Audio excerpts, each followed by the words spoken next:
Good afternoon, everybody. Let me make sure this thing's working before we go any farther. It might not be. I think it is.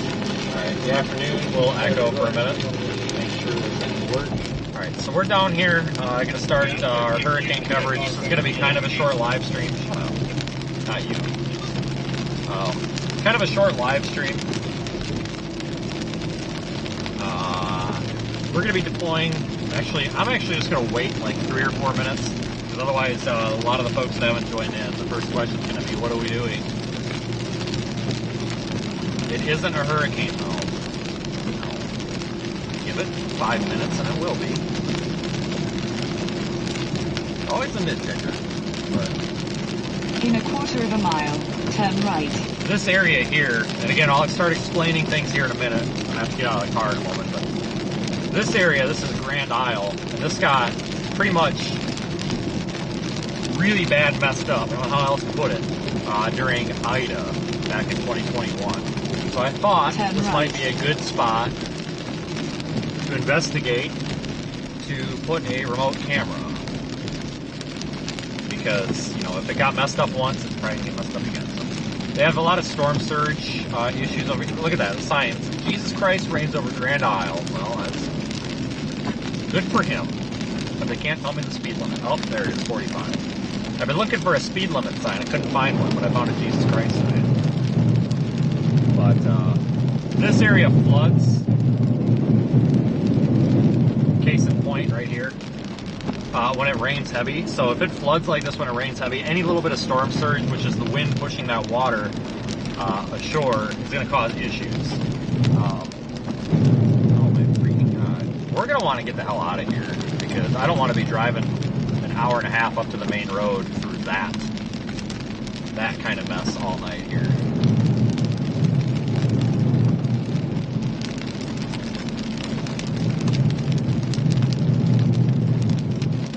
Yeah, we are live in the Radar Omega app if you want to track exact locations. So we're going to be deploying these Project MesoVort cameras. These are remote cameras that you can see in the Radar Omega app, as long as you have some sort of monthly subscription in there. It doesn't matter which monthly subscription you have.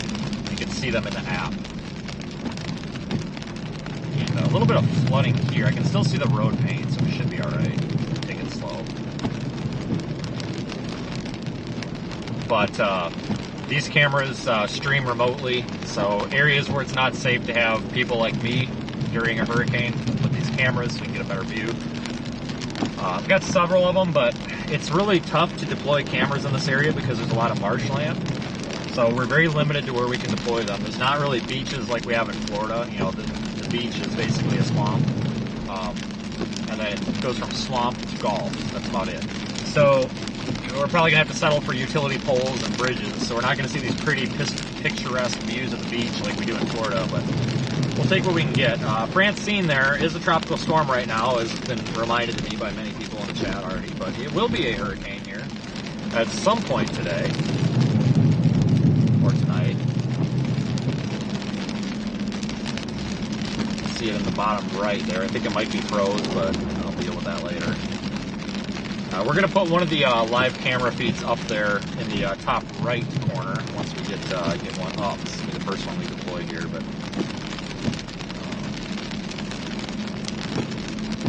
I want to bring you guys along for at least 2 of these. I'm very behind, and I want to do this before dark because I don't want to run into any issues where maybe we think something is public property or state property, and then it turns out to be private property, and some guy comes out with a gun, and it turns into a big deal. Almost had that happen once, and I don't want to deal with that on camera, so I want to get with this done before dark.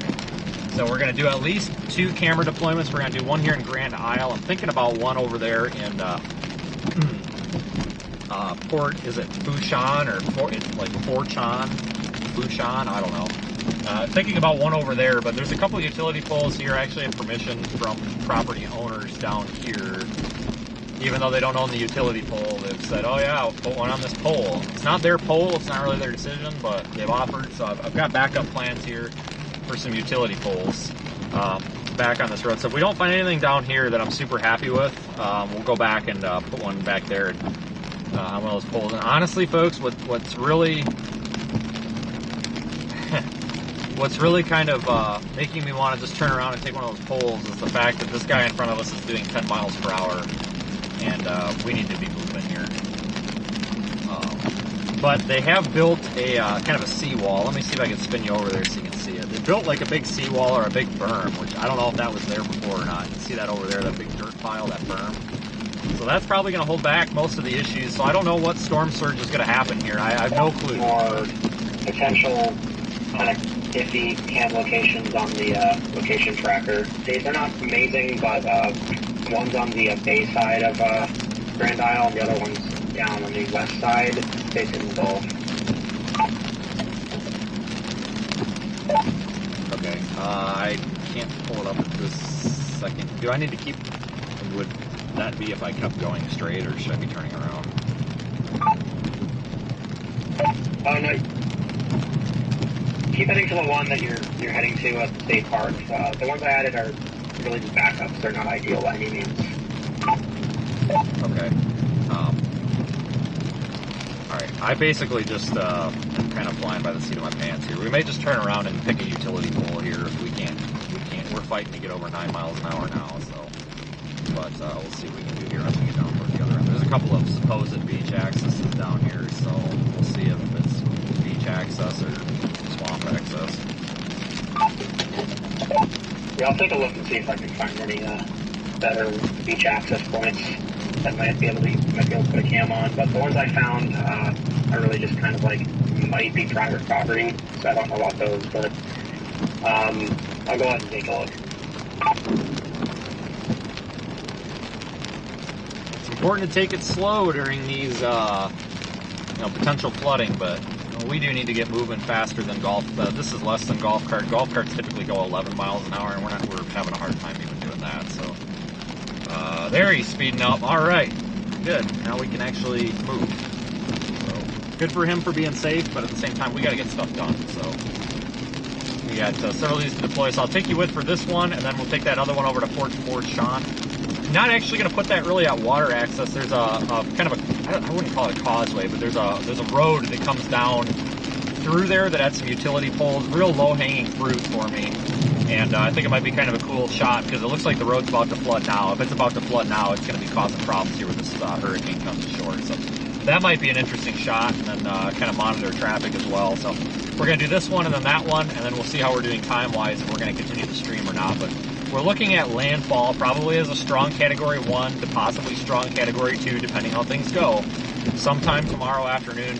I think the official landfall time is like 6 or 7 p.m. Central, but I'm going to go ahead and say anywhere from like noon to 10 p.m. just because these things change so often, you know.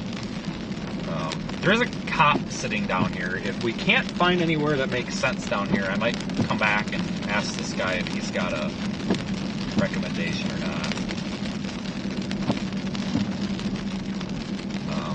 That's actually the first sign of like any sort of official capacity people at all that I've seen down here. In fact, these are the first few cars that I've actually seen on this road since we kind of turned down on it. But again, I was not down here for Ida. That would have been literally a suicide mission. There were people that were down here, and I think they're freaking stupid. I mean, if you want to come down here and potentially die, that was on them, not me. But I don't think that this is going to get swamped out totally like it did during Ida. You know, we're talking probably a Category 2 storm, maybe, compared to a Category 4 storm that Ida was. So, I'm not saying we're going to get Ida level catastrophe down here. But we're going to have some flooding and some wind damage down here in Grand Isle. So, and I'm not going to be down here when this thing's coming in. That is very dangerous. So, I think pretty much most of the residents and vacationers have gotten out of here because I haven't seen too much activity. So we'll kind of get this done and get the hell out of here. But we'll be live streaming tomorrow. Obviously, pretty fluid situation.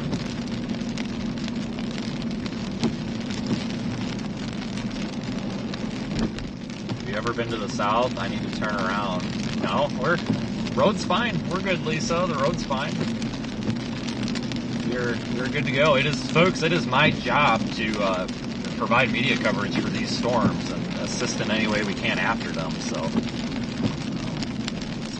Makes more sense to have somebody like me who knows what they're doing out here than just finding some Tom, Dick, or Harry or that dumbass off of YouTube that about got smoked in, well, wherever the hell we were. You guys probably remember that live streamer. It wasn't a storm chaser. That guy was like damn near stuck on the bridge or whatever, the last during Debbie or whatever that was, or Beryl or whatever. Whoever the hell that was. We're not going to name names, but it wasn't anybody I'd ever heard of. It wouldn't make any sense to send someone down here that doesn't know what they're doing, so... Alright, so that supposed beach access is crap. There's no infrastructure over this barrier wall, or this berm, so, right there.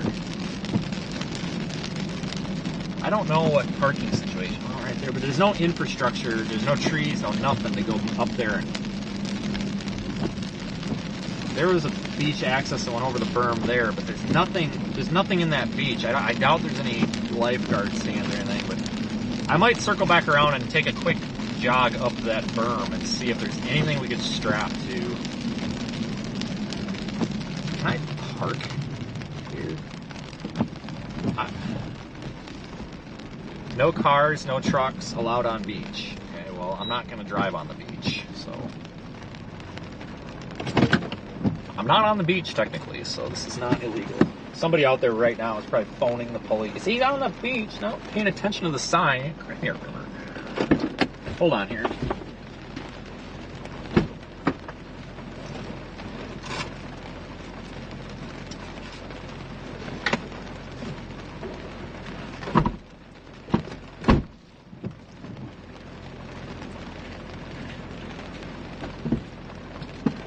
Okay, so let me grab my other phone here.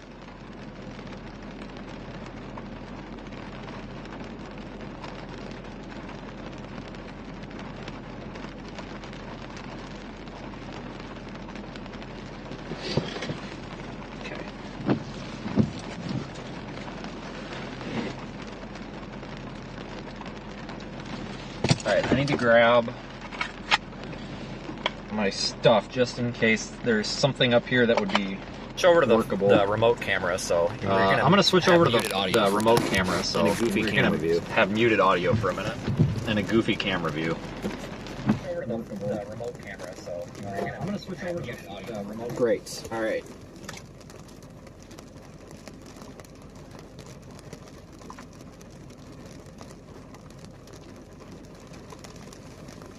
Give me a second, folks. I gotta get a raincoat.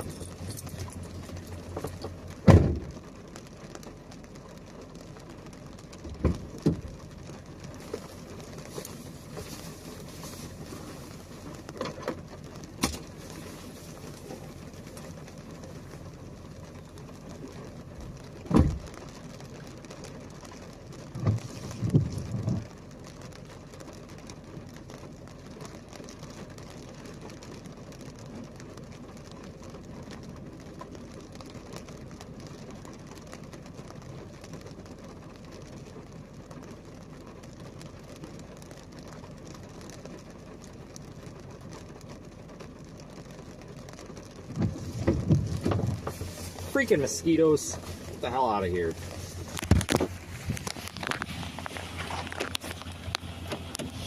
Get out. Sorry. Alright, so we'll go take a look up here. See, no cars on beach. We're complying. We're not on the beach.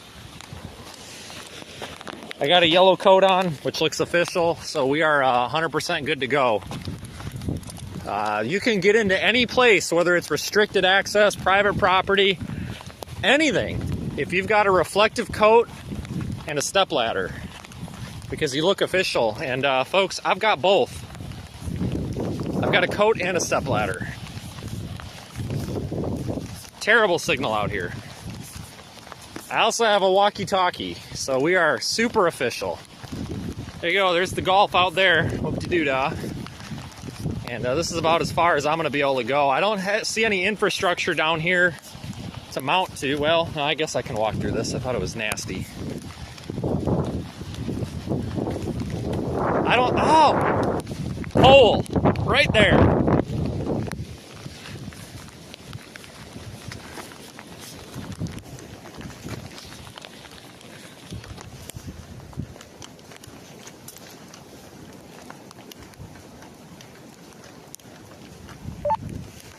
Hey, do any of you guys have the Google spreadsheet up with the packs and their locations and everything?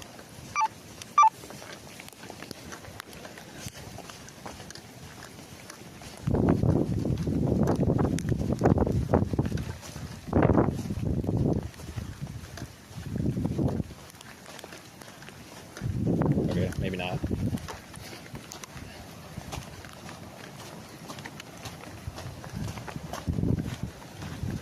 Guys, I think I'm going to throw some rain pants on.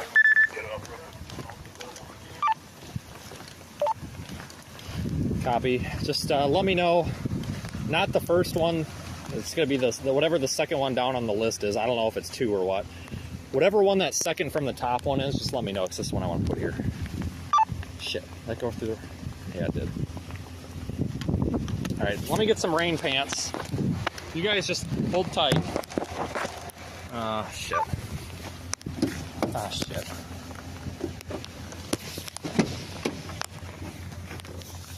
Where are these freaking mosquitoes coming from? Whoa.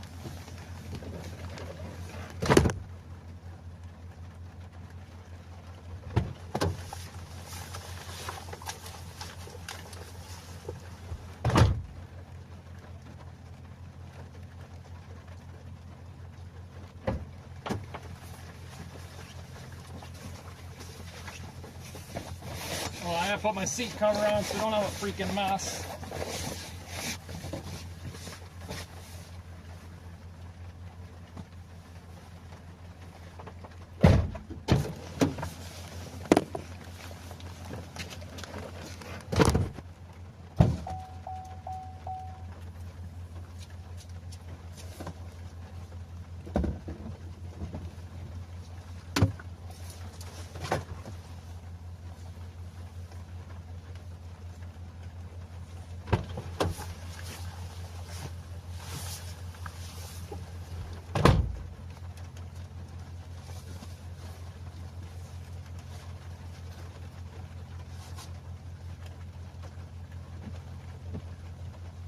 Hold on a second, guys.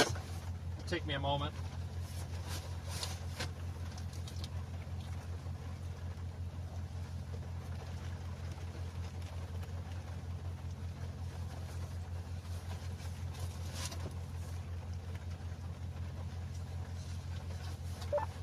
You get that? You need me to repeat anything, write anything down? You good? I just need to know Which one that second one was. I didn't know if you said it or not. I have been in and out of the car. Oh, gotcha, yeah. Pack 3, I assume it's the Mac, is Foxtrot 8. Foxtrot 8.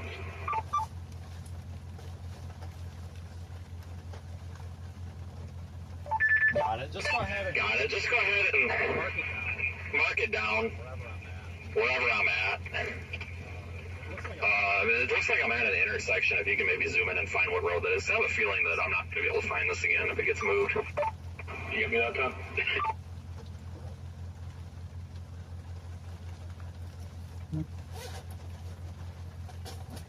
Pack 3.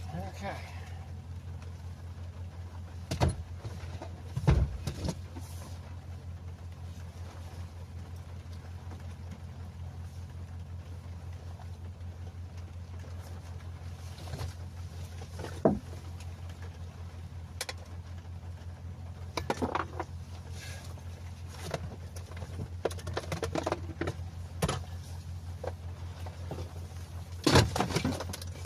Just hold on a minute, folks. Just hold on. Normally the stream comes first, but today the job comes first, guys. I do this without knocking shit over here and having a hard time on my own. I don't have a whole lot of help here.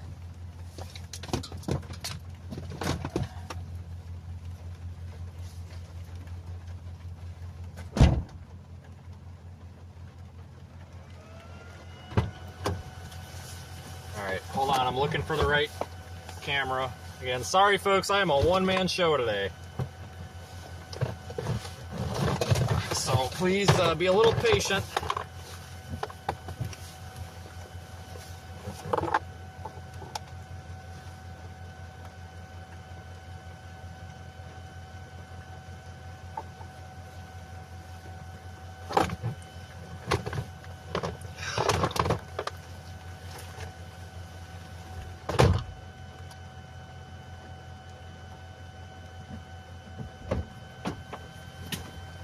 Oh, I don't know where God dang, it's just not a good day. Where's my phone? Fucking Christ. Hold on, guys. I apologize again, but here. Sorry. I just, like I said, one-man show. That's okay.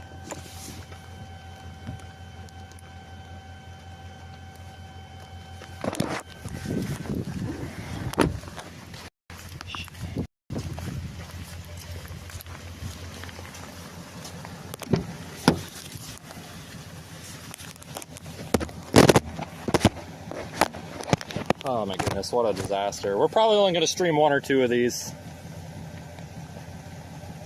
This is turning into a small disaster trying to hold all these cameras.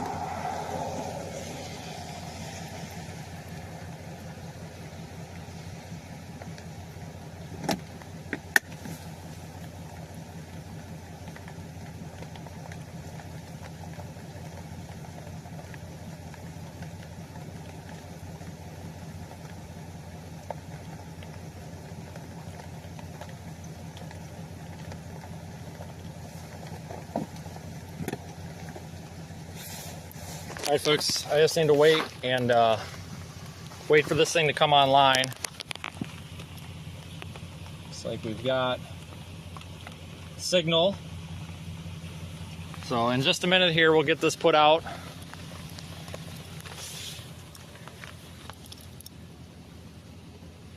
So wait to make sure we're transmitting. Alright, we should be coming online. I hope.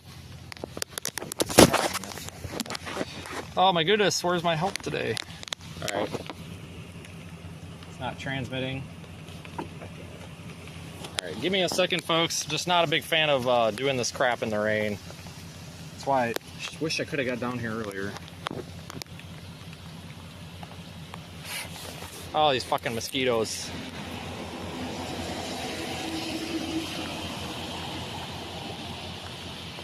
Well, it must be working because it looks like it's transmitting in the app. Let's make sure. I got a bad signal out here on my phone, so I don't know if it's going to load or not. This will all change shortly. I don't think I can get this to load, but the fact that it's coming up online I think is probably a good sign here. You know what, actually, it probably is black. There we go. This videotaping my suitcase. Alright. Hold on, I need to utilize these guys' instructions.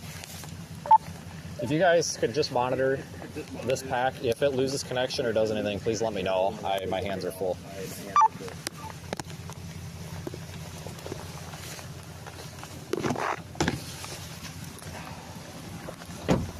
Where I put the ratchet straps at.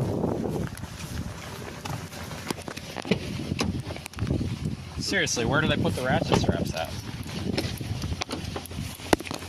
Right there. Hold on.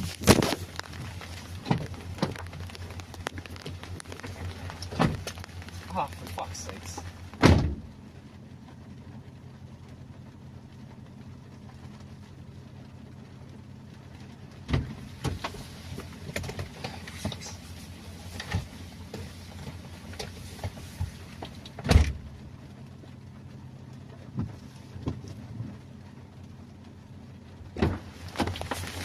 I gotta get you in a phone holder. Again, I am so sorry about the quality, guys, but this is just kind of the reality of doing this in the rain.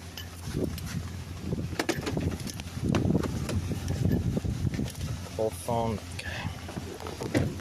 Gotta make sure that I have both phones, because if I ever lock myself out of my truck, I can unlock it with OnStar on my phone. So that's like my backup in case I don't know, I drop my keys or something. We'll leave the truck, go down here, and we'll get this camera deployed. Now the good news is the more cameras that get put out, the easier it is, because I don't have all these freaking cameras flying around in the truck. Every time I open a door, they slide out. So the more we do, the easier it gets.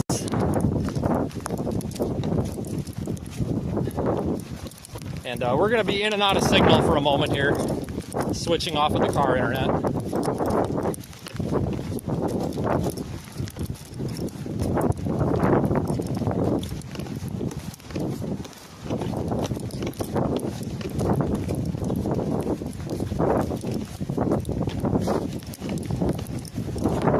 Looks like we got here just in time to not have to walk through mud.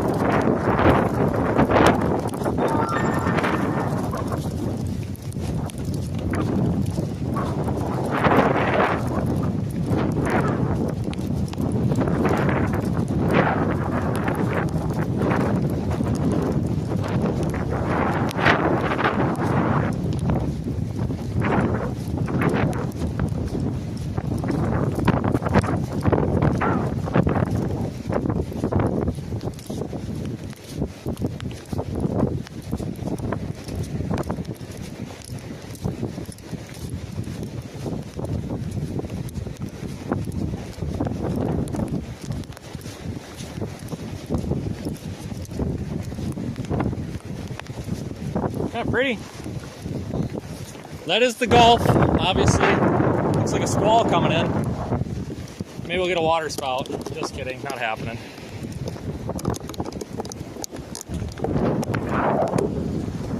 Alright, we're gonna get this up there.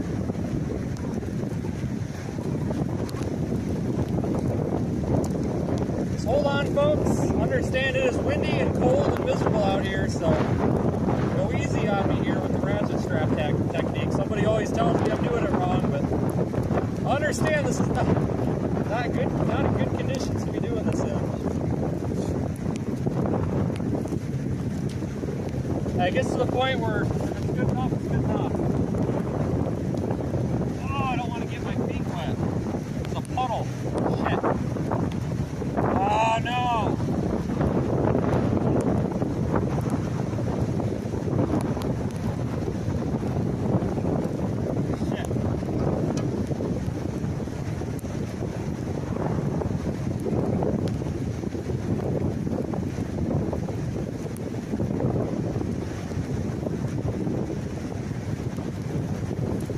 Anybody that's gonna say not to interfere with that life raft thing, I'm not.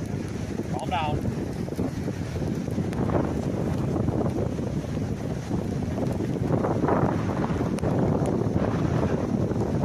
Where am I? Trying to see which way I want to point this thing.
up so it's not on that raft.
onboarding some storm chasers here, I think, for this next one to help. All right, it's up. The comments about the life ring, guys, it's fine. It's fine. I would like to get this higher, but we're standing in a log. I doubt that we get surge. It's fine for what we have. This is probably going to be the only beach view that we're going to get with this sucker, with these suckers. But you can see in the app, might need to turn the camera a little bit more to that way. I don't know what way that is, but whatever direction I'm pointing, it might spin it. I think I got service on my phone. I was able to play the video. You can watch it here. Of course, I'm not watching channel right now because we're in the middle of, I guess, damn near tropical.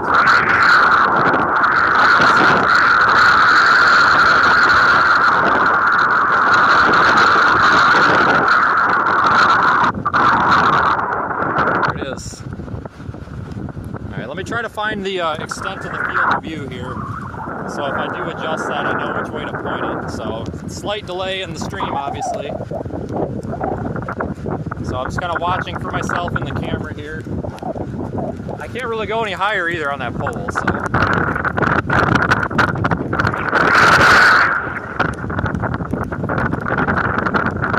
Guys, I think I'm going to go with that view that we're not going to get a whole lot of.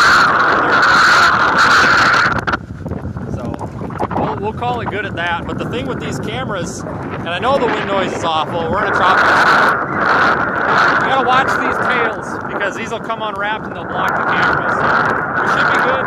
It's tight, good, and we'll let that stream in the app here.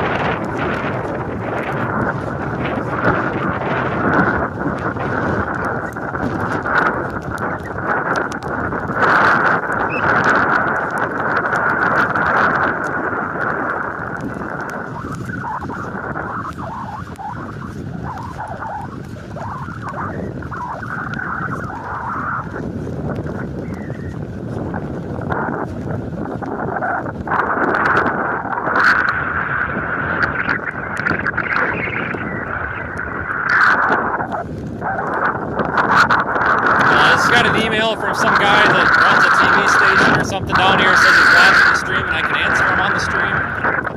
I appreciate it, but no, I'm not interested in farming out my stream just because it costs me like hundreds of thousands of dollars a year to do this, and I want to keep the audience here. It's nothing personal. There is an oil rig out there. We got a squall coming in. There's our camera. I don't know. See what happens. The kind of, I don't know if it's funny, but the funny part of this is we probably could have drove back here. This is not like quicksand type sand. This is real solid and firm. Probably could have drove back there. I don't know if somebody's been driving back there. There's a bunch of tire tracks, but the sign says don't drive on the beach, so I guess we won't drive on the beach, but probably could have made it back there. I think there's a gravel base to this driveway, but that's fine. We'll go up here. It's probably lifeguard people or something, but that's the thing with the difference between doing this here versus Florida or the East Coast or something. You don't have these nice beach accesses. You've got these kind of swampy, marshy, yucky areas. So we're gonna go back a little bit west.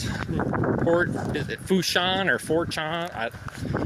Because it's Louisiana, I'm sure it's said weird. I'm sure it's like Fouchon or something, but we'll probably have to go back over there and do something. What took so long with this one is trying to hover over that puddle because I didn't feel like standing in a 3-foot puddle of water on the first one here.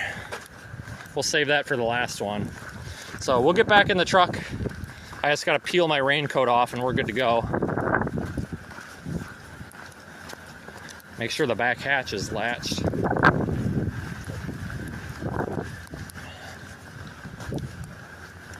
Yeah. All right, back to the car. We're gonna switch.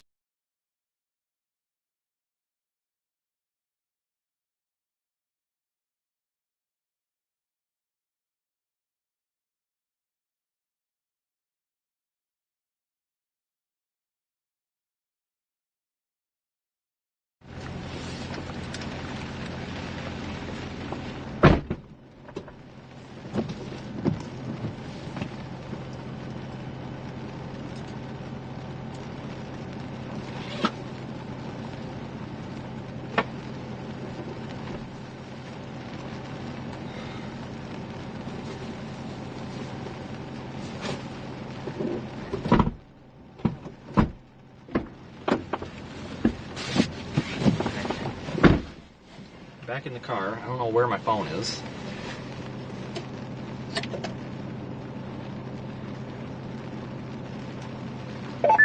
Alright, that one's complete. We'll be going to Fushan or Forchan or whatever next.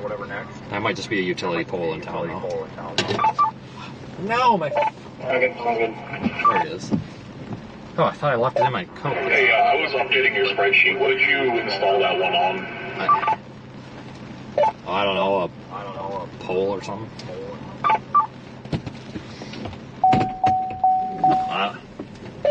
Perfect. Yeah, I mean, I guess just a random pole sticking out of the sand, I guess. About as specific as I can get. There's like a random pole with a life preserver on it, I think.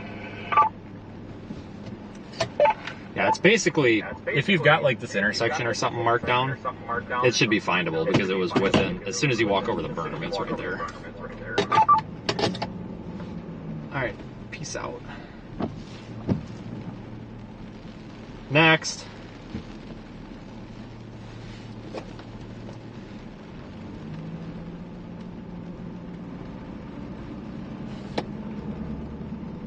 Next. We're still streaming? Freaking mosquito. I must have parked on a mosquito hive or I don't know, whatever the hell mosquitoes live in.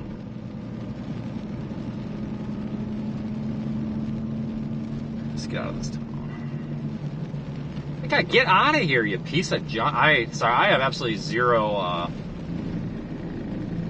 appreciation for mosquitoes whatsoever. I think I'm like partially allergic to them because every time I get bit by a mosquito, it is a hell of a welt. It's disgusting, honestly. I'll put that Cyclone port feed up on stream.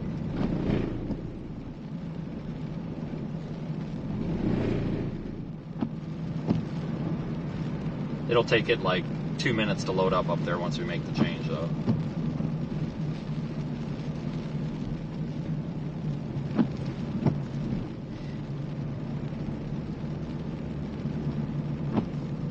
These folks are trying to get their golf carts out of here, I guess. Okay. Just a crap ton of golf carts leaving.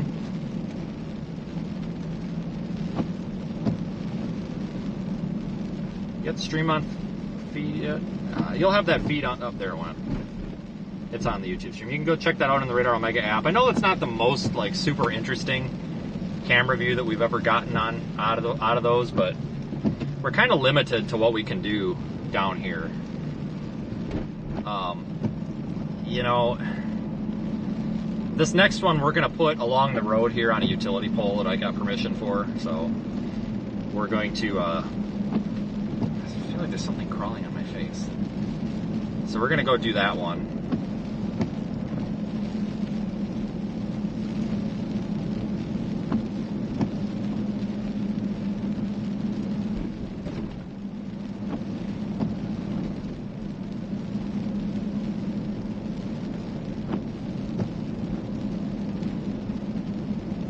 Again, folks, I really don't have good access to the chat right now. I apologize. I'm really focused on the task at hand, which is getting these deployed. You're really just along for a ride along, which is fun, but I just can't quite always, you know, be as attentive as I want to when we're kind of paying attention to things like this. If you visit seethestorm.net, it is pinned on the top of the chat if you would like to go take a look, and also support the live stream there.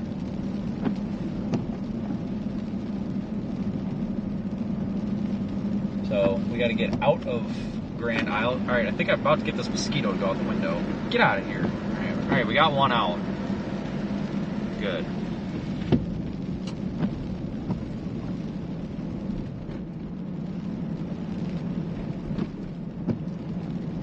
I have no idea what the speed limit is, but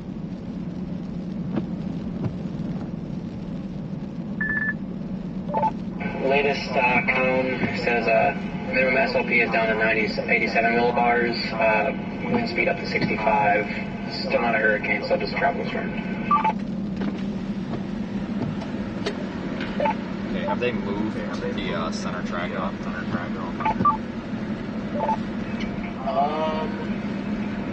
From what I don't really think they have. It looks to be landfalling in the Atchafalaya Bay. Alright, I'm gonna go ahead and say we're still on track then. Yeah, looks like it. I doubt there's going to be any big changes.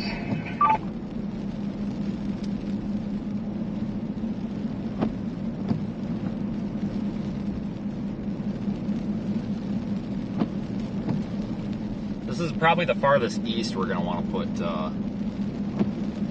put one of these. Get out of here, you fucking mosquito. Oh my god, I'm about to get pissed. I'm about to have to go buy a new truck because there's a mosquito in this one.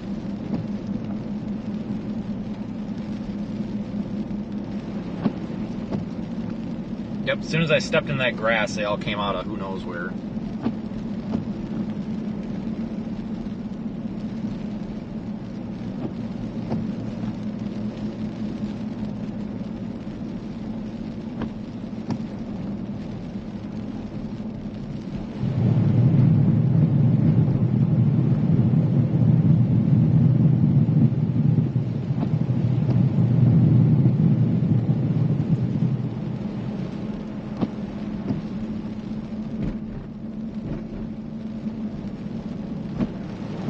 Talking tomorrow afternoon or evening for a landfall, folks.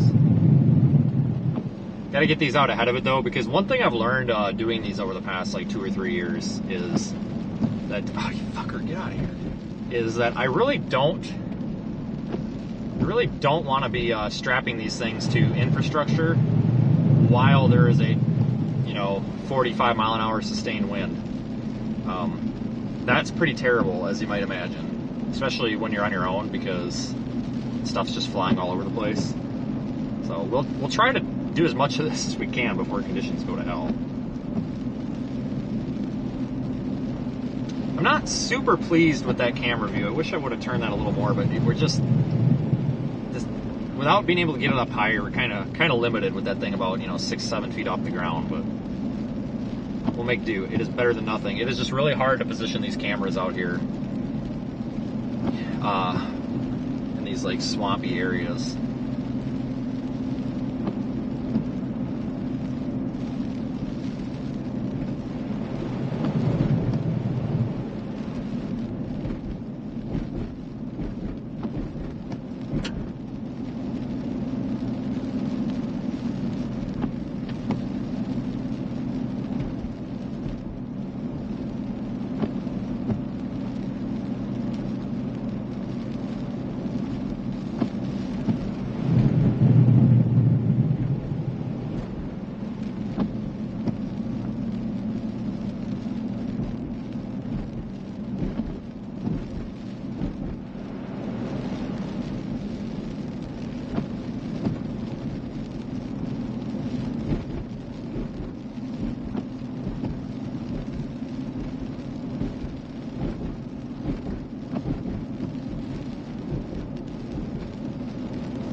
Truck full of porta potties. Yeah, probably a good idea to get them out of here. That makes sense. I would probably be removing my porta potties as well if I had them out here, because that's porta potties and hurricanes are probably not gonna be a thing. Just saying.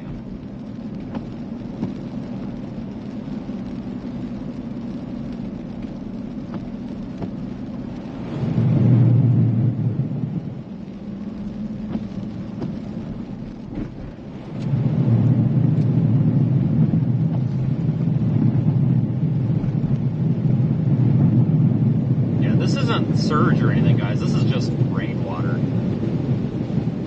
We're not seeing the effects of surge here yet.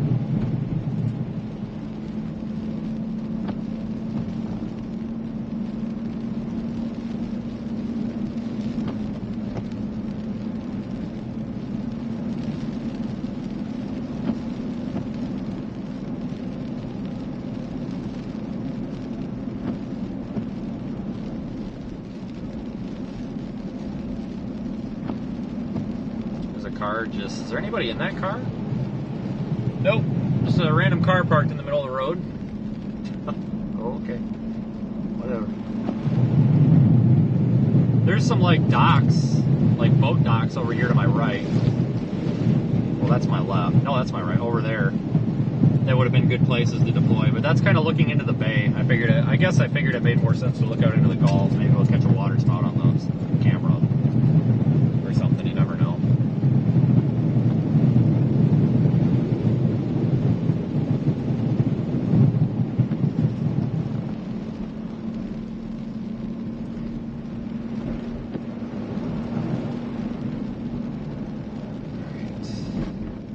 A heck of a long drive to get out of here.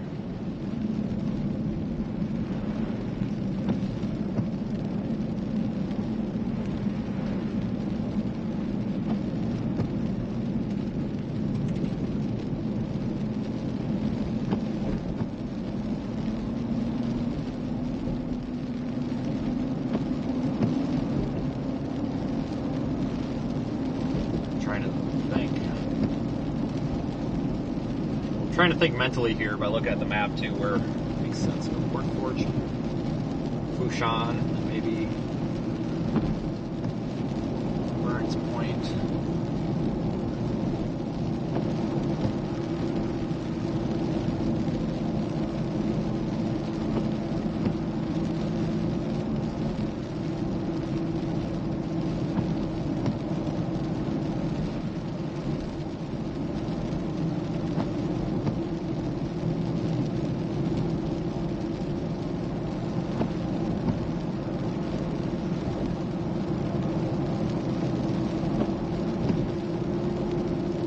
Sarah.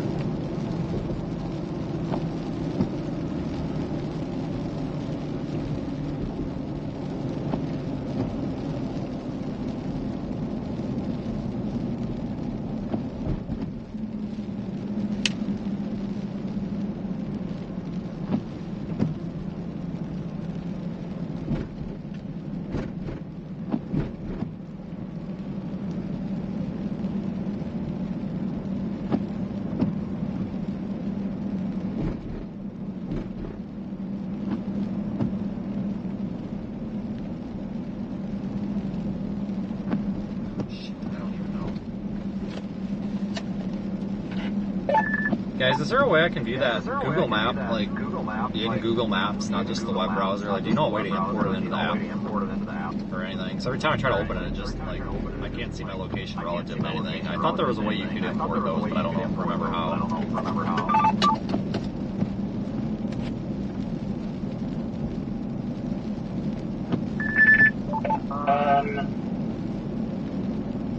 At least on a desktop, I can click on this bar beside the menu beside this embed on my site or view in Google Earth or something like that. Maybe you can do that. Not sure.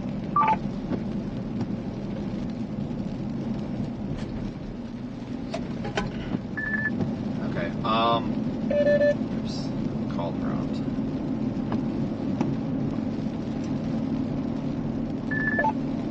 Okay. Well, it's letting me download Google Earth on my phone. I don't have a computer in here, so I'm gonna try that so I can see my pin relative to it. I thought when you open this, it would just open Google Maps, but apparently not.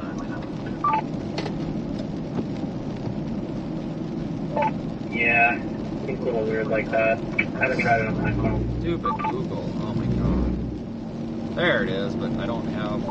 We put the camera you just put out in Grand Isle. We also put that in this document, so it's on there too.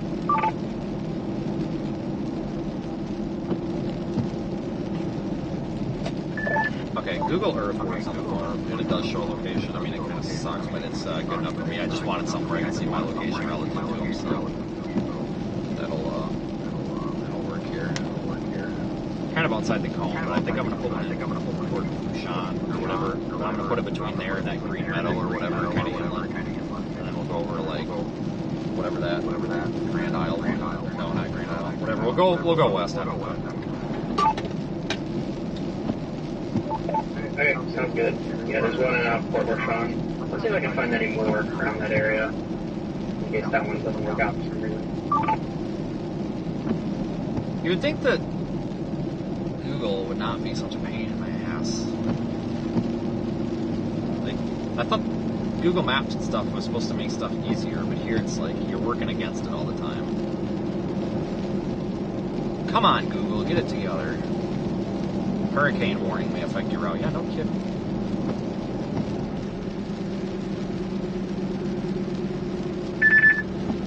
Has a solution to get into Google Maps. It's you open the web browser, click on Add to Home Screen, and create a link to the page. And then when you open the link, it should give you the option to open Maps app.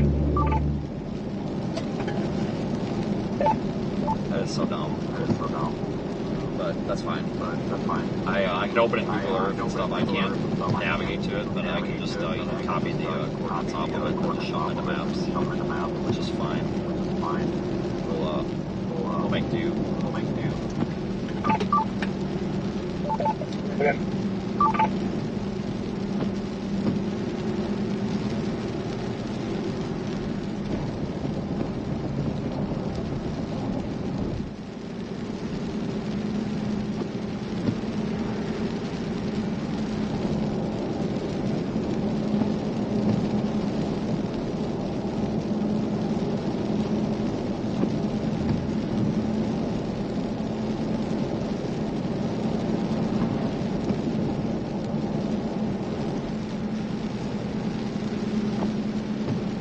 Alright, folks, going back north toward Highway 1. I don't know if this is technically Highway 1 or not, but if we're not on Highway 1, we're going to be.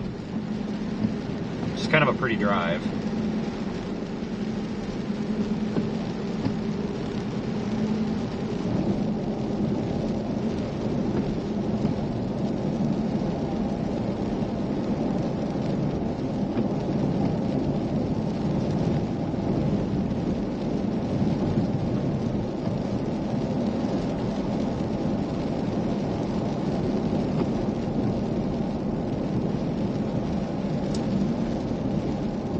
Looks like it wouldn't take much to flood this road, I tell you what.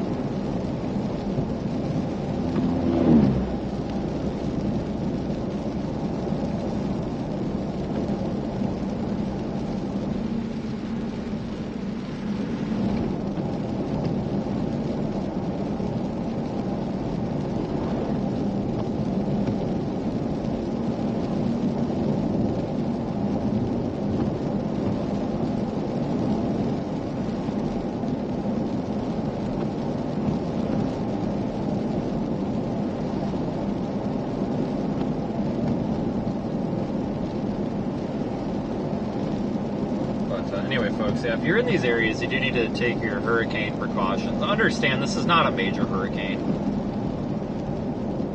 but still, you know, if you've been through hurricanes of similar strength before, you probably have a pretty good idea of how these things affect your zones and your areas. So probably have a baseline to go off of here based on what you've been through.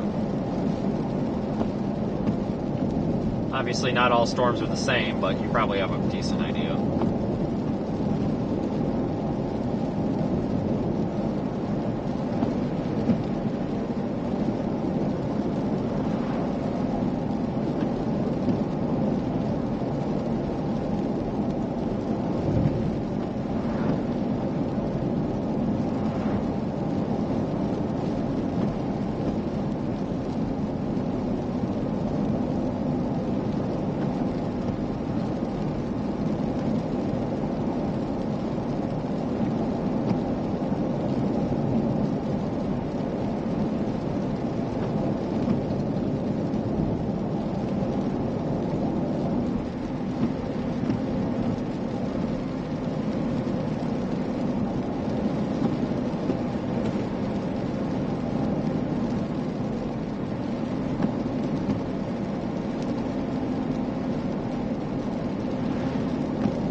long road to nothing out here, it seems like.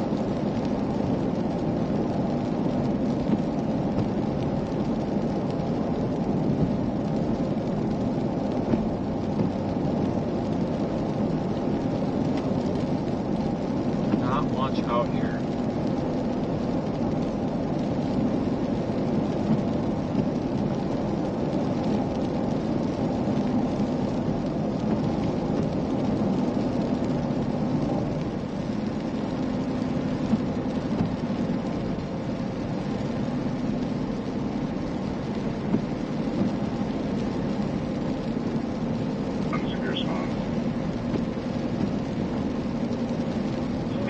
Responding to be tested an elderly female with a vision in a vehicle, non-emergency at 228 East 38th Street.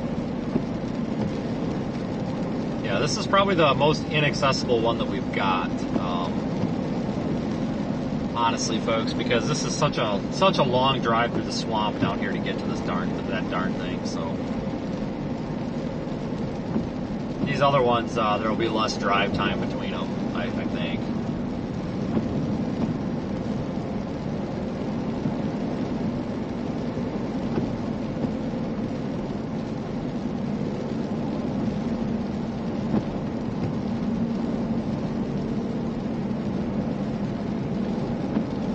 Keep an eye out. I may, depending on how these areas look, if we don't have a good view up here, we may just go to a different location, but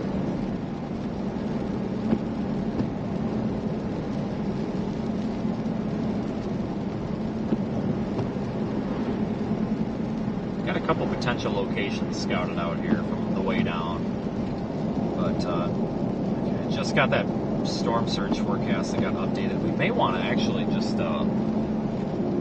gosh dang, we may want to just head west. We'll see what things look like, folks. We'll see what things look like.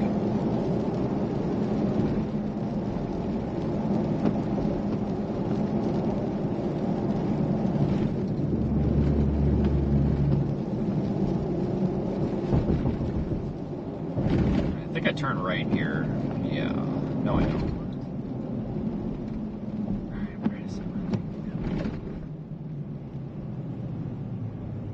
That's disregard that one, I think. Well, let me just take a short stroll now. Anybody familiar with that Port Fushan location that's on the map? Thank you. Has anybody seen what it looks like down there? I just can't get street view or anything up right now. Trying to determine if it makes sense to go down here or not. If it's got like good beach access, maybe, but if it's questionable, I may just go west.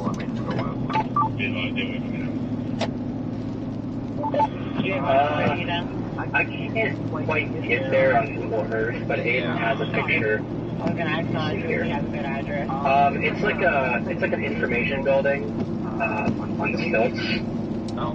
So at that point on the beach, there's also a bridge there that goes over towards there. You can maybe stick it on like on the photo of a building or something. Let me ask Aiden. Okay. I'm just going off the coordinates and stuff. It looks like, I mean, like, I can't get driving directions to the coordinates either, so it looks like maybe it's a walk-in with a sidewalk or something. I know you have to go over a bridge, but Google, like, Street View isn't that far. It's like they haven't built the bridge yet on Street View, but they have it. There is a bridge. I did see there was like a boat ramp kind of thing, and like where those highways meet around what looks to be kind of where you're coming up to now. There might be like a boat ramp or something. Yes. Yeah. Okay. And there is a bridge there. So there is also like a sign maybe by the bridge you can put it on. So I'll let you know. Okay, copy. We're 5 minutes out, but check it out. Yeah, a little questionable on this location down here because I can't get a good street view of it, but we're 5 minutes away, so we'll take a look here. Worth a shot, I guess, you know. You got these locations picked out ahead of time, but you never really know, how good they are until you're there,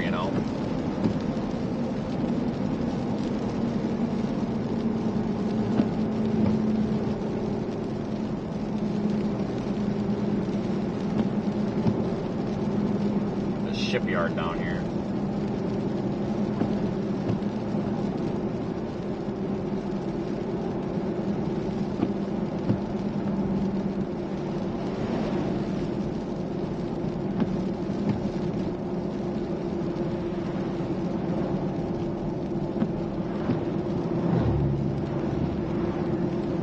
Kind of low-hanging fruit too, because it's pretty easy for us to get to. It looks like we might have to do a little bit of walking, maybe, but I mean that's fine.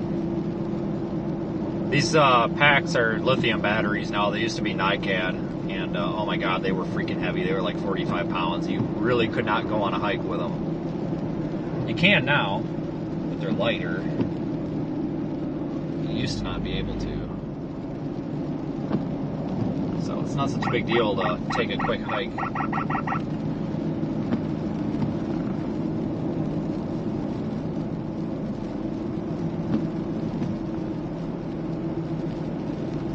Pretty industrial down here. This would be an interesting place to have a camera here. Might see the effect of the wind and all that. We're a little bit outside of the primary area where we expect this hurricane to impact, but and we got to cover our bases because remember, these things can change at the last minute with little warning, and we can't exactly just go move these cameras real quickly. So that's why we've got several, so we can spread them out. And it looks like it's blocked. Okay, road's closed down there, so we'll probably take back up. I have a feeling it's probably impassable. That's probably why it's. Actually, you know what? I think that might be what we were talking about there not being a bridge. That's definitely. 308 Gaines Bridge, northbound, westward bound. That is definitely not going to work. Okay. Can't go that way. Actually, we'll pull into here. Alright, so that's not going to work. Oh, yeah, that's. We're going to disregard this one. There's a bunch of stuff in the road, and they put a bunch of barrels in the way, so and maybe that's a construction area or something. There's not going to be any getting around that. Okay, that's not going to work. Okay, copy. We'll look for some more locations. There's Kododri. I think the next one to the west. I can look into that one a little bit more. That's fine. I'll probably just go north on one for now.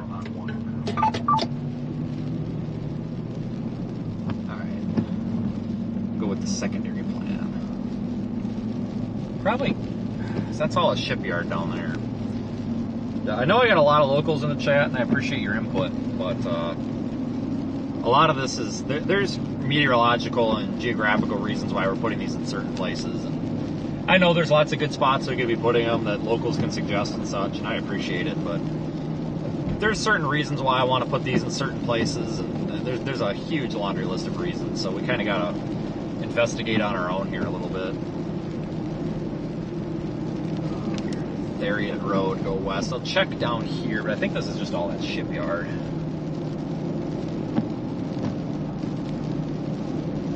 Pretty sure that's just an access road to that shipyard.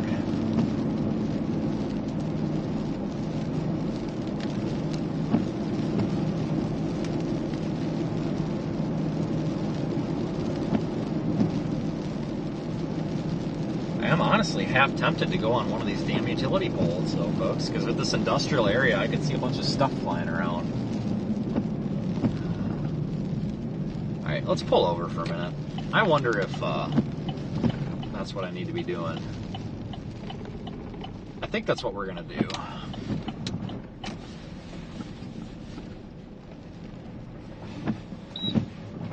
I'm going to go on this utility pole. Spin you around. Copy 91C. I'm even going to park legally. Wow, it's a first. But I'm going to go on this pole because I feel like this is actually a pretty good spot. This is an entrance for a water tower, so this is all, city or municipal property of some sort. So we're not really parking in anybody's driveway to do this.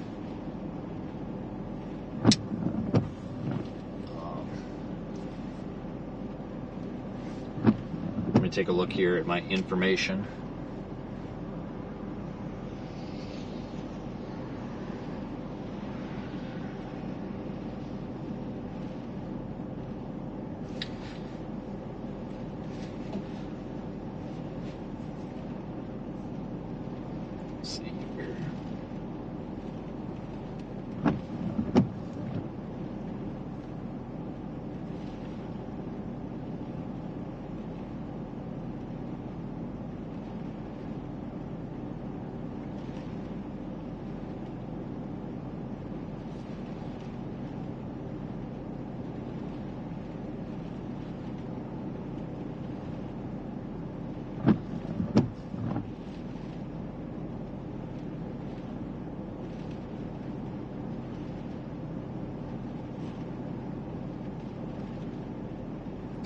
Actually, let's not do pack 5. Let's do...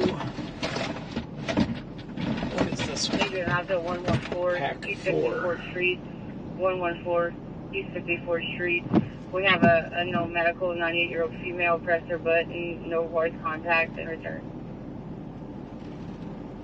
California Bridge is holding.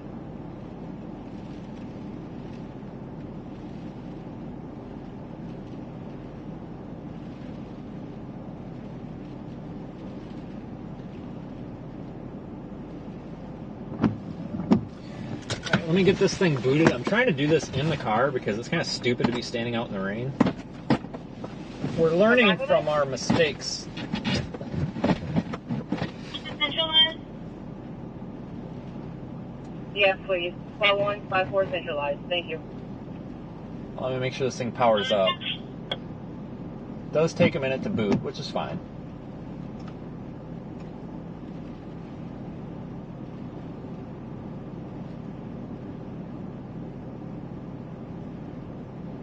Make sure that that does boot. And then I'll just leave the car camera on.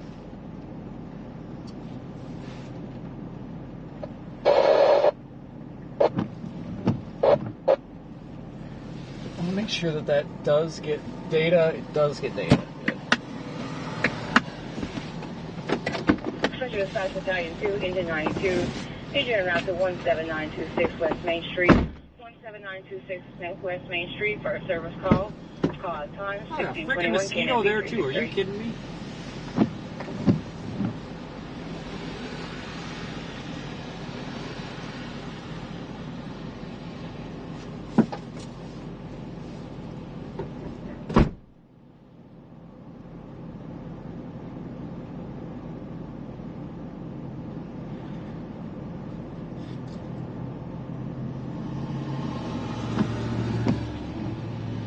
Calling to 17926 West Main Street for a service call. Okay. 902. Be advised, I'll take an out to the Southwood Bridge, turn lane on Highway 1, where the disabled school bus broke down, waiting on mechanic. Copy, you're advised. Highway 1 next to the Southwood Bridge. Copy, do you need me to get LPSO out? You can notify them. I believe they're busy right now, though. Copy, we'll just let them know FYI. Fire Dispatch 92 responding. We got information on this service call. As a negative, sir, just 17926 West Main Street service call. Engine 92, this is dual force.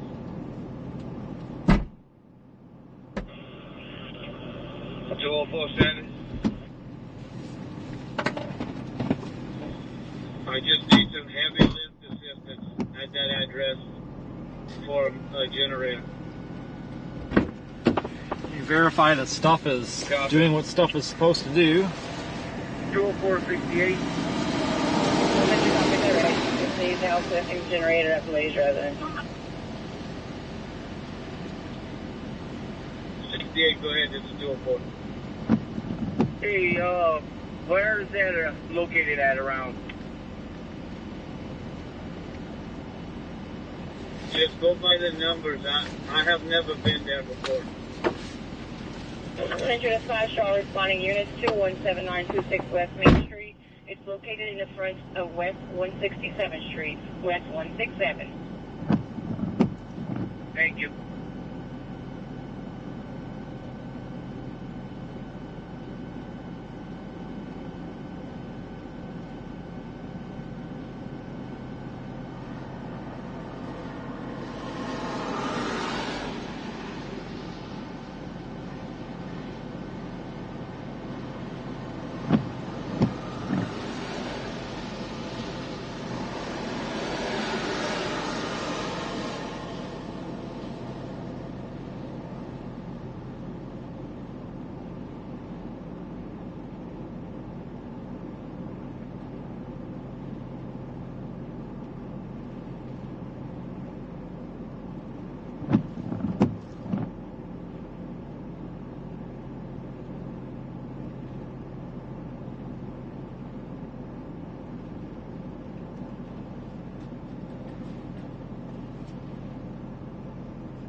Copy, 68 on scene.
Seven oh one 92 on scene.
Hold on a second, I gotta grab a tool.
This guy's watching me, like, what the hell is this guy doing?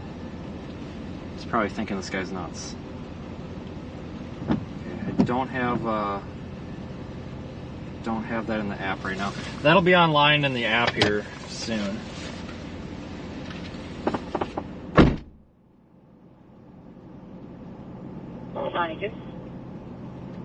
First 701, engine 92 is not needed. We have enough people on scene. Engine 92 has completed last assignment and back available.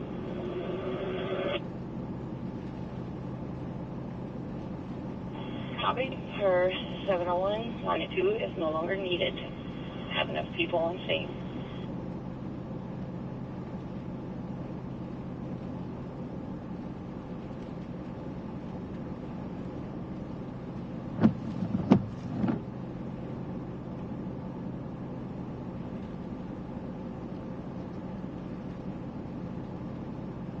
before he made it on scene?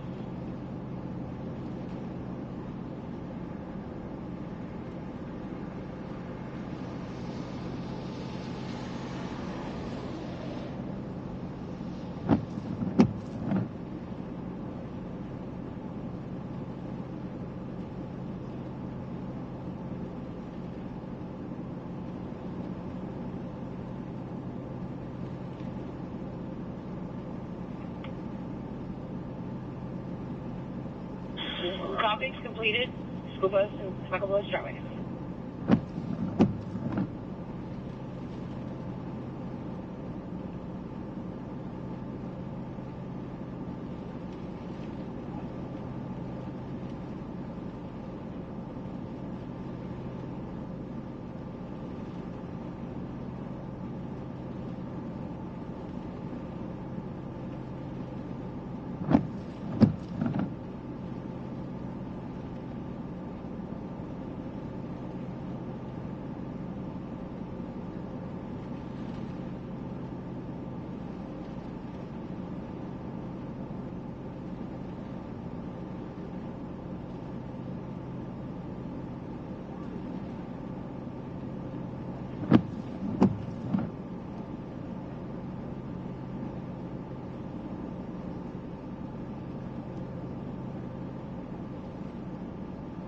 Tip 1.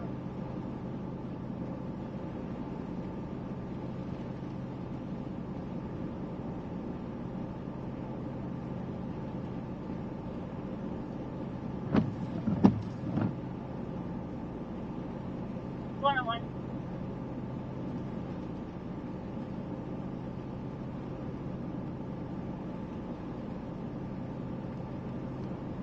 Tip 1.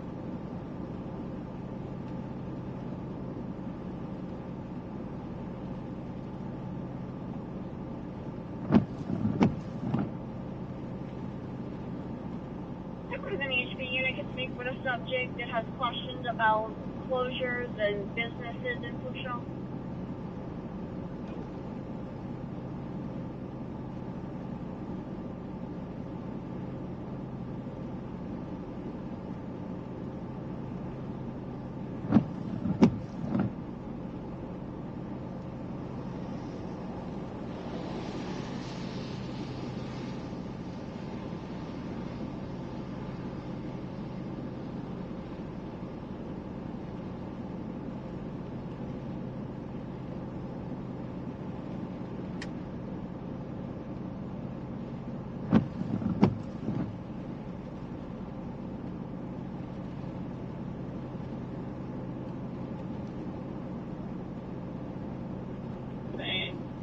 Contacted OEP, they'll be bringing it out.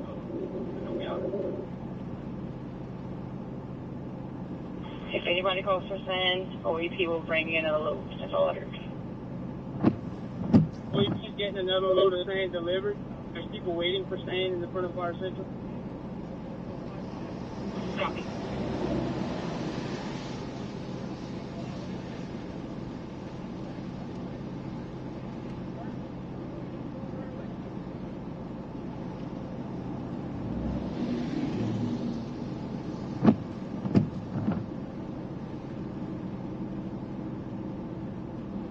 Copy 3 back in the district, 1635, en route Galliac and supplies.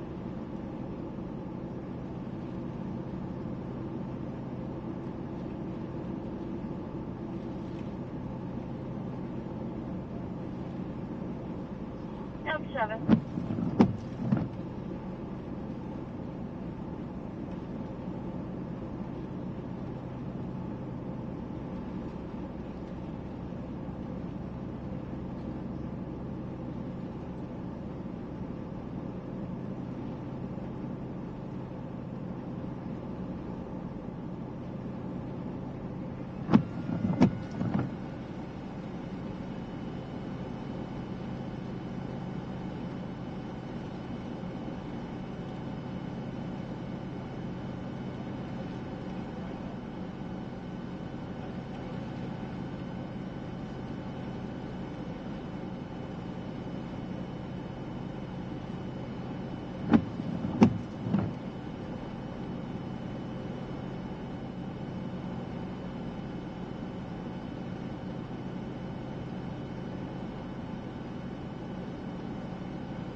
0701 on scene, 10 minutes.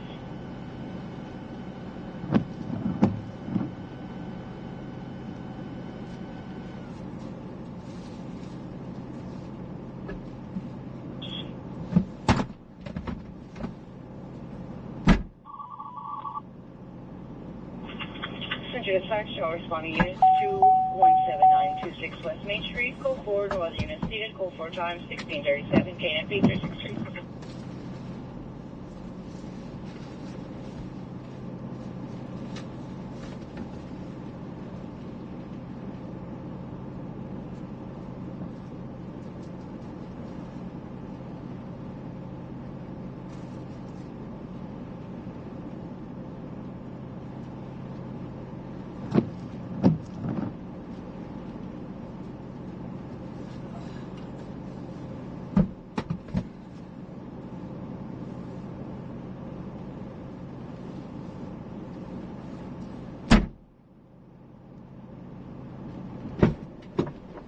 Freaking ants on the ladder I had to wipe off.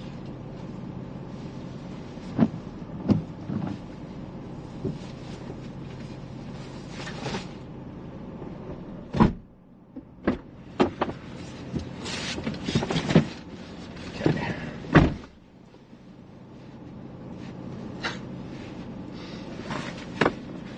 So he's watching us now, but no, he was down here for Ida, or was out at the last minute or whatever, and he was telling me about Ida, and he said that I guess this parish at 5 o'clock is going to attempt to boot everybody out, like not like physically kick people out, just I guess they're gonna, anybody that's still here, they're going to assume they don't know what the hell is going on, and they're gonna, I guess, you know, check businesses, gas stations, all that, make sure people know they probably want to get the hell out of here, so they're not physically gonna, you know, pick people up and say get the hell out. But they are gonna make sure people know this is probably not a good spot to be. And he thinks, and we'll have that camera online shortly, folks. It just has to be loaded. He thinks, based on, you know, previous experiences, he thinks that the surge is going to get bigger than forecasted. So we'll see. But no, he was, I guess he's the harbor cop or harbor police. But super nice guy. Stopped to say hi.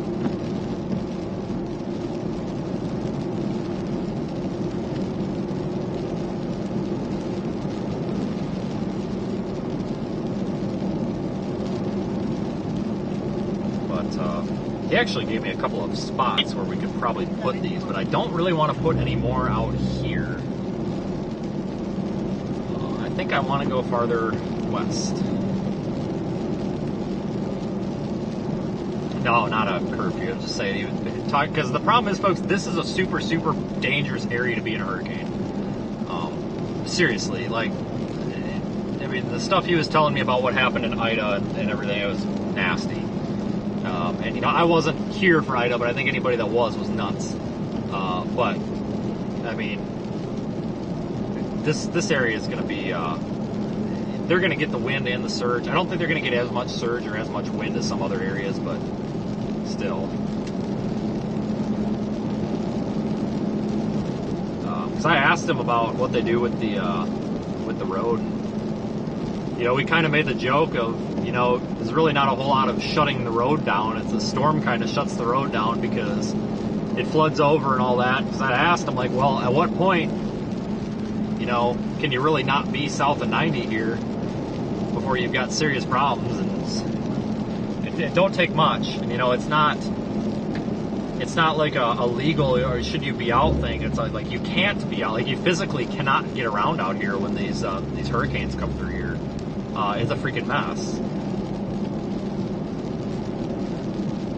And for understandable reasons. I mean, look at the how low-lying it is. And again, folks, we will have that one active in the app here shortly. We just need to have Don load that in.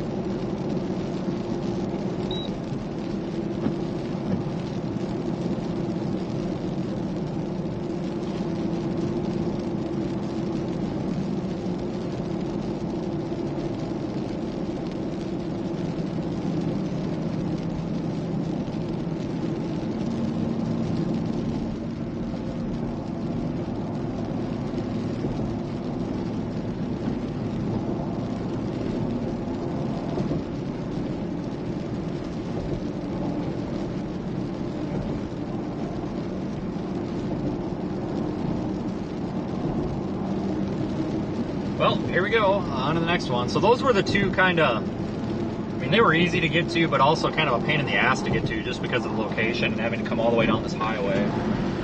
Had this mosquito out.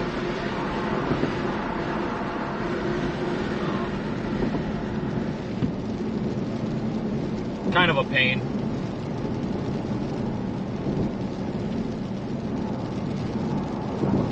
So, on to the next ones here.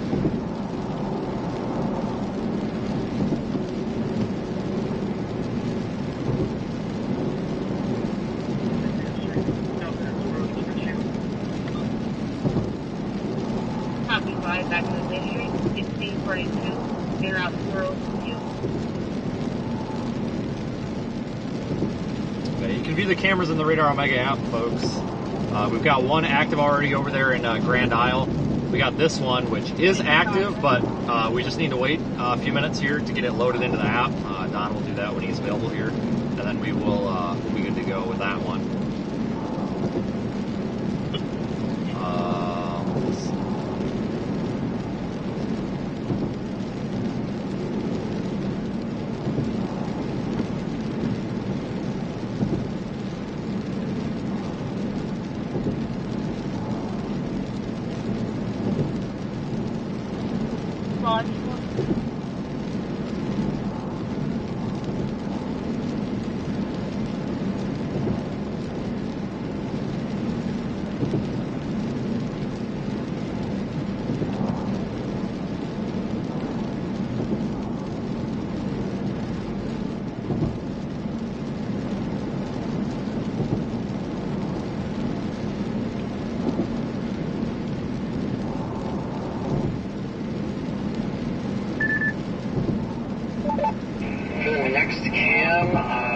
Looks like we have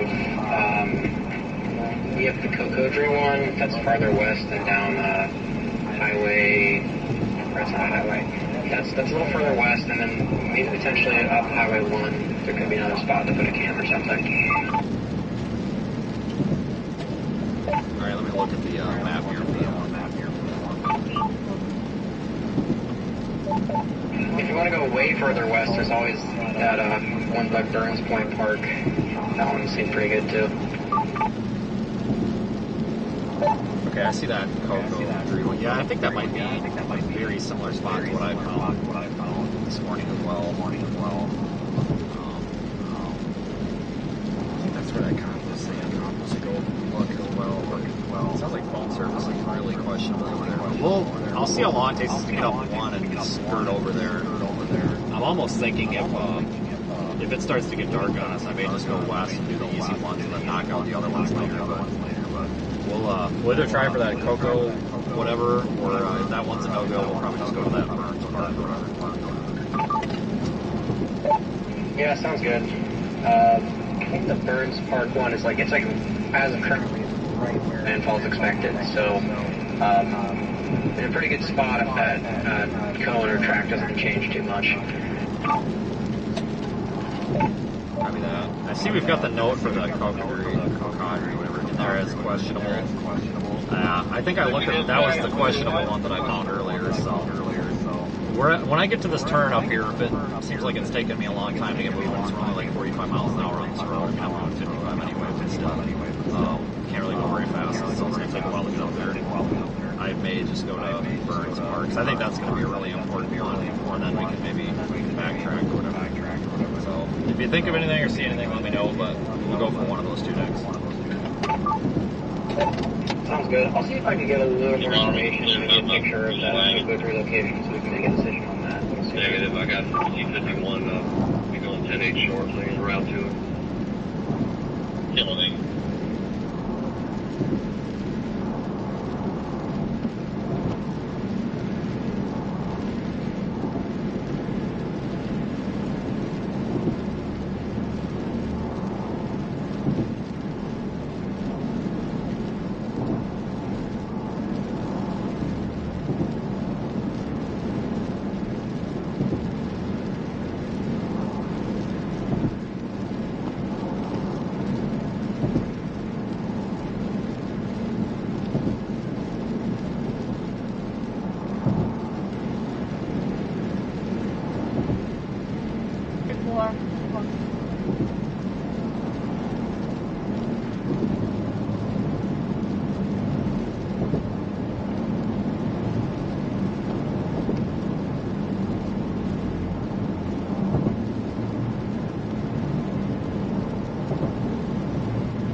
putting one up here on one of these utility poles, but there's no shoulder to pull off on. I mean, we could get it done, but there's not a whole lot to look at.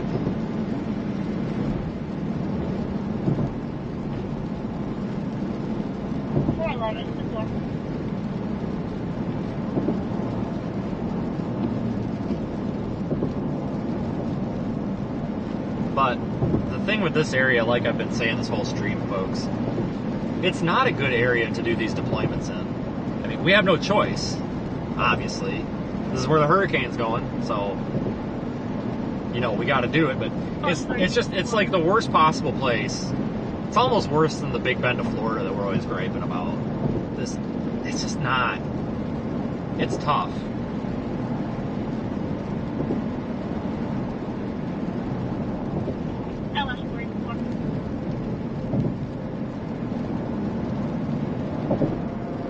So it's kind of, I don't want to call it half-assed because it's not, but it kind of feels that way when you deploy out this, you know, do this in this area because you're so restricted. It's got nothing to do with necessarily road networks. It's just that it's so marshy. There's no good, clean access to a nice, clean beach. I mean, there's a few, but, you know, that's try to get more than just the beach. It's all swamp. Honestly, a camera up on top of this bridge probably would have been a good idea. Maybe I should have put that one up here instead. But then again, I mean, you're just going to see flooding below the bridge. I mean, that's not that great.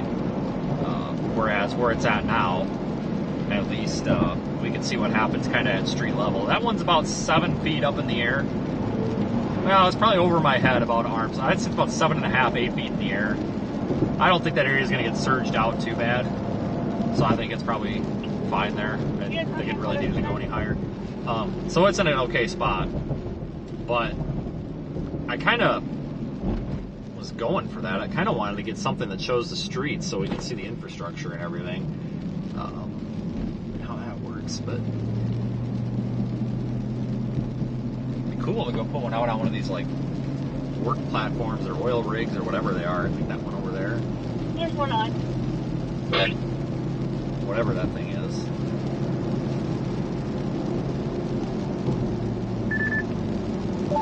Yeah, this is Cocodrie location. You can get to like the coast, but it's a lot of private property right on the water there, and you can probably find some spot to put it. But there's public, a bunch of buildings just directly on the water, kind of blocking it again. Man, might be able to find like one or two.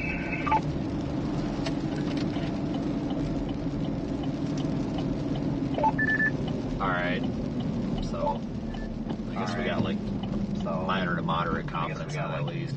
I'm probably going to go for the Burns one because I think that one's going to be important. And then we can do the one to the west of Burns. And then as long as there's daylight left, we can get this one because that's, I'll message you guys information, but that's still doable with where my hotel's at. It's not like going to be out of the way or anything, so I guess it doesn't matter what we order. We do rentals. We go to the important ones now. Because that's kind of what I was thinking when I was looking at satellite view too. I was kind of like, well, I mean, if we find a better place, fine, maybe we'll find a better place along the way, but if we need a place and we have a big hole in coverage, I mean, it's probably better than nothing. Oh yeah, sounds good.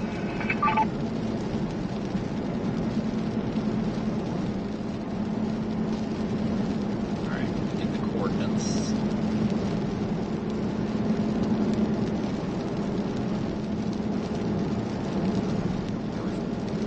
It's a lot of work to even sometimes find locations to deploy these folks in this area. You know, I would say this is probably the most challenging area to do any sort of deployment like this out of the entire hurricane-prone coast. We are 2 hours from that. Holy sh! It says road closed.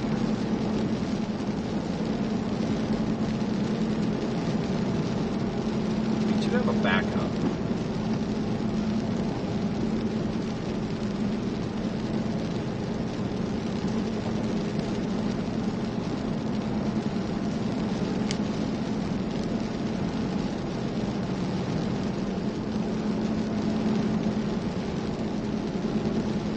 Google Maps says we can't find a way there. That makes no sense.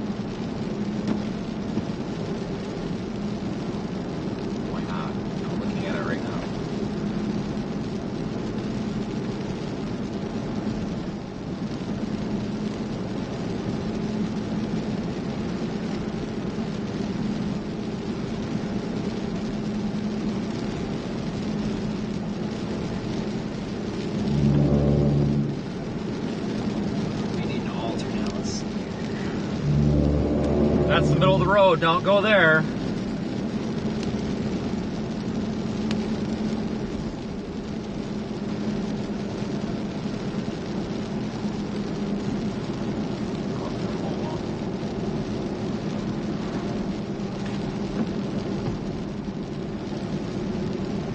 We may find a spot along the way. It's really tough to find spots in this marsh.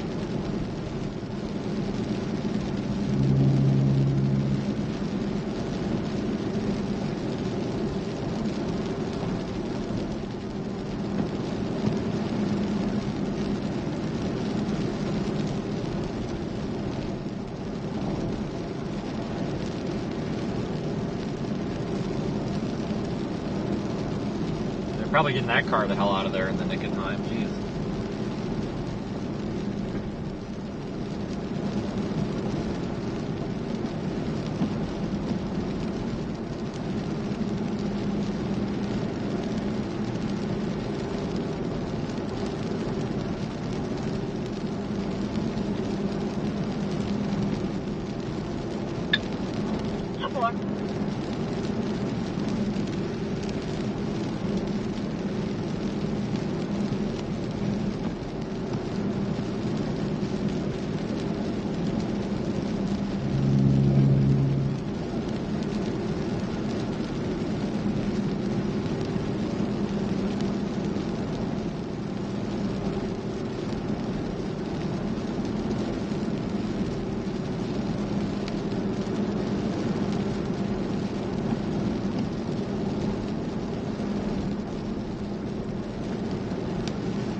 Thinking in the back of my mind if I want to put this road turns into a mess. I'm kind of wondering if maybe I do want to put one up here. So you might have a little bit of a hole in coverage from like Burns Point Park to here, because there's really no like coastal access.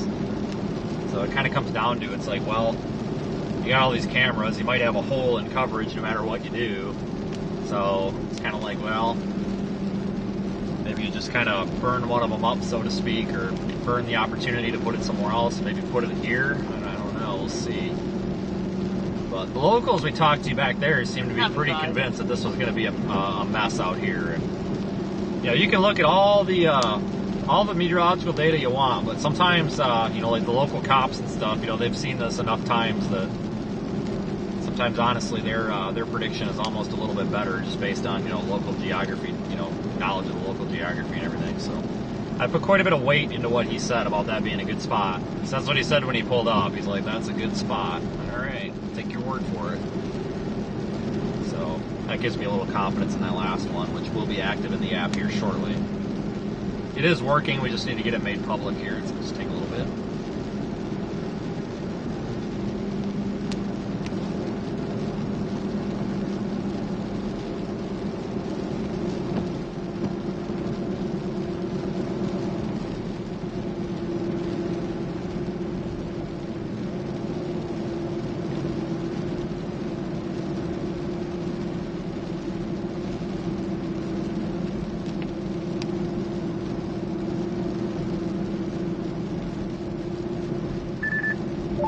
I don't know if this Burns Park one's going to work. Aiden tried to find a route, but it says it's closed until September 24th. What the hell? Okay, because I saw that too. And it was just that little spot that said reported 30 minutes ago, so I thought, well, maybe it was an accident or something. But I was going to recheck here in a few minutes. Maybe, I tell you what, we'll see if anything changes, because that was not there this morning. I mean, I know if it says till the 24th, that's like, I don't know if it's like actually closed or partially closed or what, but I want to see if that disappears from the map or not. If it doesn't, we may just go to that code or whatever, just to make sure we get something out, because that one that's west of Burns Point, I mean, that's 2 hours and 10 minutes from here. So we're pushing dark at that point. Figure it out here, I guess, because I'm kind of a little bit leery of that. We have a transfer that's been on hold also. That's also going to Ocean Carrier, is also a non-stat. Yeah, guess we can play it by ear. Yeah. A little further west is probably doable too. Let's see if that gets updated or something.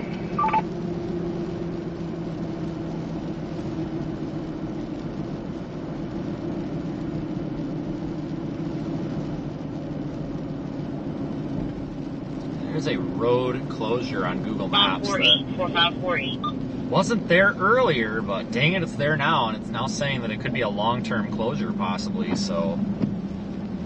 Oh boy, we may not be able to get to the spot where I really think I need to get to, but we'll play it by ear here and see how things go. 25, y'all, this is coming out of room 2127, going to Oxford County room 527. Copy, thank you, ma'am.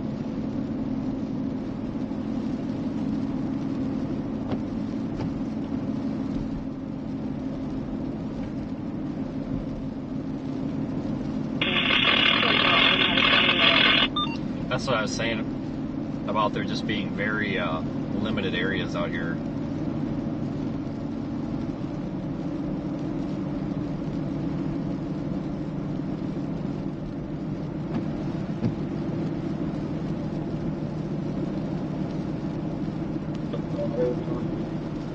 Sometimes you kind of got to take what you can get kind of thing.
The forecast track, I think I saw someone measured it. I guess it shifted like 6 miles east at the last whatever cone. So basically on track. The track on this has been pretty darn consistent. I feel pretty confident in the Hurricane Center's track because just the way this has been going, you know, there haven't been many changes. Everything's been, the intensity's been a little bit questionable, but the track has not changed much, and most of the models are really in good agreement here. So I don't think that we're gonna have issues with the track. I hope not, but that's why we need to get a little further west here. Get back up there, go through Homa.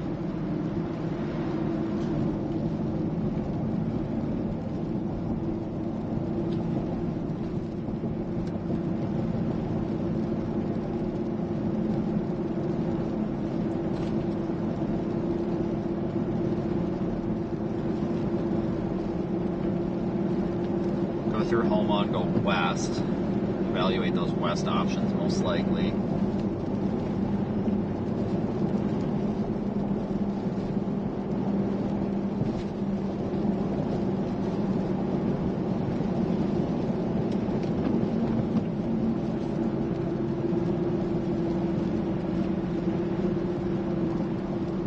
Oops. Oh, Google was navigating me.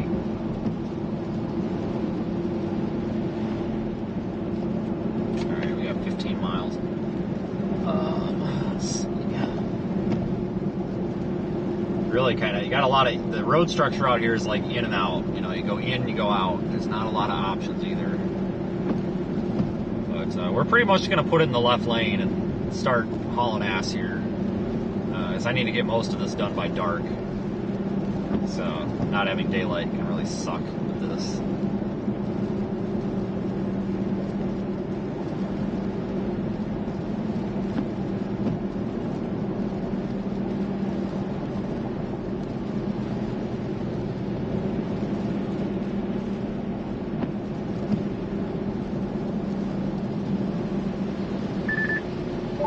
Yeah, it looks like the entirety of Louisiana 317 is closed.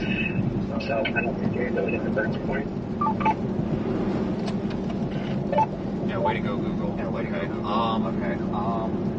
That one to the west is like a cipher, or whatever, cipher or something. That's probably reasonable. I mean, we'll just have to get as close as we can get, I guess. Yeah, it seems like it.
There's just a big hole of nothing kind of down in that area, southwest of here.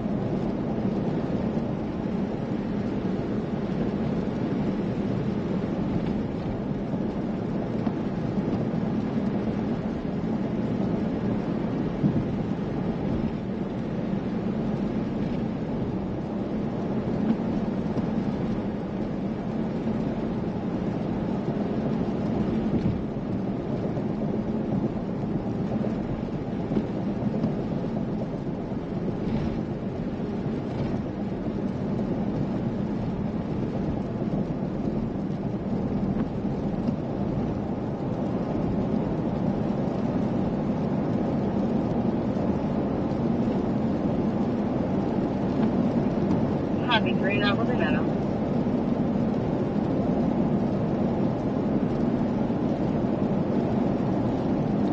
May go put one in like Venice or something tomorrow morning, real early if needed. I got down here fast, yeah, Carla. I mean, it's definitely my job to make sure we've got these out. Definitely could use some help down here though. So I had a second team of people. We could send, you meet in the middle, and then you send one team west and one team east, and then you meet back in the middle, and it works out really well. We have some staff members that would be able to do that, but we just didn't have enough notice on this. This storm, it didn't come out of nowhere, but it definitely did intensify. I mean, it didn't look like it was going to be anything worth really doing this for, and then all of a sudden it did. So we just really didn't have any time to organize anything, And I actually made terrible time. We needed to be doing this yesterday. I appreciate the compliments though, but we needed to be doing this yesterday. I do not like being down to the wire like this. Not good. There's a lot more than just the live stream that we do on this channel, making sure this equipment's placed and all that. So it's a lot of logistics, that's for sure. That's why when we find a good spot like those two that we were at, we save them on a map. We're gonna need them again someday.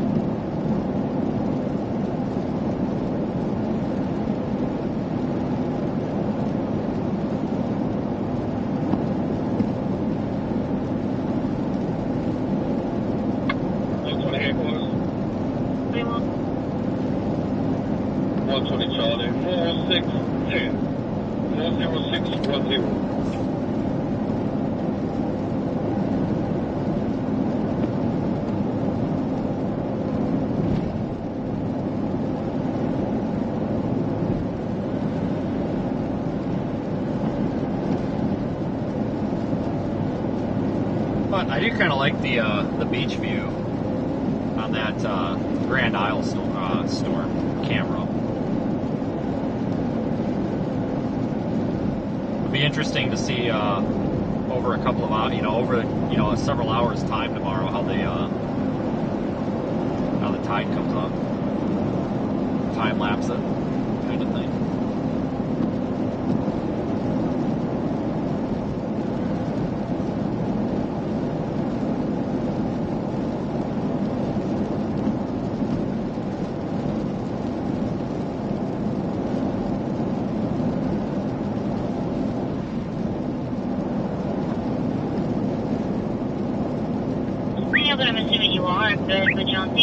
SCH 1708.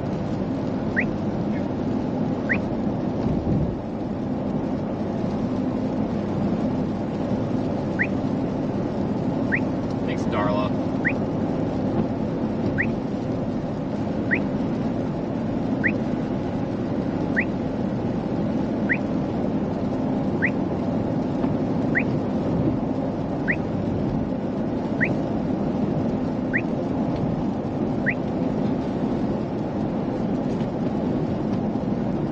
Thanks for being part of the stream, folks. Be sure to subscribe if you would. It does help us out.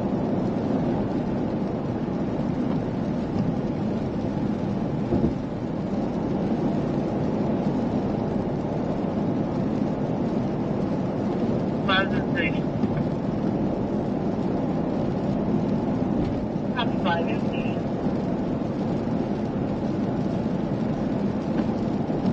The road hazard 182 at Bayou Block Drive. You know, you look at the map, and this doesn't look like it would be that long of a drive in and out of there, but man, it is.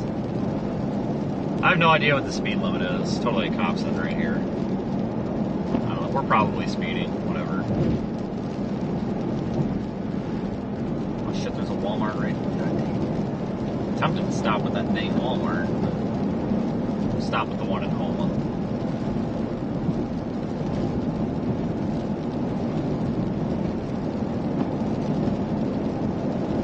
Bridge, contact from a PDS to the area.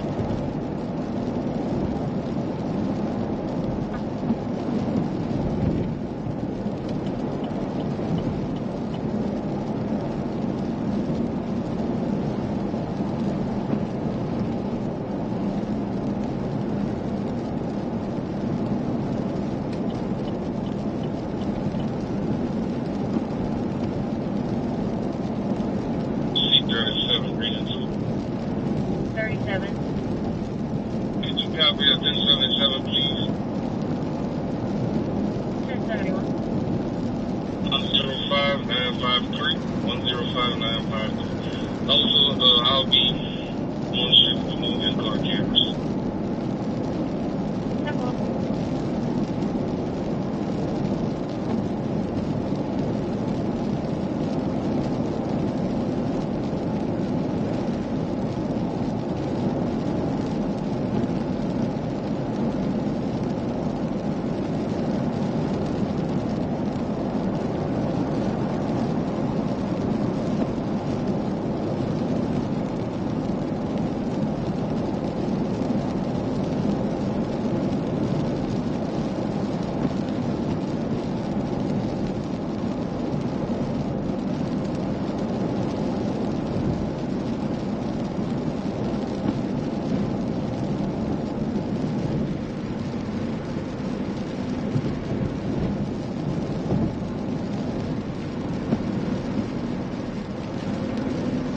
We may be limited to some urban deployments here. Hey, did I read that right? Did I read that right? You guys saying Cyber Mirror? Cyber Mirror? Whatever. You guys saying that's inaccessible as well? Right.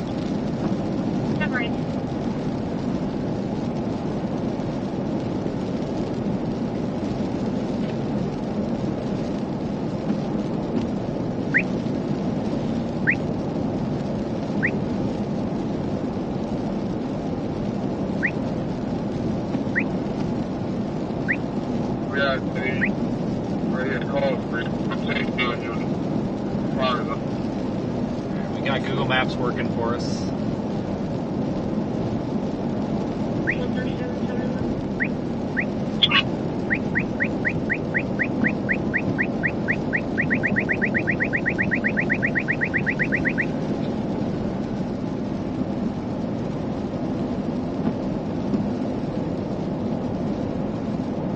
Carla had a super chat. Thanks again, Carla. Being part of the chat.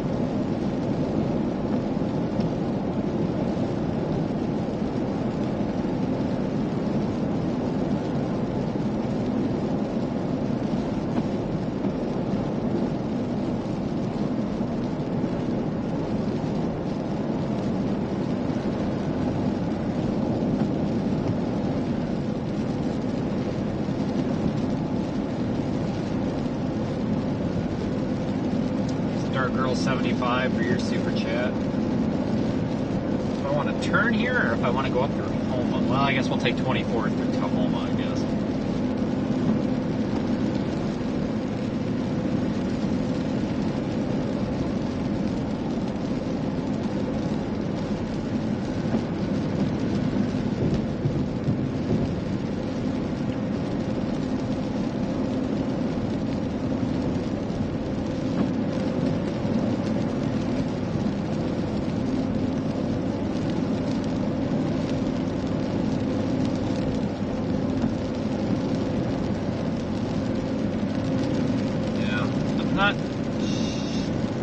Not be able to get to these two areas that I wanted to play at. I might just call this freaking sheriff's department and see if what we're getting kind of conflicting information here with what's open and what's not.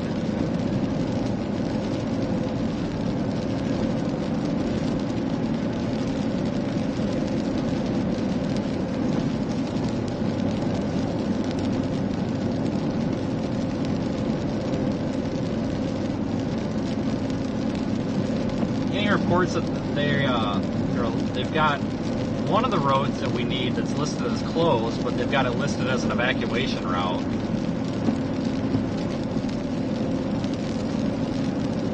So they're recommending it for evacuations. I have a hard time believing it's closed, but that is a day old. That's not enough room, so there's no that chance.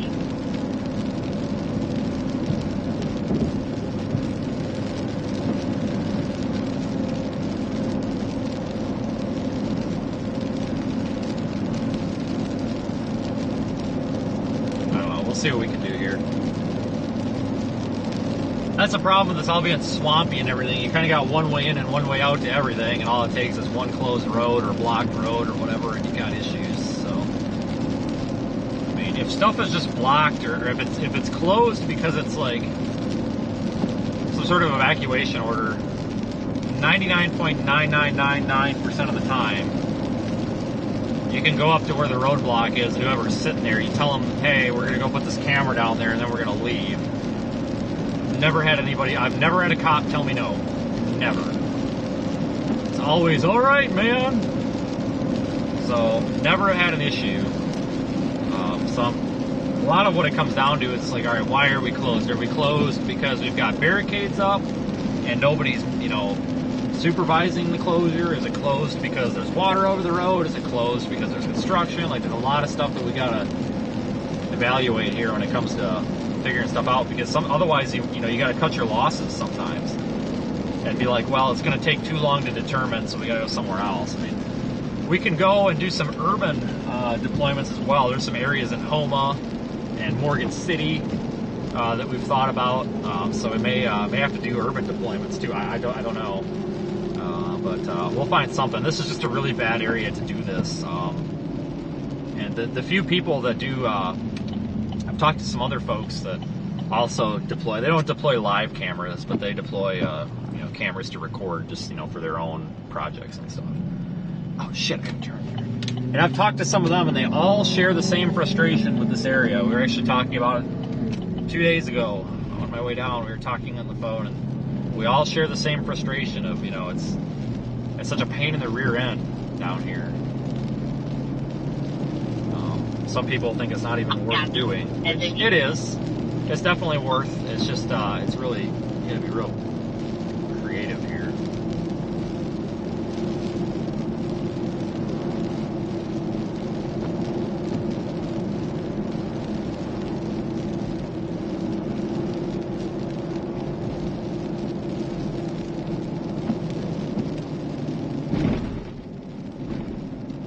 Bridge thing. What a cool bridge. Well, fuck. It said stop there on red. Well, I can't.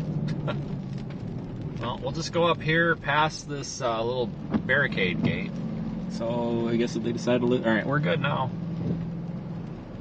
Man, they need a longer yellow light there. Holy shit.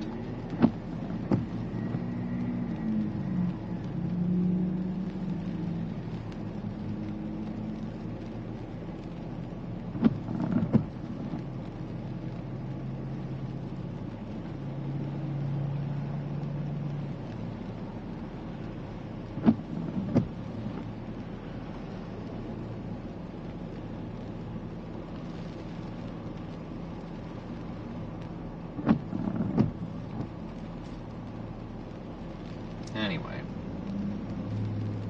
Hopefully we get a green light this month and we'll be on our way. There we go.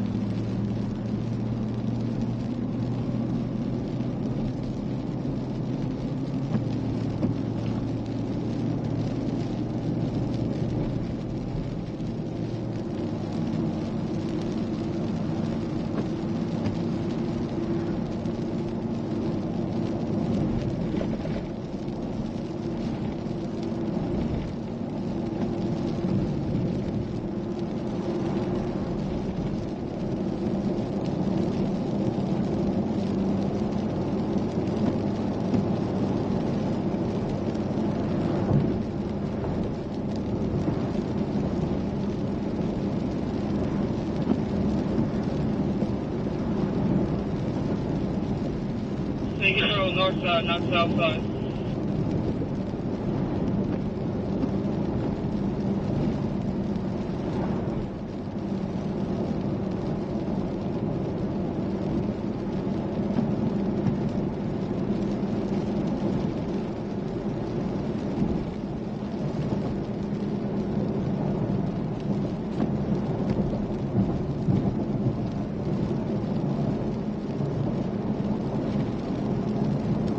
Glad you all could join us today, though.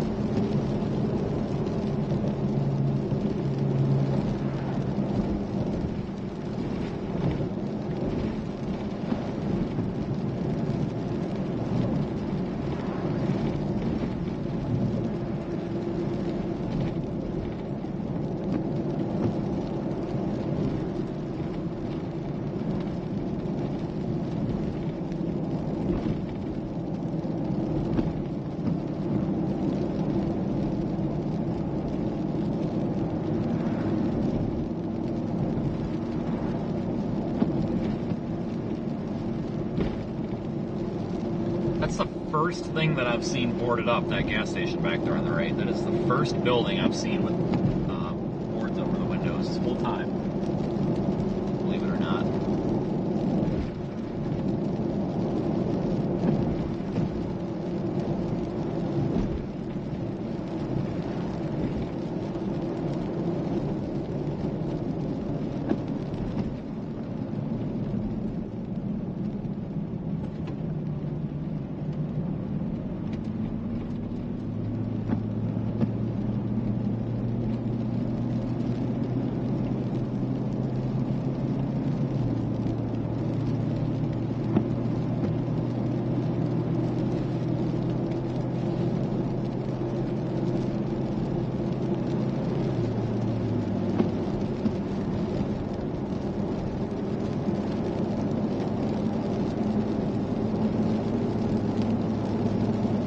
I don't know if anybody could tell, I'm using a different camera today. I'm kind of interested if anybody noticed. And if you did notice, be honest. If it looks like crap and you hate it and you want the old one back, do not be afraid to hurt my feelings and tell me. Because I'm not watching. I'll go back and make my own opinion, but I have no opinion, so. Yet. I do think it's a little bit green. I think I need to adjust the color settings, but other than the greenness.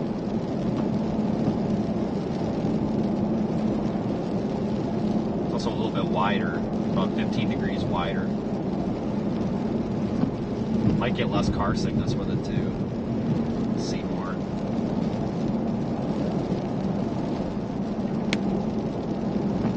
But this might be one of those days where we resort. So, what was it? I think it was Ida. Obviously, I wasn't deploying these cameras in Ida. That was Don doing that. But we couldn't find anywhere to go, you know, for observation of Ida and everything. We're in Homa, and we finally threw our hands up in the air. I said, screw it. So they called the police department, and they're like, call the sheriff's department. So call the sheriff's department, and I'm like, hey, this is what we're doing. You know, we're idiots, but we're trying to, you know, report what the hell is going on down here. Where the hell can we go that's not flooded, blocked by a tree, any of this stuff? And they're like, well, we don't know. Let's transfer you to the fire department. I'm like, oh, for Christ's sakes.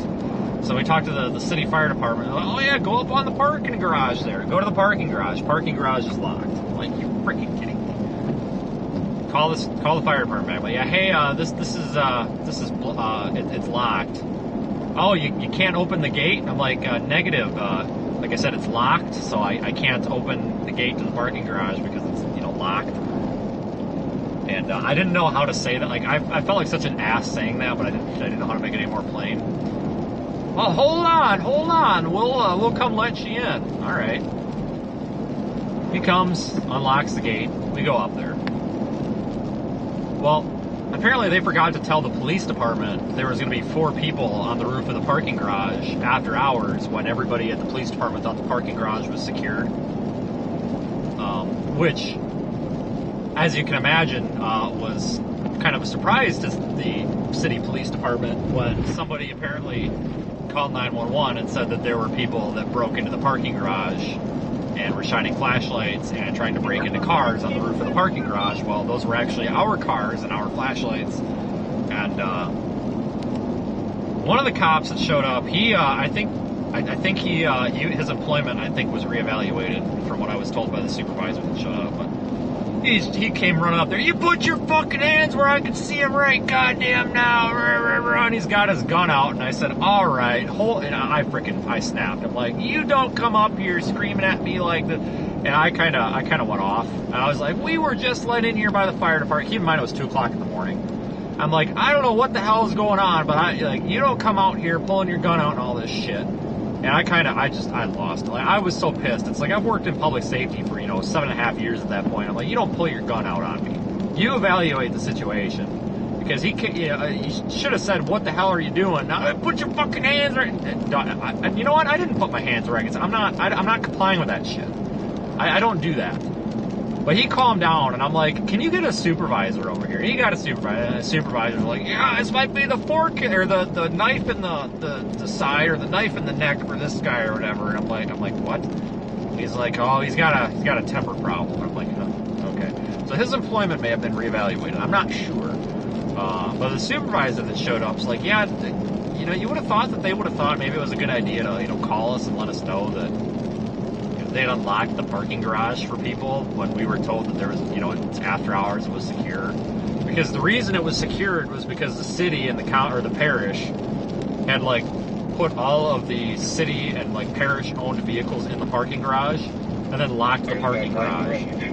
So nobody thought that anybody was going to be up there. Understandably so, why somebody would be surprised. But I don't think that guy works there anymore, but yeah, that was an interesting ordeal. And we stayed up at that parking garage all freaking night. And the next day, that was the place to be. And then I don't know who did it, but I'm pretty sure somebody cut the lock. Not saying it was a chaser, but I don't know who else went up. But somebody cut the lock on that parking garage. Because when they unlocked it, they gave us the code to unlock it. So it's like a combination lock, just like what do you have on your gym locker at school, just a piece of junk from Walmart. And they locked us in. Because obviously, the 2 gates were locked. So when the fire department dude left, he's like, "Well, I'm locking you," and he gave us the code. And he's like, when you go out, you're going to have to reach through the gate, grab the lock, spin it around, and you're going to have to, do it backwards. I'm like, that's fine, we'll figure it out. Well, so, there was even the entrance and exit, they were both locked. And I doubt the city unlocked that. I think somebody cut the lock. I don't know who, unless either that or maybe the fire department's like, screw this, we need more people. I don't know, but I guess they were, the keepers of the lock, I don't know, for this event or whatever, but that was something. And then all of a sudden, everybody and their brother was in that parking garage. I remember at noon, there's just a bajillion cars that showed up. I'm like, where the hell are these cars coming from? And what was funny was there was another chaser, and I don't know who it was. I have no clue who it was. But we come rolling in with our 3 cars, and this guy's like, I hope you know that this was a secure facility and we shouldn't really have any more people up here. Now, we had left the parking garage to go evaluate the situation and then came back. And I had my colleague Kyle with, And Kyle's kind of like me. He's kind of an asshole when people are assholes to him. And I don't remember exactly what he said, but I remember he rolls the window down the rest of the way. He's like, you know what, buddy? We were the OG people up here.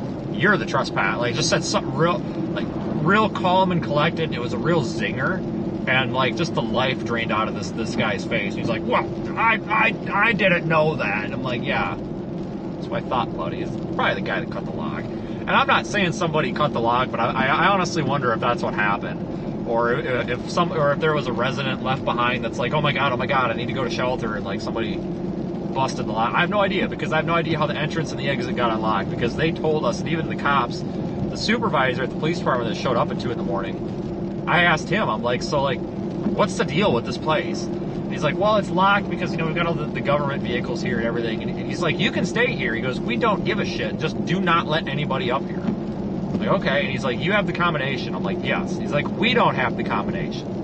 I'm like, okay. All right. He's like, we don't have it, so we can't let anybody up here. And he goes, but he told me, he said, whatever you guys do, do not let anybody up here, no matter if they beg and plead, who they say they work for, just don't let them up. If they say they work for the city, tell them to call the police department. Okay, so we didn't let anybody up. So I have a real strong suspicion that nobody was let on there. I think somebody broke that lock. So, I don't know. We'll never know. But that's the story of the Homa parking garage. Kyle also had to barter some kid for, I don't know, some baked beans because he didn't have it.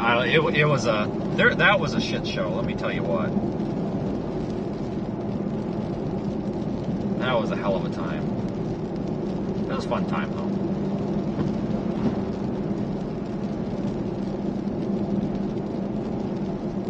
You got my 861. 812?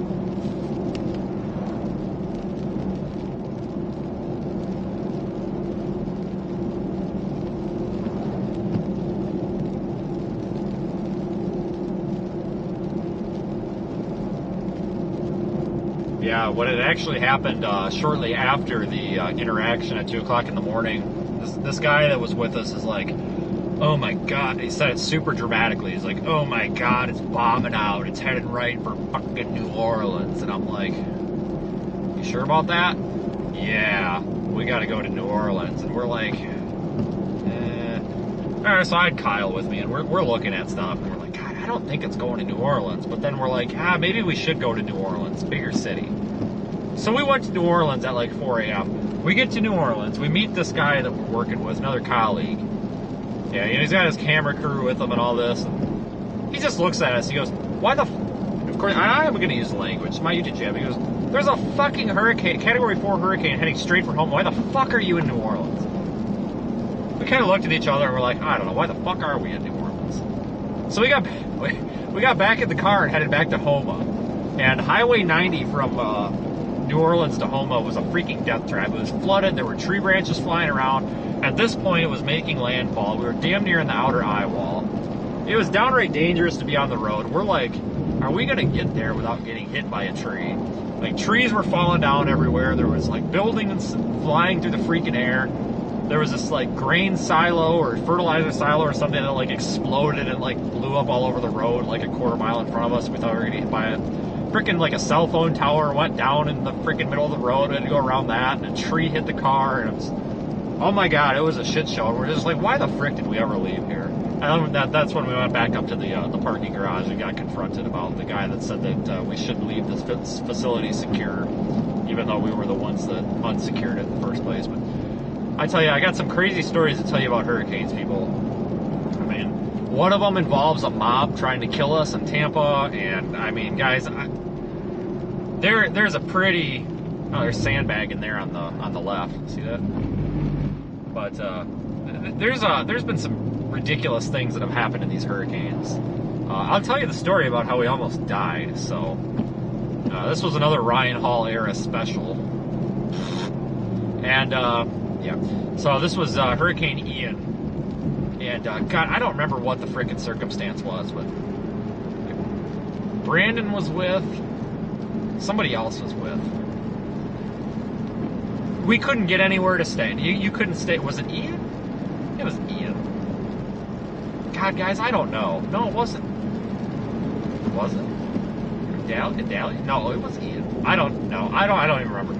But anyway, it was one of those storms. We were in Tampa, and we couldn't find anywhere to go. We had to, like, it was one of those situations where, like, there's 3 people that have nowhere to go, can't find anywhere, so you got to find one place and make it work. So I found an Airbnb. Well, it's in the freaking hood. We park all the cars in the driveway. Brandon's got this freaking U-Haul trailer with him. I park next to it. I can barely get out of the truck. This guy comes up to Brandon, and he's like, I'm gonna mother effing kill you and take your car. Ha ha ha. And then he just keeps walking, and we don't know who this guy is. We're just like, oh, this ain't good. So we're like standing out in the driveway, and the 3 of us are evaluating. We're like, should we be here, or should we go somewhere else? It's like, well, shit, we already paid for this Airbnb. I don't know. Like, he's probably just all talk.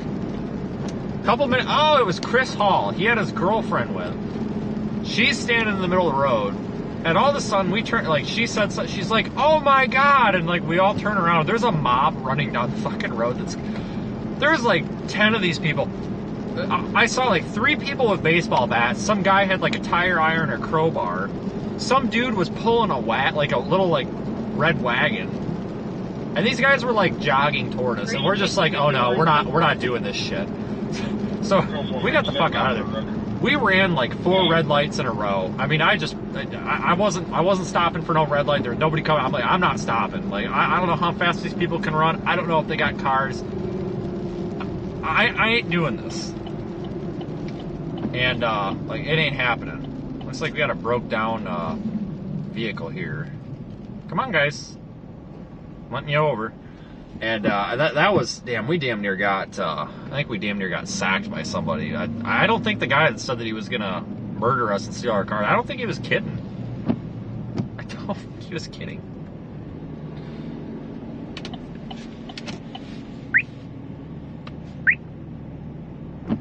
It's been something, it's a lot of stories from these hurricanes, folks.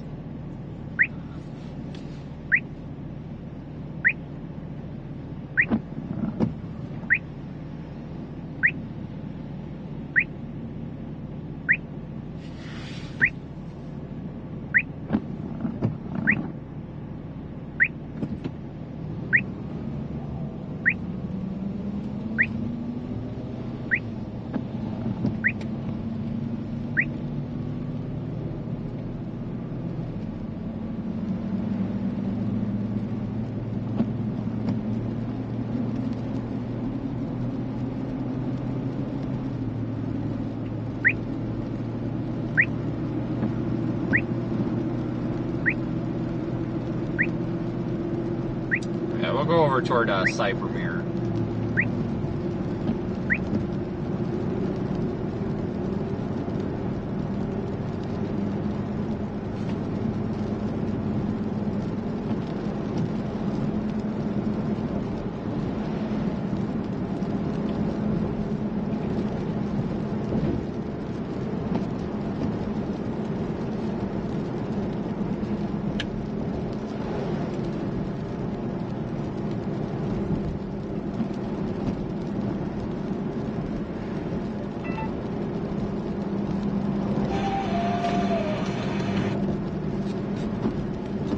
Alright, at 2 miles.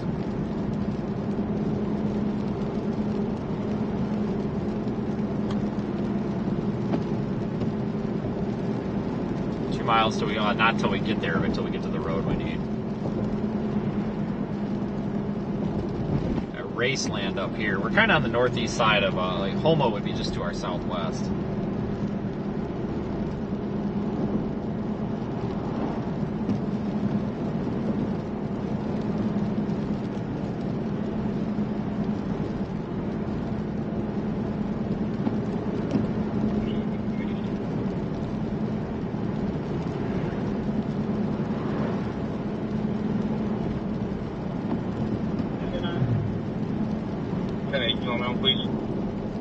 A long drive back to 90.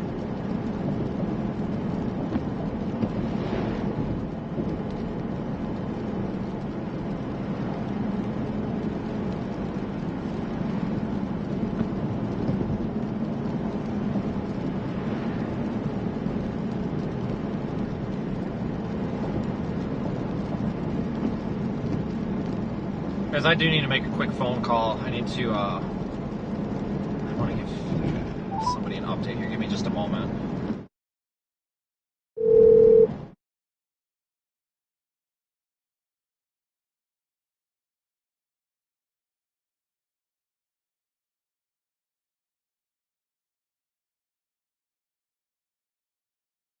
Hold on a second, folks.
Alright folks, like I said, I had to mute there for a phone call, so that's all that was. Not In a a big quarter deal. of a mile, make a U-turn. I've changed my mind on what we're going to do, so that's why we're U-turning all over the place. We're going to go down and do that cockadry, whatever that is, coco-dry, whatever.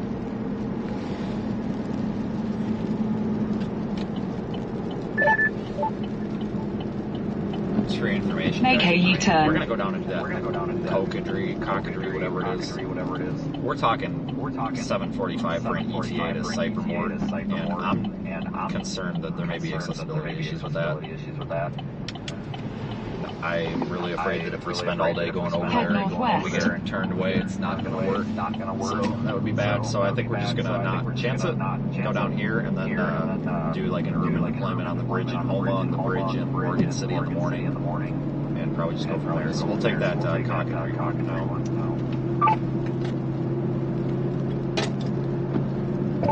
Okay, sounds good. I also just found one on State Route 15 by Dularge, just south of Homa. It's west of cockadry, whatever it is. I put it on the maps thing, so if you want to take a look at it, it's there. Copy that. There is a really big bridge. It's got big shoulders on it in Homa, so we'll probably just strap one on the guardrail up there in the corner. I don't want to do it tonight just because I don't want anybody like screwing with it, but we're just limited on options. I found some conflicting posts on Facebook too, where some people are saying you can't get to Cyberport, but I think they're referring to Cyberport Park or whatever. I think the actual residential area down there is accessible and stuff. I think we'd be okay, but I'm afraid that we'll eat up all of our time doing that and then be screwed. So we'll just go down here and maybe bang that one out in the morning, I don't know, but with this thing trending east, I feel like we're almost more likely to have to go to Venice than Cyberport or whatever at this point. Yeah, that's a good point. Let's see what the models do tonight, but yeah, so yeah, it looks like cockadry and maybe this other place by into large could be an option. Yeah. We'll just have to see. They're pretty far, yeah, it takes a while to get down there, so. But if cockadry road doesn't look, actually, I take that back. Oh wait, no, there's a road that connects cockadry, whatever. You can go from cockadry through Lock to Stereo, and then go south down 315, and that can be another potential. It doesn't look too far. I don't know what the travel time is for that. Yeah, that's what I was looking at, and it's kind of similar, I think, to that highway 41 signs. You find utility pole and point at some houses on stilts and stuff like they flood. I don't know. If I see some locals, I may ask for some opinions, but we'll just do. I mean, this was the backup plan. I guess we'll just do the backup plan. So this will work. Yeah, fair enough. If the Google Earth Street View thing is to be believed, there's a ton of power poles and it's like In 2 miles, take the exit on the right. Road. You go down 315 all the way. And it looks like there's like a boat launch or something. But from what I see here, there's quite a few power poles that you can take along with it. They may have changed. The picture looks a little old, so I'm not gonna bet all. Copy.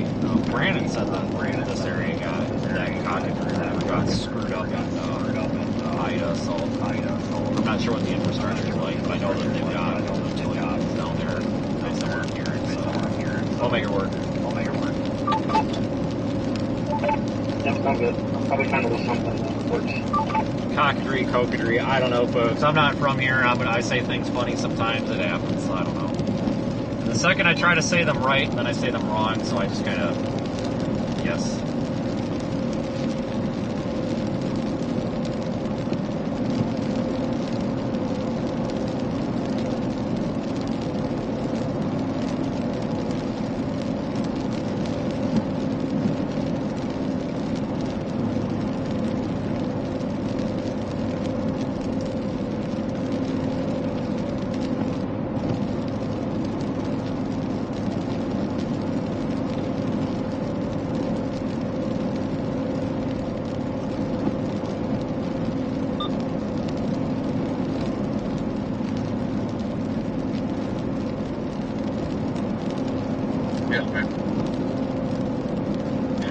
Copy. Call advice is going to be Take the exit on the right. Then take the slip road. Should be located in the area of Gobert or.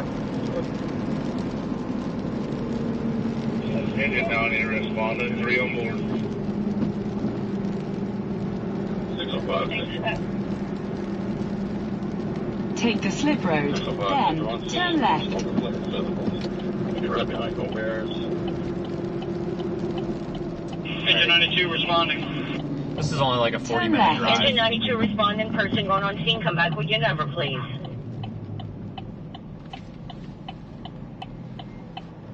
So this won't be too bad.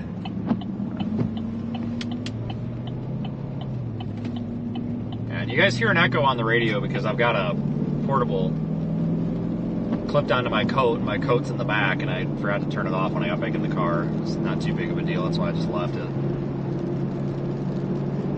601 responding.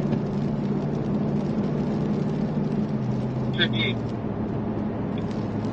04 response. Nearest hydrant should be the area of 130 Malcolm Lane. Malcolm Lane is advised, and I'm not showing on any on Whitney. None in that area.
Back to what I was saying about this being a tough area. Like, this is a really tough spot, not only to put these cameras out, but it's also tough to chase down here. Because these low-lying areas get swamped out, and you're kind of, sometimes you get stuck on a bridge kind of thing, you know.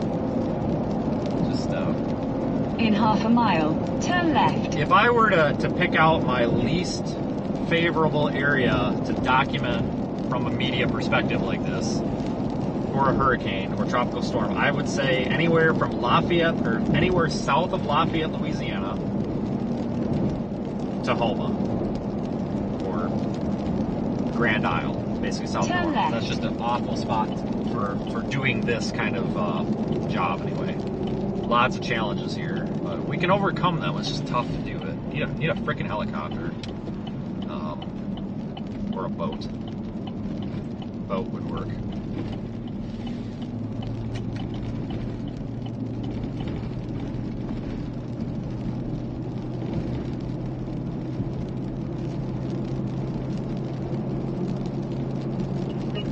I need you out to 130 Old Safari Heights. 130 Old Safari Heights. Her 77-year-old female, conscious and breathing.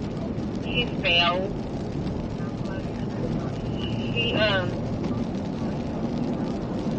It is a COVID house. She's on her stomach, complaining of pain to head.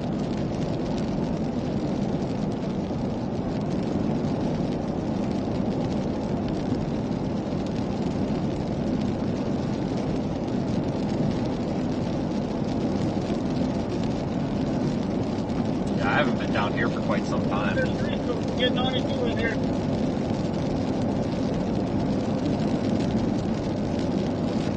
Alright, dispatch, this is...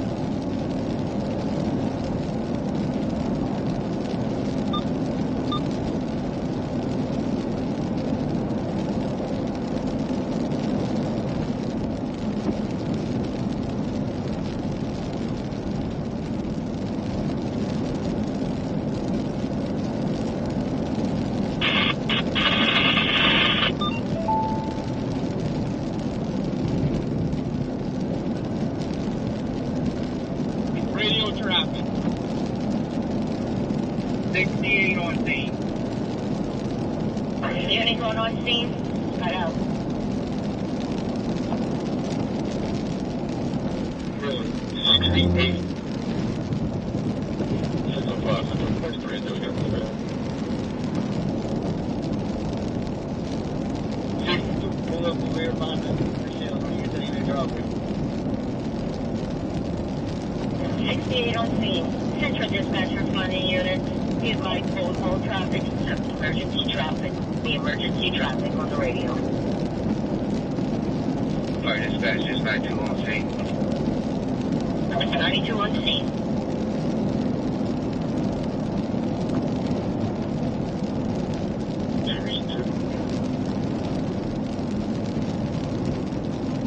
Thirty-two. You're logging on scene, huh? 4 tonight. 2 and 7.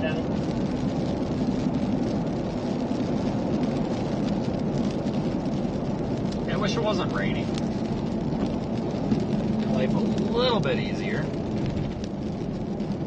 Here's one of the bridges here in Homa. Coming up to it.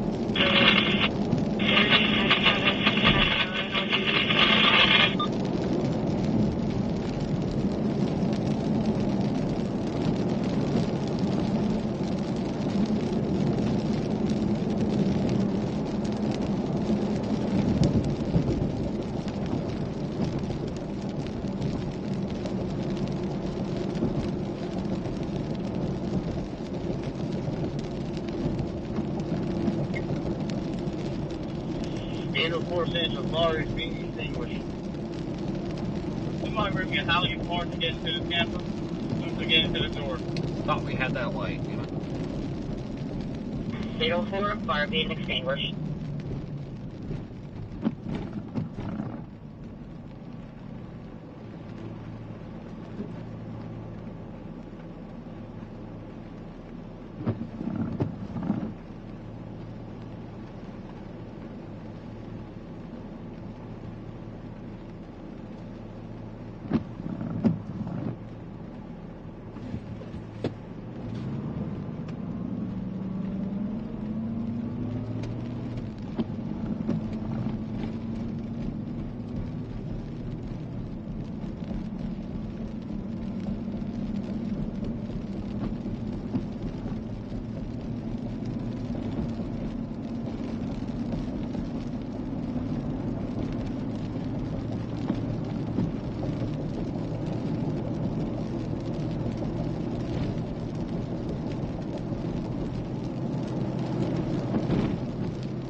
Homa now, east side.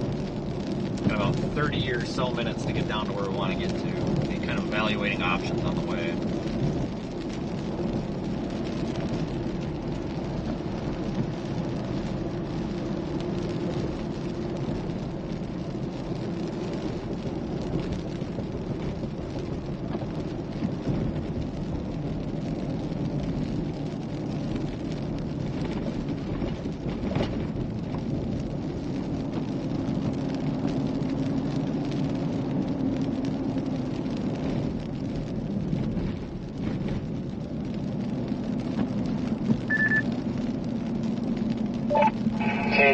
18Z hurricane models are starting to trickle in. Looks like it's kind of honing in on the area from like the Atchafalaya Bay out to like just south of like Oma. That's looking to be where the models are starting to converge on. Yeah, at some point tonight I was going to ask you what your opinions are on Homa, because we've got some connections here in town, you know, like parking garage access and stuff. I'll be honest with you, with these bridges and stuff, if depending on how many we put going down this road here, if we only put one and we have extras, I may focus the deployment maybe on some of the taller infrastructure in Homa and just try to capture the wind blowing stuff around at this point. Because I'm starting to think Homa might be kind of the ground zero here with the nasty part of the Iowa. I was originally going to go toward Morgan City in the morning, but kind of like the Homa area more. Yeah, it's definitely looking like the models are considering on that kind of area. I guess it could still push a little west, but for intensity, we're probably looking at a high-end Cat 1 here, pushing a 2. But I don't really think we're going to see like anything like absolutely devastating. This thing still hasn't become a hurricane, so maybe it has some tricks up its sleeve, but I'm really starting to doubt it. But I'll wait till the rest of the models come in, and then we can adjust from there. Okay.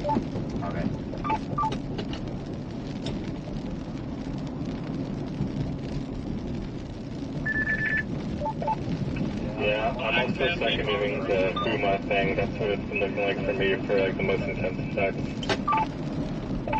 Infrastructure's pretty good up here too in terms of deploying this stuff. There's good options to get out of here as well. That cop that I was talking to back there told me, I guess an Ida. He knew of the chasers that went and rode it out down there in like Grand Island stuff. He was like, whatever you do, just do not be south of 90. And I'm like, oh, I know. So we're really, I mean, this is basically as far south as we can go. So it's basically like Morgan City, Homa, or something east of here. So you don't really have any options.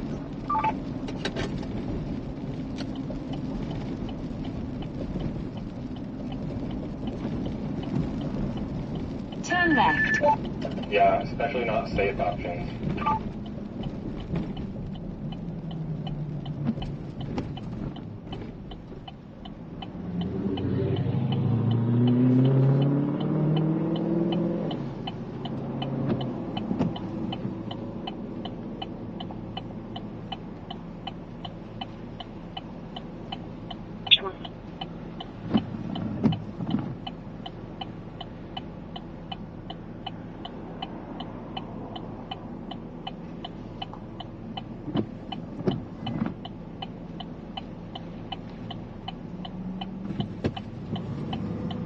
Smells like a restaurant. Somebody must be cooking. I haven't been in this town for 3 years. It's been 2021. Almost came through here. Was it last year? We had a severe thunderstorm or something down here, but ended up going for a different storm. But yeah, it's the first time I've driven through here in several years.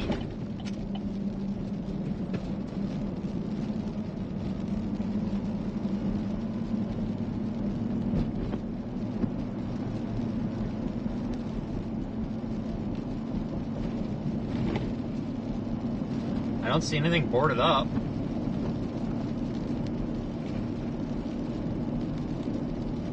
I mean, you know, you really don't get that much stuff flying around in like a Category 1 or 2 hurricane. It really depends on the infrastructure and how well things are built. I mean, and, you know, you got to take each situation as its own unique situation. In general, I don't usually see too much stuff flying around in these Category 1s, Category 2s. Now you start getting a medium to like stronger Category 2, you start seeing debris and stuff flying, but I mean, you get things that knock over and fall down and all sorts of stuff like that, but you don't get this like, usually, you can, but not usually, you don't get these like flying missiles going through the air until you get up into like Cat 3, so it's probably part of the thought, maybe reason some of these guys haven't really done too much boarding up, I'm thinking, but it looks like most things are open from what I'm seeing, which is good for me because that means we don't have to eat frickin' peanut butter and crackers all night. I do need to go to Walmart and get some socks, some dry socks.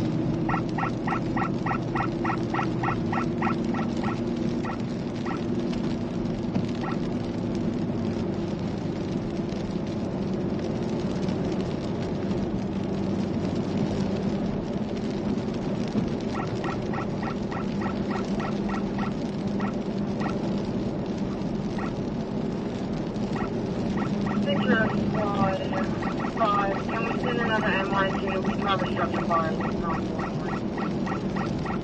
Yeah, I'm sorry, I forgot about that. Yeah, thank you. Send Squad 2, Media Service Emergency Squad 2. You copy.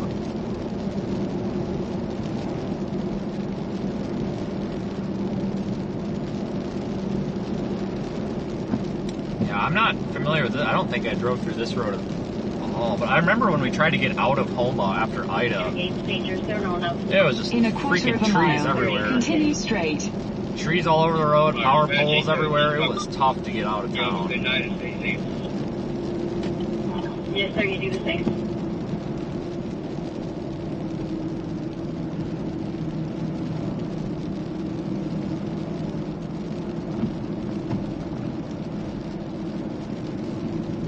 Continue straight. Guess my lane ends. Surf 050, we got the information. Copy, 050.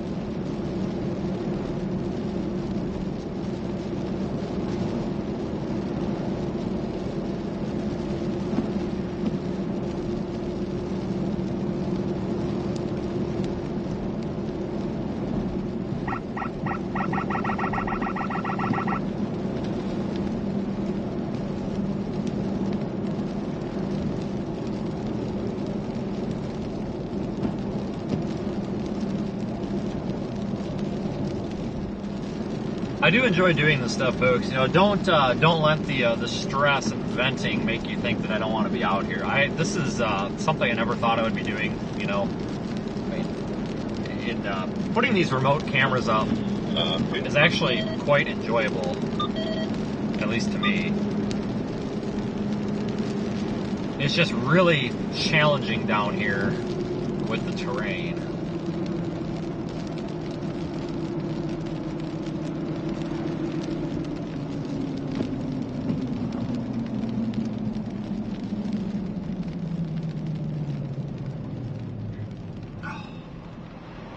Thought we were going to be able to sneak around them, but we can't.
swamp we go, I guess.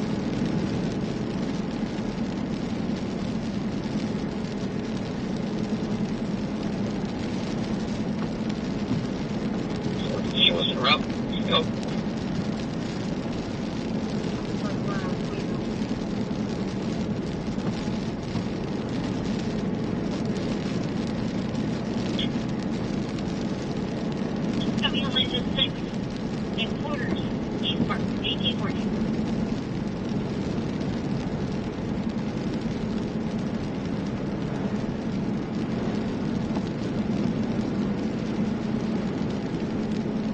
Random mattress there on the side of the road. Looked like kind of a nice one, actually.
Realize there were this many like trailer homes on this road. I thought it was pretty open, but apparently not.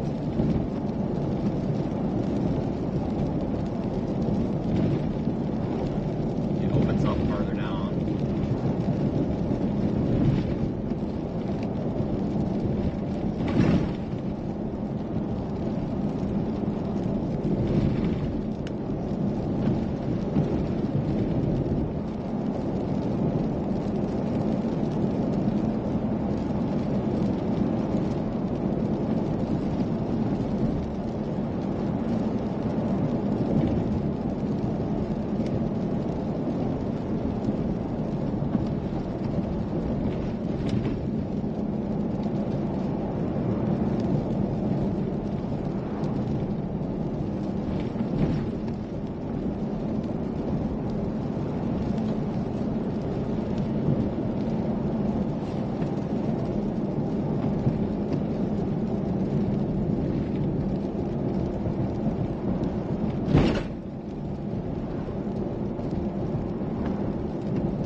So that 4-point road just to your south also looks pretty good. It's just west of Cockadree on PR 67. Okay, yeah, I see that little like cut over road there. Port Fusion or whatever came up. We got that in the app. No, it looks like the camera's sitting on the ground, but it's not. It's just the perspective of it. That's a good, 7-8 feet up. For a minute I was wondering if it slid down and I needed to go back down there, but the truck went by and it's clearly looking down on the truck. So I know it looks like it's low, but I think it's just the perspective of the lens, because it was definitely looking down at the truck. So it's kind of weird. Yeah, it looks good. That could be a good one for the urban impacts, or town impacts rather. These ones down here where you're heading are a little more rural, but there's some buildings there. They have pretty unimpeded access to like the the canal there. So if that starts getting flooded over, it's not going to be good news for anything up the canal. Yeah, like I was saying, the Port Fourchon, if I'm saying that right, the camera looks like it's sitting on the ground, but it's not. It's a wide angle lens, so it just looks goofy. So you guys go and check that out in the Radar Omega app. Kind of street level perspective there, because that's basically the only thing down there to look at. But it's a good thing we put it there, because we're running out of options. But when the cars go by, you can tell that the camera is definitely looking down at the cars. So for a minute, I was looking at that, and I'm like, ah, shit, I hope that didn't slide down the pole. Because I had that awful tight, but I'm like, damn, I hope somebody, I was kind of thinking, like, God, did somebody go and screw with that? But, no, it's definitely where it was. It's just the perspective of the lens, so. And the fact that the pole sits down a little bit in the ditch. So it's a little bit lower than the road, but we'll see here.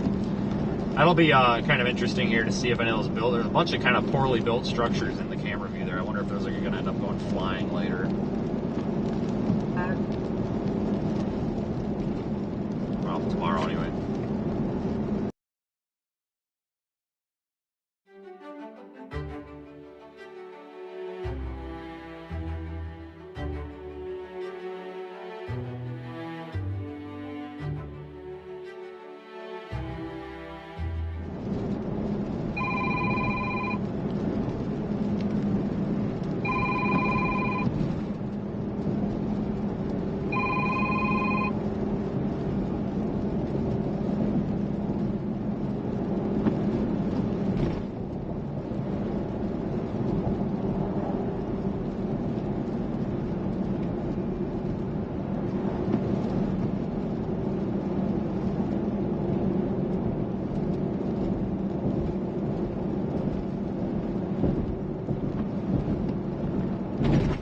That bridge we were talking about.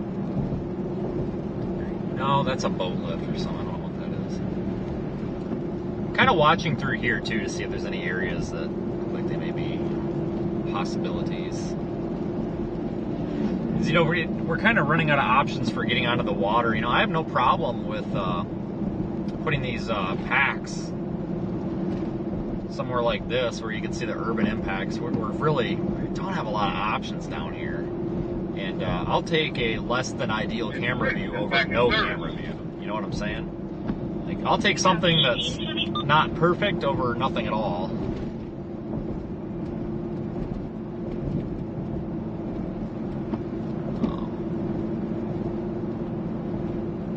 It seems pretty vacant down here. There's like some cars and driveways and stuff, but it doesn't look like anybody's really home down here. So I don't know if people are leaving the area or what's going on here. I haven't seen a whole lot of activity other than, you know, vehicles going north. Looks like the Dollar General is still open, so, but that don't surprise me.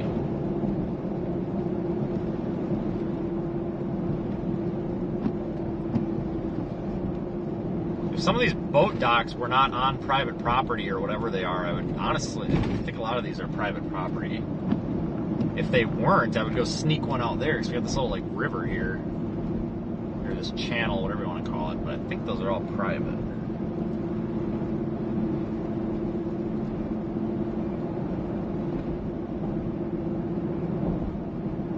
There was one, but that looked like it was in a big mud pit, and I really don't want to go stand in a big mud pit. I have a feeling I might fall off the ladder. That would be a good idea. Got that water tower up there. Anybody happen to work for, like, the water department out here? Because I'd love to go pull one up on top of that freaking water tower. Wouldn't that be something? Just leave it up there. Hold on, there's a mosquito out of it. I got rid of another mosquito.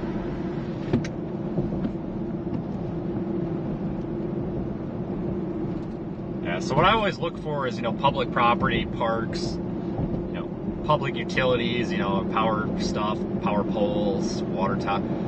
You know, you look for things that, you know, people aren't going to get pissed that you're strapping something to it. You know what I'm saying? I've had, you know, private property owners offer before too, and honestly, I'm not above asking. Like, if somebody's got the perfect view and if they're home working in the yard or something, I'm not against asking. But a lot of these are like private docks, and there's no sense of just, because you can really freak people out doing that.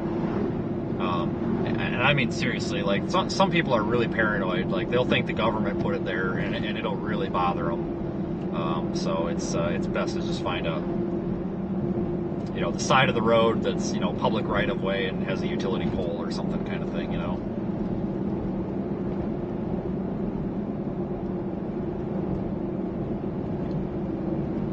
We don't need people thinking that we are actually out here controlling the weather. It's the last thing I need. They already think that. Trust me. They think that.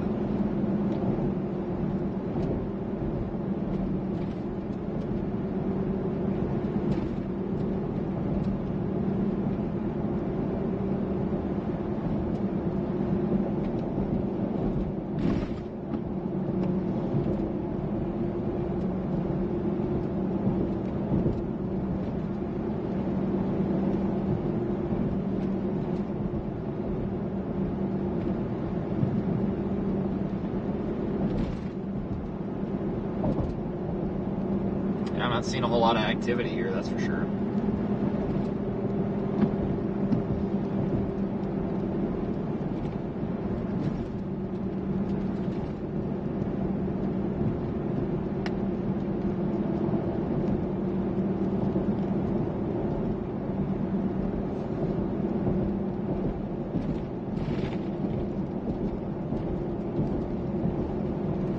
Go farther down the road. I want to go down as far as we can, and then if we don't find anything suitable down there, I've seen a couple places here that would work. Head southwest. That damn fence there. Shit. Yeah, we'll find. I want to go as far down as we can. I want to get as close to the coast as possible, and then if we need to, we'll work our way back up.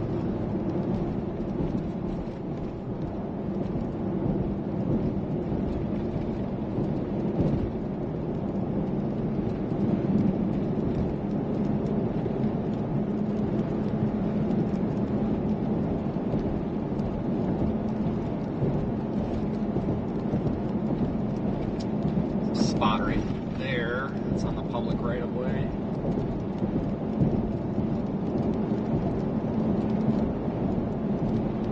Into 61 at Opportunity Avenue, we have a crash on road blockage. 49 is en route to you working western. Get a hold of one of these shipyards and just go put one on a boat and just let the boat loose in the middle of the channel.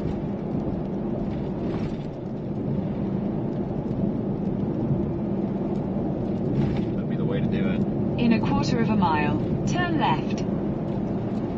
Drawbridge. Cool. God, I wonder if we put one on the. I wonder how many people we'd piss off if I put one on the drawbridge. Not on the actual draw part, but the bridge. You know what?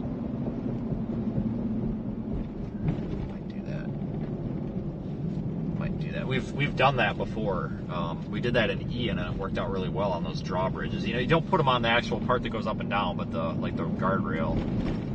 Turn left. Really well. Might put one on that bridge.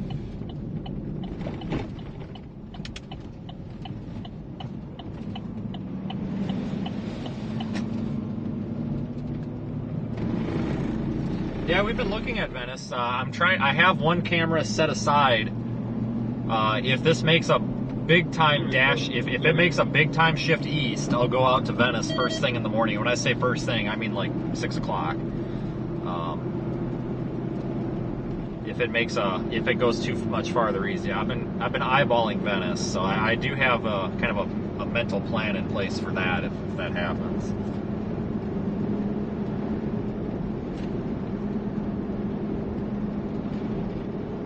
And this road's damn near about to flood over. The ditches are full.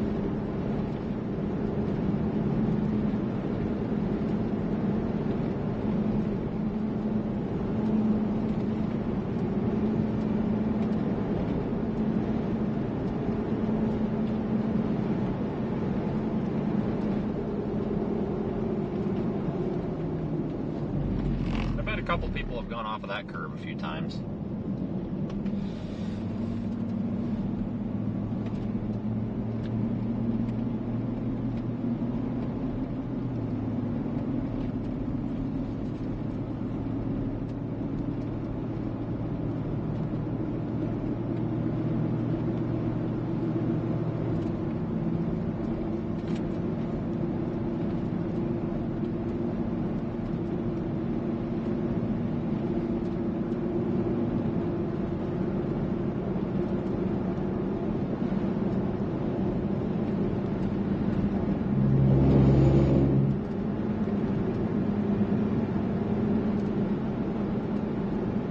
so we can go to one of these trees. Yeah, we're really going to get into the swamp here now in the next mile or two, it looks like. Phone service might be, I mean, we're doing okay right now, but god dang, I wonder if we're going to have signal down here. That would be my luck. We would find a really awesome spot and there not be any signal to get a connection on it. That would be my luck. That's usually how stuff like this goes.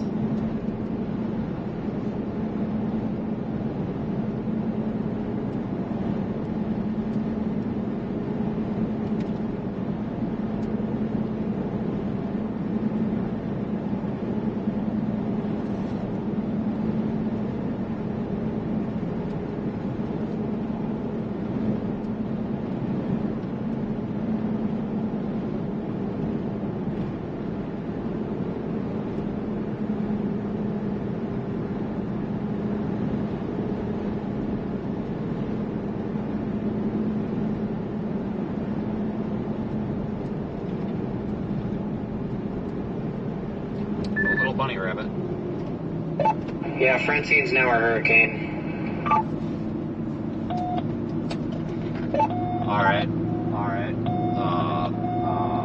What's the latest info? Did they do like an early update or something? Yeah, I think they did. It's on the NHC website. It doesn't come out yet. It says Hurricane Francine. Francine becomes a hurricane, life-threatening storm surge and hurricane force winds expected to begin in Louisiana on Wednesday. What is that? Yeah, it doesn't say the pressure or the winds yet. Just give it a moment. Alright, no problem. Really pretty out here. On mine it says 982 millibar and 75 miles per hour. Do you know how much it's dropped? Like, do you know what the last advisory was? Some people chirping on Twitter where they're just freaking out because the pressure is rapidly dropping or whatever. Sometimes, you know, it drops 2 millibars and that's rapidly dropping. So, you know, by the way these guys are. No, it's definitely not rapidly dropping. I think it's only dropped like 5 millibars from the previous update. Okay. Oh, there's a bird. I don't know what kind of bird that was, but oh, you probably didn't see it. We're on camera. There was a bird. A really freaking big one, too.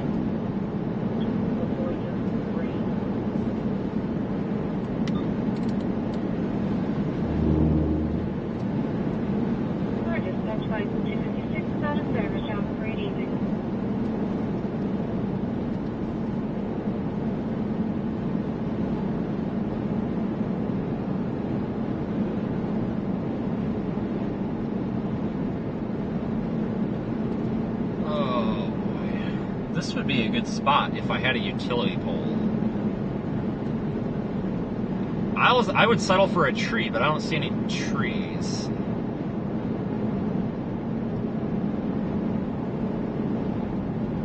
This would be a good spot. Nice and wide open. See the squalls as they come in out here. Looks like we got cell signal, so that's good.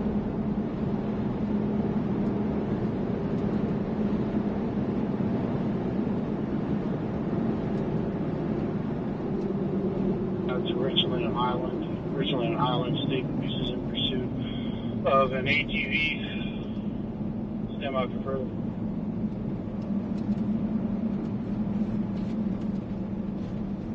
I think I actually see a cell phone tower over there, so yeah, that's probably why.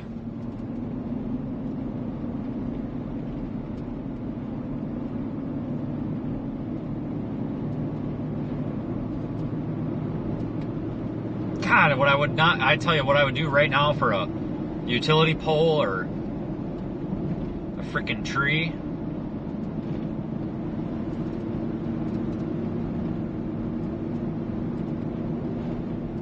This view is awesome. Check it out in the other direction here, hang on.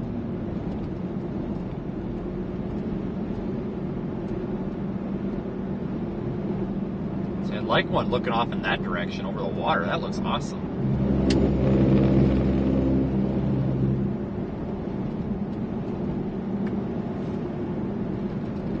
gonna get a hold of the utility company and have them put a pole out here. North Unit, go ahead, 1022, 26. North Unit, 1022. There's a little fishing area, but there's nothing, like those docks are so rinky-dink. There's no way I can strap to that. We got these road signs, but the problem is with these damn signs is there's, you can't, the mast is not, you know, doesn't have a big enough circumference. You need something with more circumference, otherwise the when you tighten the pack down, it just wants to spin on the mast.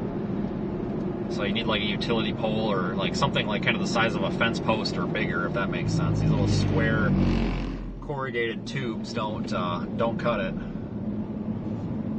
Got some trees up here, but they're on the wrong side of the road. The whole area is gonna get flooded. Yeah, no kidding. Oh yeah, this is all gonna get flooded, guaranteed. I don't know to what extent. Well, if we need a wrecker, we'll call this Kevin guy. He's had like 15 signs on these, like 15 different trees on this whole road. So if anybody tells me that I am doing environmental damages, like somebody told me earlier, by attaching these to structures, just know that I'm doing less damage to anything if we strap it to a tree than Kevin's towing did, because he stuck a nail in the tree, which probably did not hurt the tree, but I'm just strapping something to the tree. So if you're gonna pick a fight with me, you better pick one with old Kevin there too, just to be fair. And I do have visual confirmation on 2 cell phone towers off in the distance, so that means we might have a shot here at actually getting a consistent signal.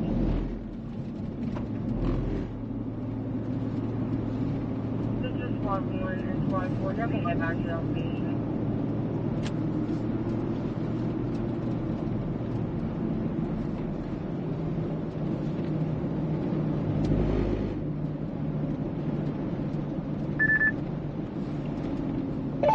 Yeah, new cone came out. Yeah, maximum sustained wind 75 miles per hour. I don't even think they adjusted the track at all, but I'll confirm that in a second. Okay, well I guess that's good news for us if they didn't, because then we don't really have to change anything.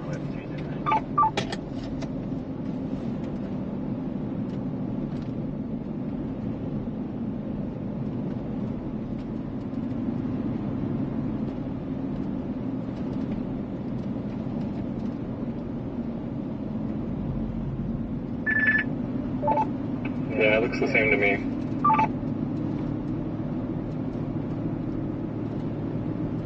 Okay, new cone came out. Yeah, it looks the same. They're expecting a 90 mile per hour Cat 1 at landfall, so not much of a change.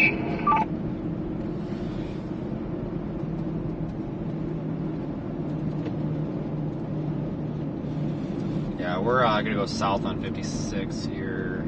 In a quarter of a mile, turn right. I see the suggestions about going into town. That's kind of the plan for the most part, folks. I'm just kind of scoping out areas that would be good backup plans if we can't find anything down here that we like. That's why you kind of need to do this in the daylight. I mean, I've done it at night. It sucks.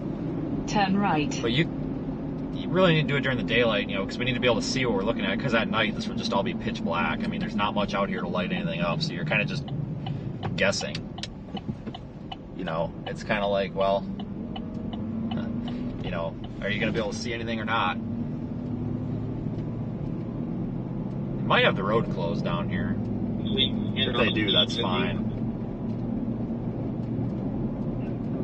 Got some backup options.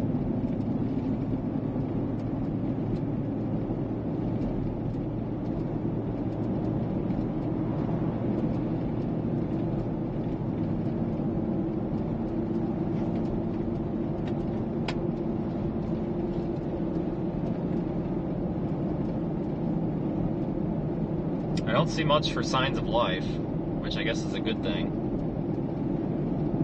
Caution, prepare to stop. Road roller gate closed ahead. Oh yeah, there's a gate closed. Okay. Okay, well, that's not going to happen because there's a gate in the way, so... Okay, well, we will go the other way. Take the backup plan. Okay.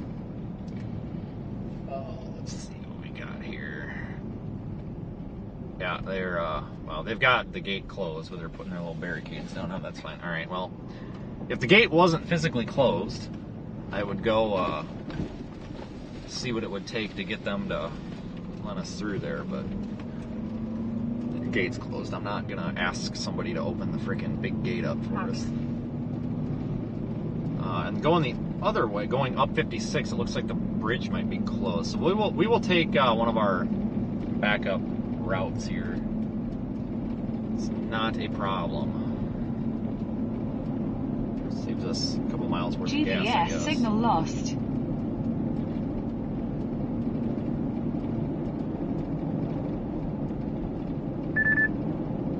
Could be blocked off. Yeah, they got a gate. Like physically blocking it. If it was just cars, I would go up there and try to sneak through. But there's physically a barrier. And then going up 56, I guess there's a bridge out. So I'm probably gonna see if I can find something in this area, or just north of here on the way. So find something in this vicinity. Okay, sounds good. As for the stuff I put in, there's one to your west on 3011, and there's another one on 315, a little farther to the west. But yeah, you'll probably be able to find something on 56 right there. Okay, copy. Really kind of looking around here.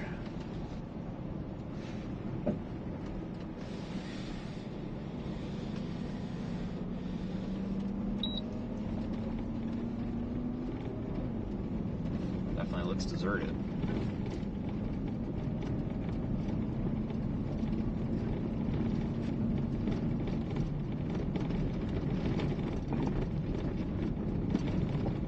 In 1,000 feet. Oh, there's that Turn kitty. left.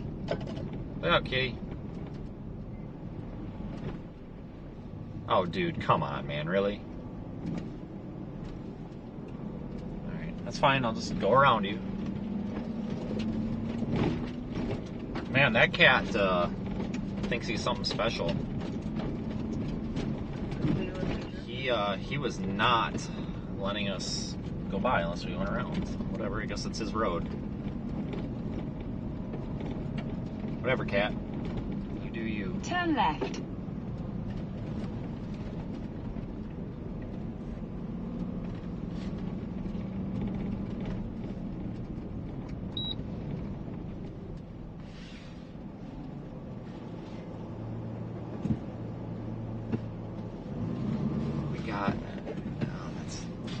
Problem is, a lot of these poles, these areas, my ladder only goes up, what, 15 feet? A lot of these poles I'm seeing have shrubs and stuff 15 feet tall, so I'm not seeing, or they're on, somebody's backyard. I'm not seeing a whole lot of opportunity on these poles here, because I can't reach some of the areas that I would want to reach.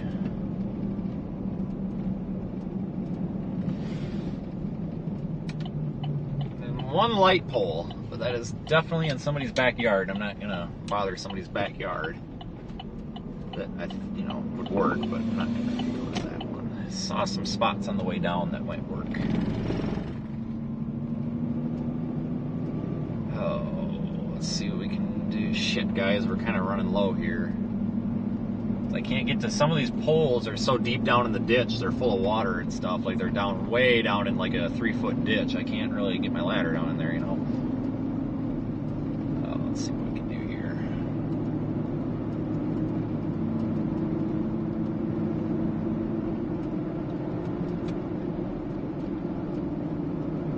I really like this area. It's super pretty view out here. It'd be a great spot for one. You can see the squalls roll in.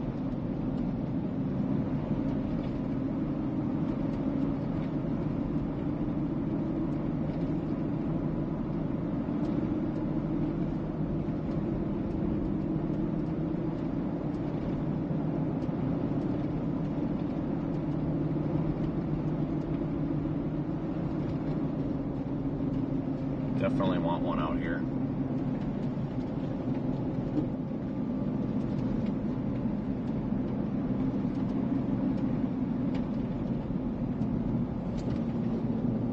Well, Grove grove of trees up there. I think that might be where we need to go.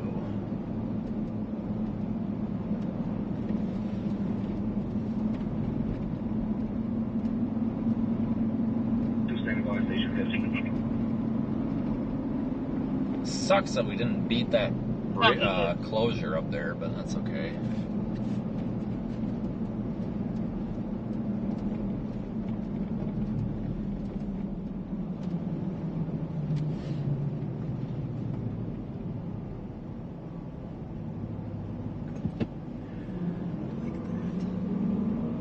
Let me check this grove of trees up, because I have no problem sticking it on a tree. I guess that's what we're gonna have to do at this point. I really want this view. This is perfect out here. Just from an, an observational perspective.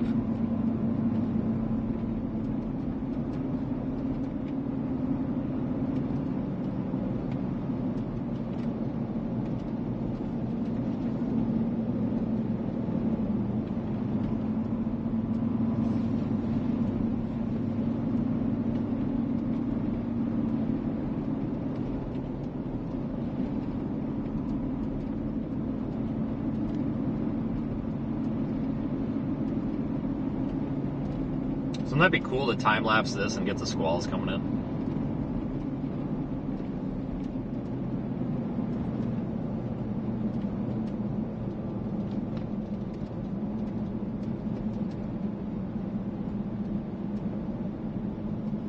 I mean, if Kevin's towing and wrecker service can find a tree to put a sign on, I can find a tree to put a unit on. In fact, I think I could use the same tree that Kevin did, but that's not a very good view there. It's blocked. Oh, what about this tree? Maybe. Freaking these ditches are so deep. Can't really get in there. We'll go up to the next one. Like I said, I had some spots that I saw that would work. I don't know, trees that I saw that would work, so.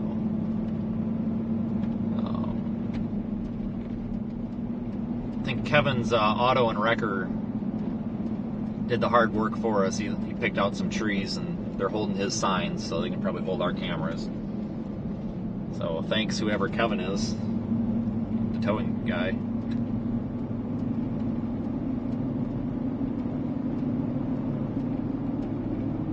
Meadows Drive, Mohammed D. Baker, and Destrehan. Reference to an elderly citizen had sandbags dropped off in her front yard. She's requesting. This is that fishing area. I wouldn't mind right here. I just don't see anything attached. Hold all units for that one. 850 will head over there and investigate. Talk. This is where I really want to put one, but there's nothing here. Thank you. Like, I would take this over anywhere, but there's just nowhere to strap to. Unless... freaking sign, but let me see if there's something up on this next curve, because this is where I really want to go. You got these little fishing docks here, but they're not something that I want to go step out on. They are busted up. Not trust myself on one of those. And the poles are only like a foot out of the damn water. That's the problem in the swamp. You don't have anything attached to it. You can't exactly attach it to grass, so. It was the 103 Delta. That will flood. Yeah, that's the point. And I think it does. Yeah, shit, it's about to flood. Flood now with the way that the fresh water is kind of bringing the levels up here from the rain.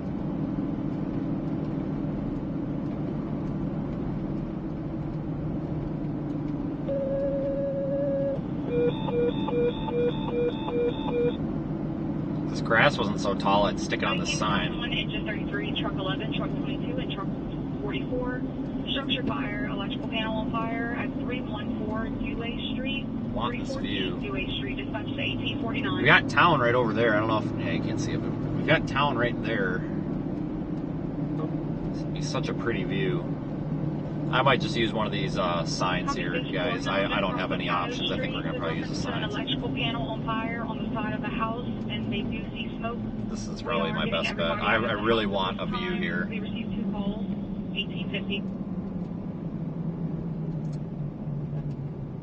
Excellent.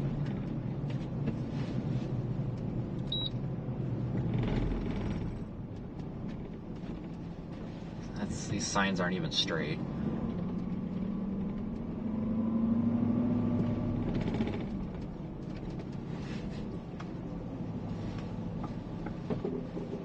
Way Street, 332 Way Street.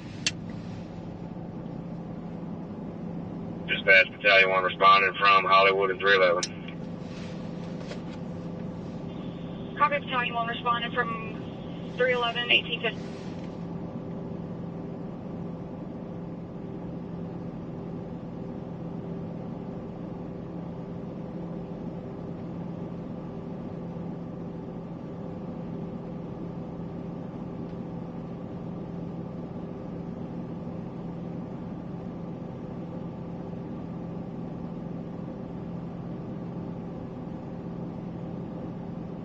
Copy, Metro responding 1851.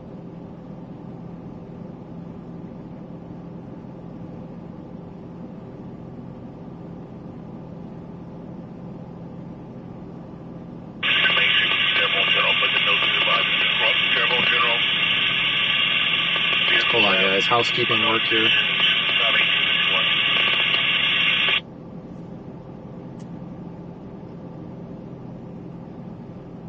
The address is going to be 291 Liberty Street, 291 Liberty Street at Family Doctor Clinic. 18 units on a vehicle hit the building. Give me a 1 minute here, Still folks. there. There's a hole in the building. Chrysler minivan.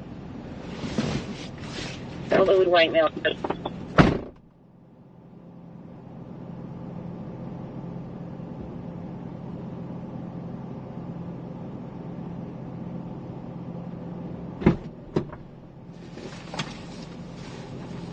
OSHA approved fluorescent vest on. Just so my insurance company knows, I have the OSHA approved ANSI vest or coat on. The ER. In case my insurance company is listening. We do have a Katie notified as well. 1852. Fire dispatch, home alarm, one responding. Dispatch number 200 responding. Home alarm, one responding. Other unit responding. Right there. Home 200. Copy ladder 1200 responding.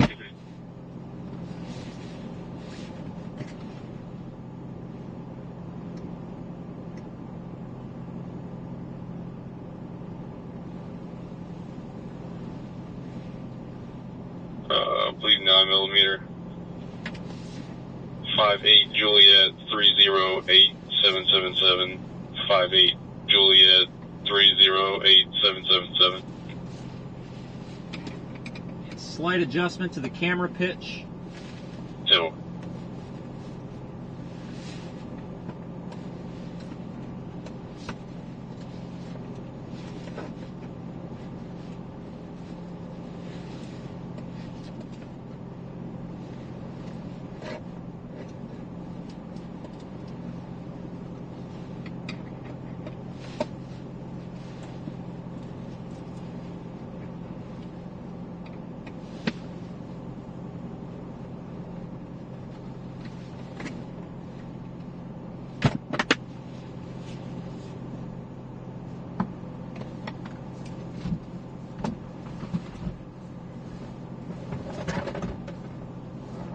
Dispatch 222.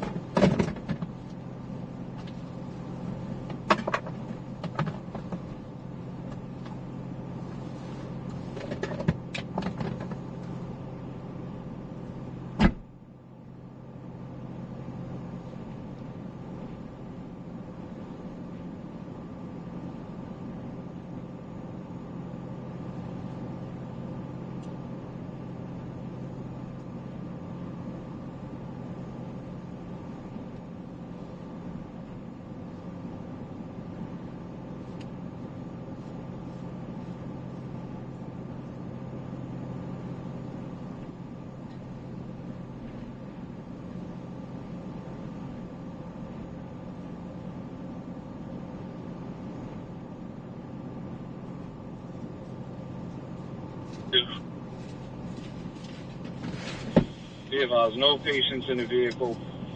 Very minor facade damage on the bricks.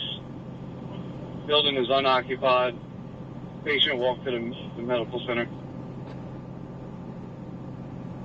Copy. Do you need a KDN? Do we need a KDN? Or do we need the power to come into electric?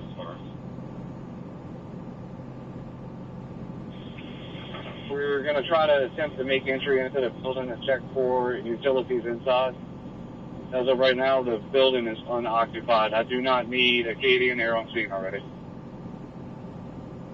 Copy. 825.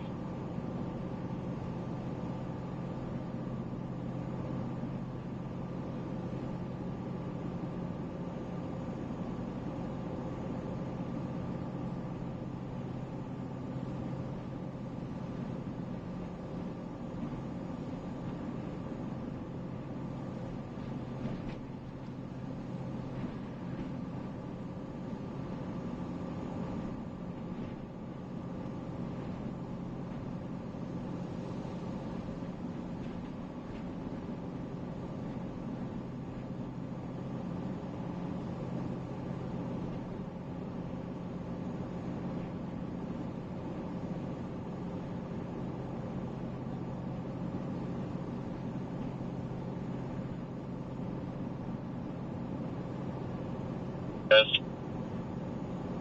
Yeah. I'll head that direction. 10-4, thank you, 41.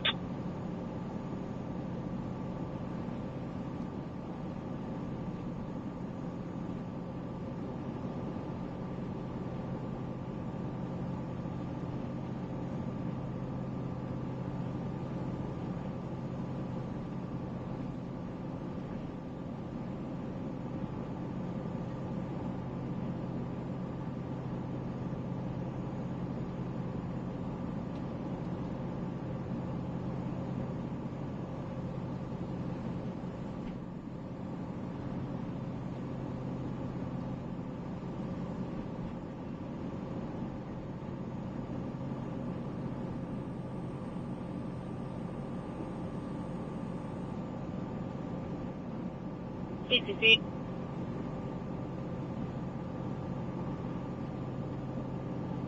$18.50.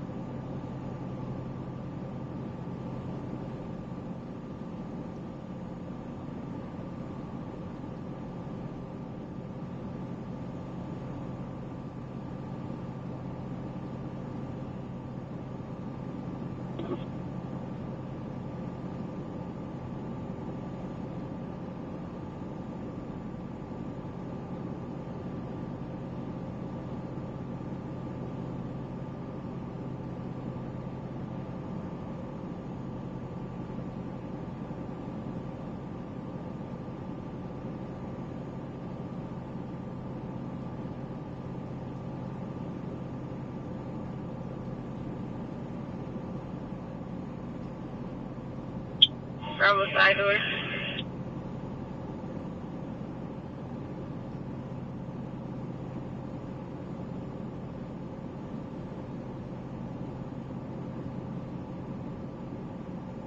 Region 1. Yes, sir. Put me out with 67.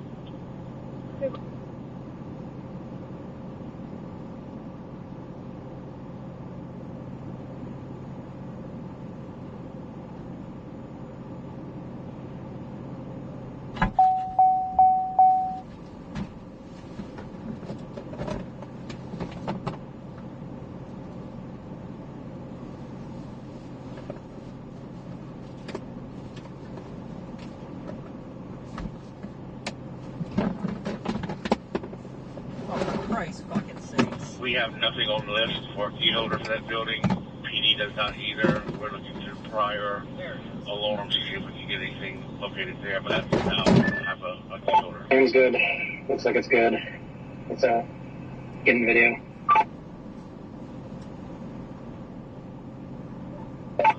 Unavailable for a second.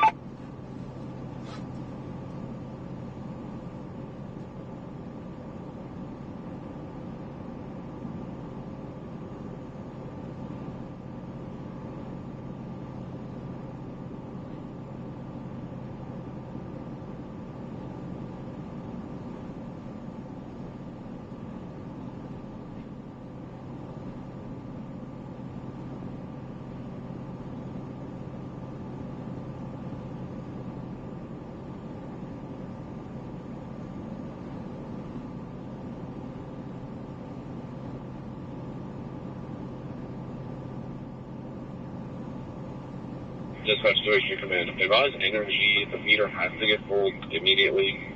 The breaker box is still actually arcing its house.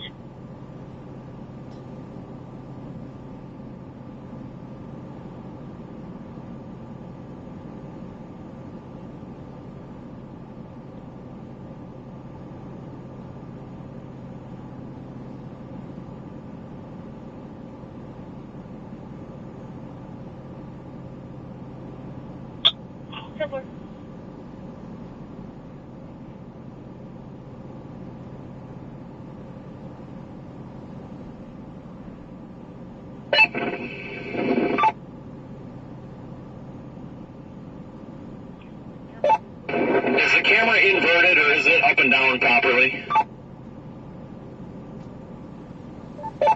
It's good. Let's orient it properly.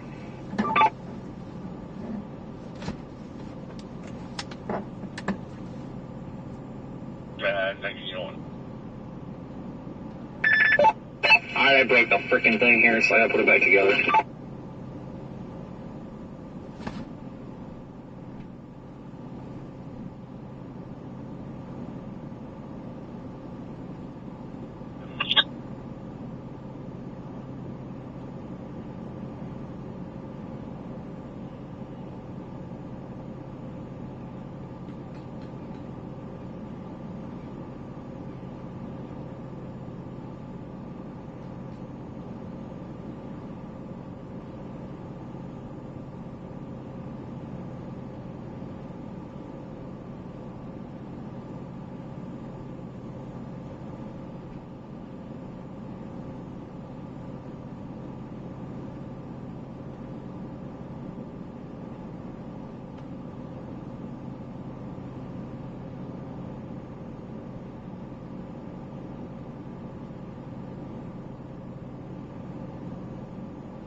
Alright, hold on, guys.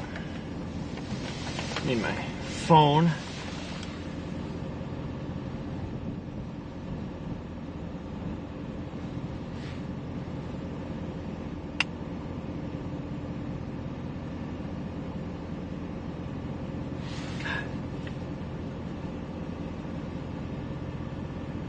Hold on, I want to go adjust that a bit.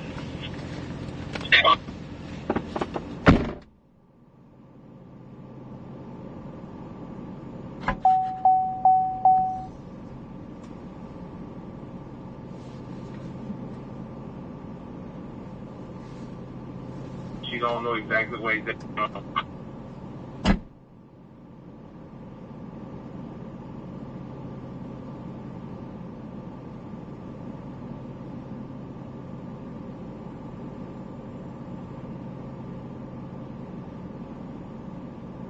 I'm on my head back up, criminal, and come back up. No sign of him on criminal. Phone no flow. Well, you can stop and speak to Miss Brown. That's who called the complaint in. I'll check it out.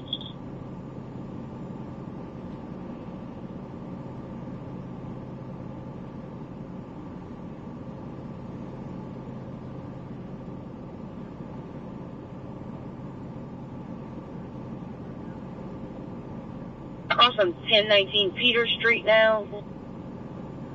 Swerving all over the road.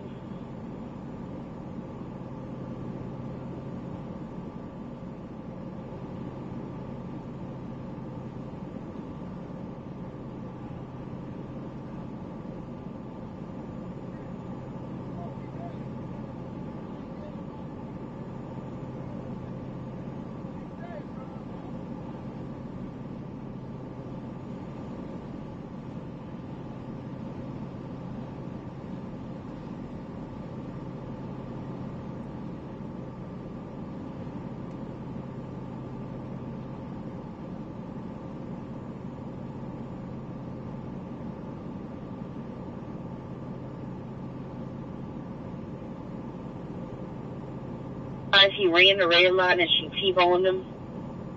He left the scene.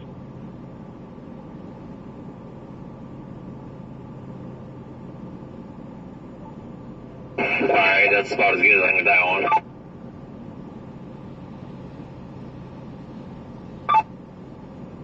We looked in history, we didn't find a keyholder.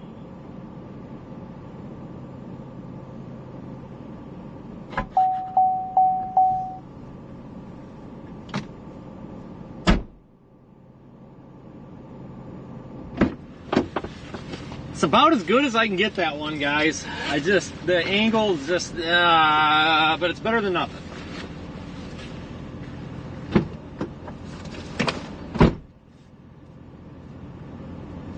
Give me 400.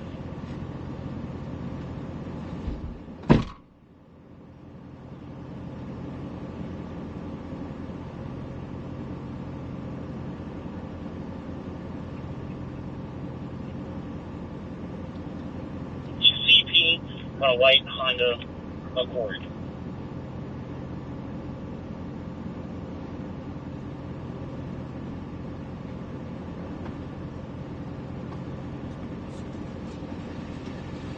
Well, there it is. I wanted to get it up a little more for the scenery, but it'll work. It'll work. Not bad for what we were given to work with. US 61 at Lakeland Park Boulevard. It's going to be 354 Echo India Victor 354 EIV. Not bad for the circumstance, I don't think. Door open, yeah, thanks. How high is it mounted? I don't know, 6 feet. Not very high, but it's kind of one of those situations where it's like that's really all we got, all we can do out here.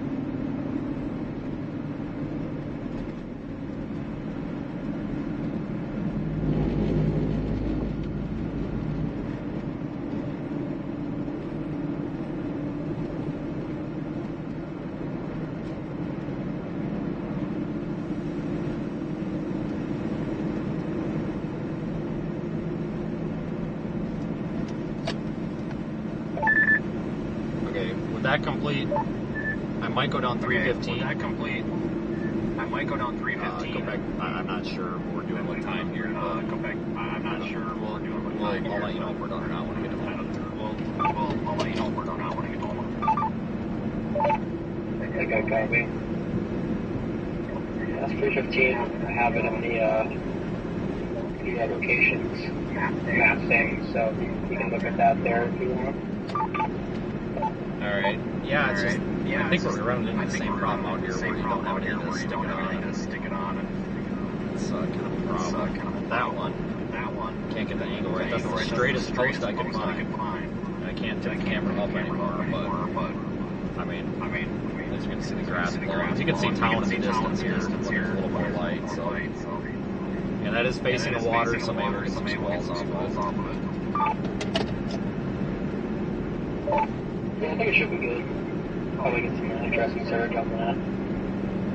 315 right now has a bunch of power poles on it at the end there, so provided you can actually get all the way down, you haven't blocked it off already, there's probably a power pole or two to stick it on.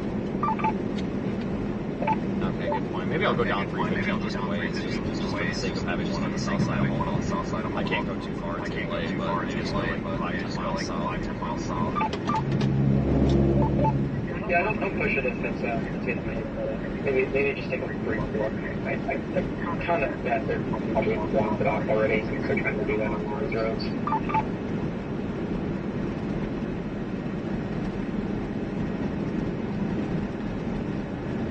Alright, mission partially accomplished.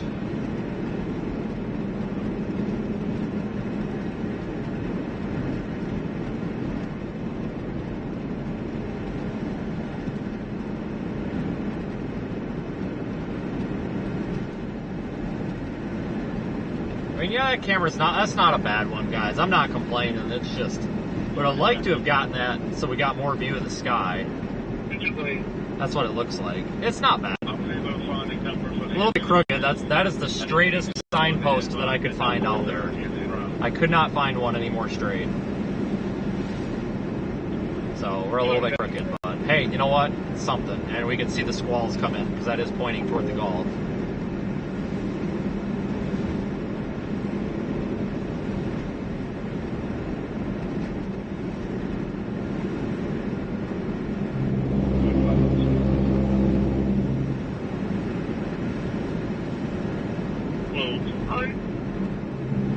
Copy that. Rolling gate is closed.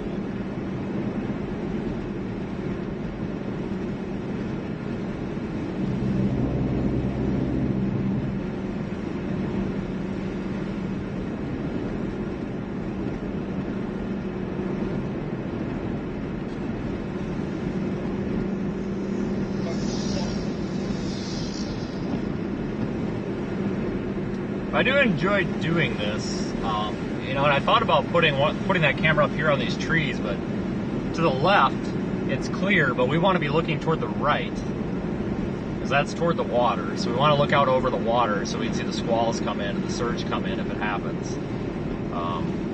So we're kind of on the wrong side of the trees here. If the trees were on the other side of the road, it'd be a different story. But whatever, it's everything. Anytime you do anything like this in this area, I think it's always going to be a little bit of a compromise down here. You know, I guess I shouldn't say it's the infrastructure. It's all swamp. You know, it's always a compromise thing in this area.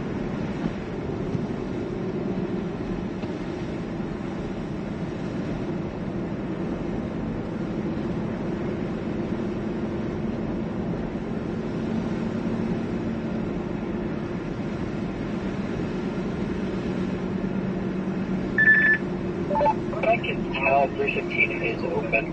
I'm on this Louisiana Department of Transportation website showing road closures, and it seems like it's open, but maybe they just haven't updated it yet. Alright, I'll take a look. I mean, we're 24 hours from landfall, essentially. I would be very surprised if they had barricades up. And if it's just like people at the barricades, I can usually get around them. It's just, the problem is when they put like a gate in the way and you can't get it. So I'll give it a shot.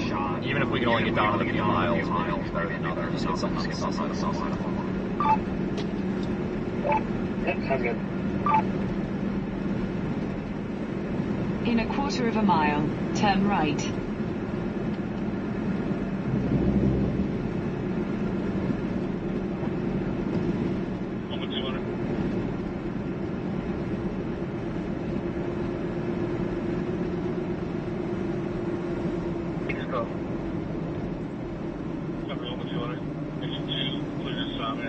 Turn right.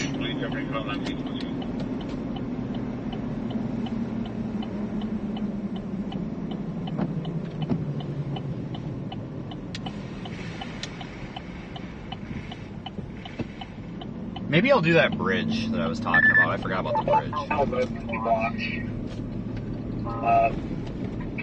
Highway 10 or whatever, over the canal, that left turn, that might be blocked. Highway 10, the left turn. I'm not sure. I guess I'm not familiar. Are you talking about going down on that other highway we were just talking about? Yeah, it's the way to get from where you are now to 315. That might be blocked, that bridge right there. That's what it says on the website, at least. Maybe it's not, but... Copy. Not that drawbridge we were taking a peek at, but now that I'm going slow over it, it's just really not a good view off it, because all the spots on the bridge that aren't the moving part are kind of blocked by shrubs, so I bypass that. I was thinking about maybe that, but I don't think it's going to work. That bridge ain't going to work, guys. The part maybe we could put it on the closed bridge, if it is actually is closed. It's like right over the canal, maybe. You can have it looking south, looking up the canal surge reason or something. Yeah, I was looking at that bridge that we just passed, but I don't want to put it on the moving part, obviously. But the spots, or the part of the bridge that doesn't move, is like blocked by a bunch of shrubs and stuff. So we're not. That's not going to work, unfortunately. 606, can you copy my 95G?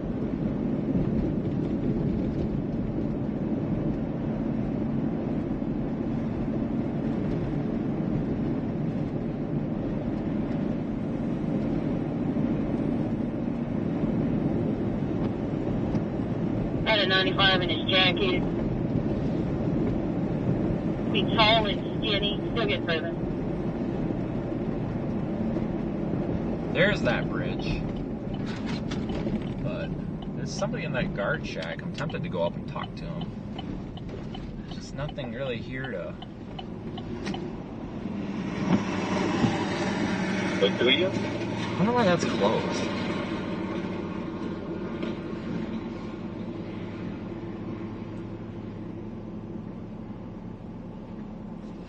Let me look at options. I just don't have much of a view here. DOT.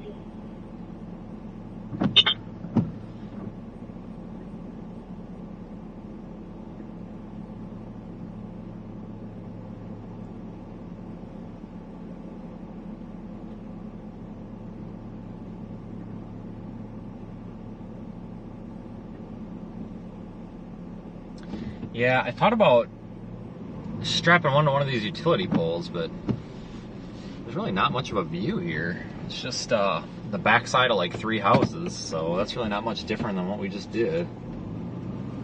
So I'll probably pass on that. I was thinking about this one on the way down, but I just don't think that's Head south. really hoping that would work out. I think if we were able to get to the other side of the bridge, it might be better.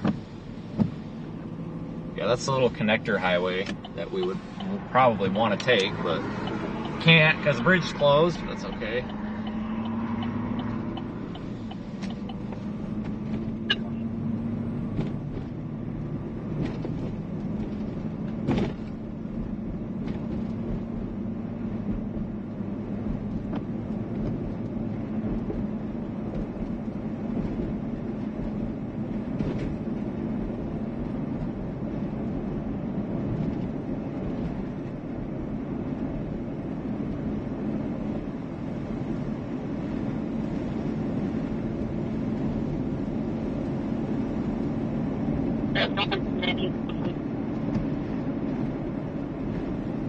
Yeah, but you disconnected.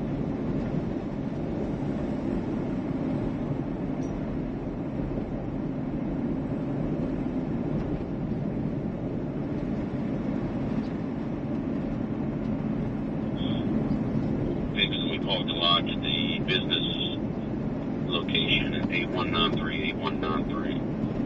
Highway 1034. Main route to Livingston, J. 1050.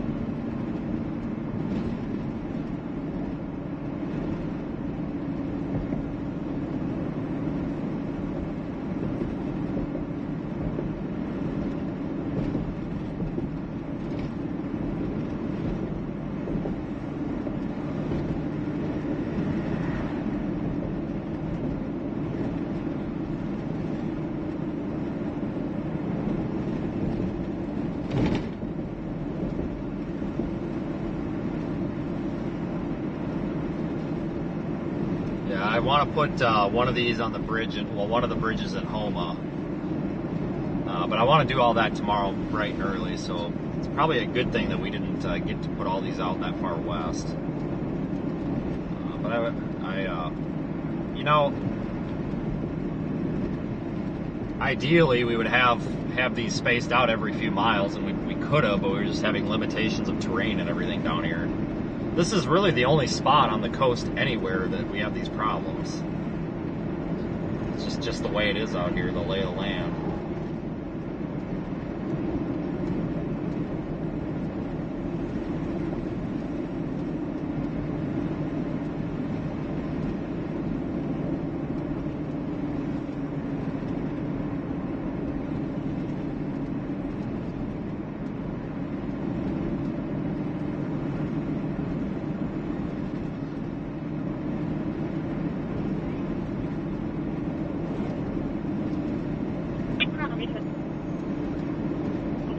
like a brown or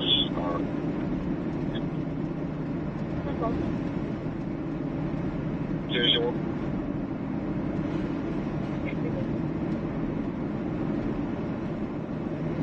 Maintain 940 Alpha Golf Charlie, 940 AGC on the right view in the wrong place.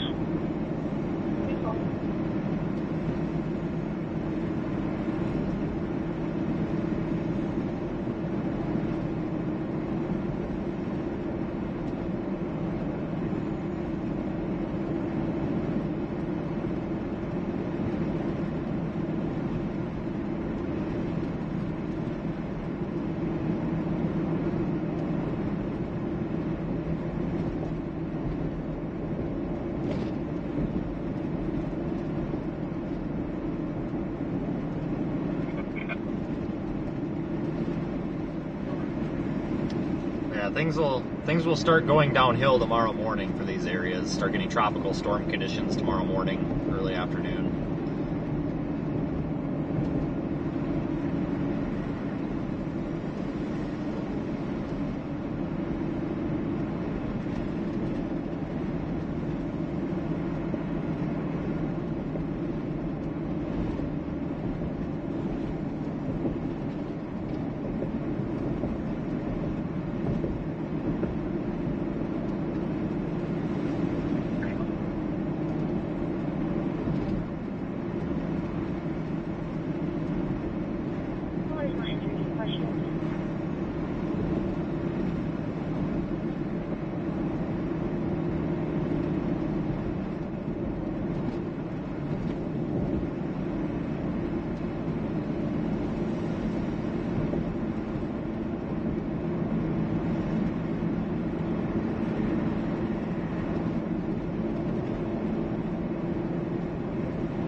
So I got 3 left, so I'll probably put one in Homa, probably one in Morgan City, and maybe get one farther west, but if this thing starts moving east, we may want to go drop one in Venice.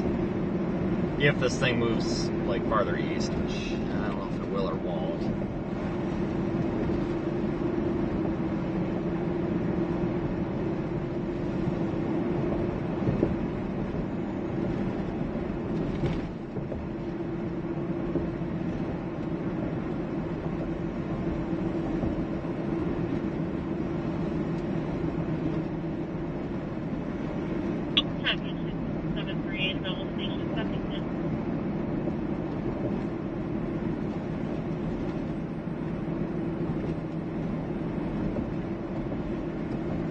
Murphy. The reason that they're marked that way, it's done by GPS, and the coordinates come back to, like, for example, Golden Meadow, you know. And, well, yeah, it is down there in the port. I apparently, when it comes to tax parcels and everything, that's what that comes to. So it's all done by coordinates automatically. So that's just like how it is on the stream here, too, where, you know, we'll be in what looks like one area on the map, but, you know, the coordinates pinged something else at the Google Maps thing, whatever, but the locations are accurate, and I guess that's for tax purposes. I guess that's what that is. I guess, you know, if where it was, it's just kind of how it is, you know. It's you know, it goes right off the GPS coordinates. So, but just like on the stream, you know, we'll be in one location, and you can be close to a township border or something, and maybe in a slightly different than what you might expect kind of thing. But that's why that is. I don't know if Fortune whatever it is, Fortune Cookie, I don't know. Do you guys know if that's actually considered like a town or a municipality, or is that just a port? Because when I talked to the cop, he kind of made it sound like it was all privately owned. I don't know, what is that? Is that even a town, or what is that down there? Does anybody actually know what that is? Or is that actually just a port? Because I guess that would be my question.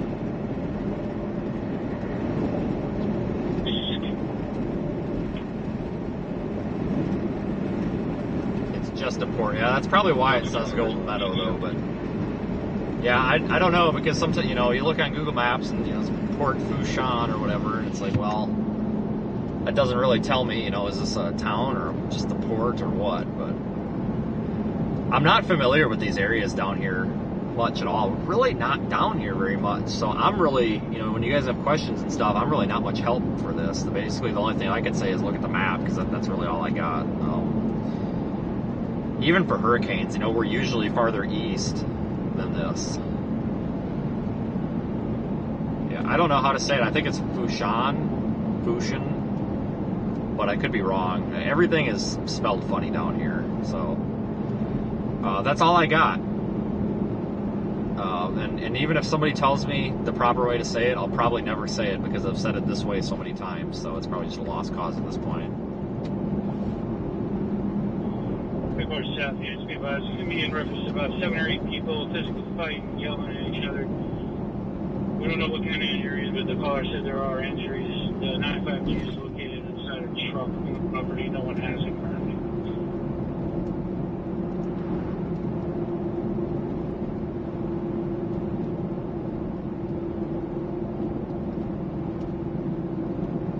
It has a Golden Meadows. Yeah, I figured. I figured either that or whatever lookup table, you know, like with Google Maps or something, there could have been an error too. But where you see them on the map, just to avoid any confusion or anything, where you do see them pinned, that is where they are. So just so you, for your reference, when you're looking at them, those are all correct. I really like that one over there in Grand Isle. It's this one here. I like that one, because we'll see that beach probably fill up with water. That'll be a cool...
This road is rough. I gotta go to Walmart.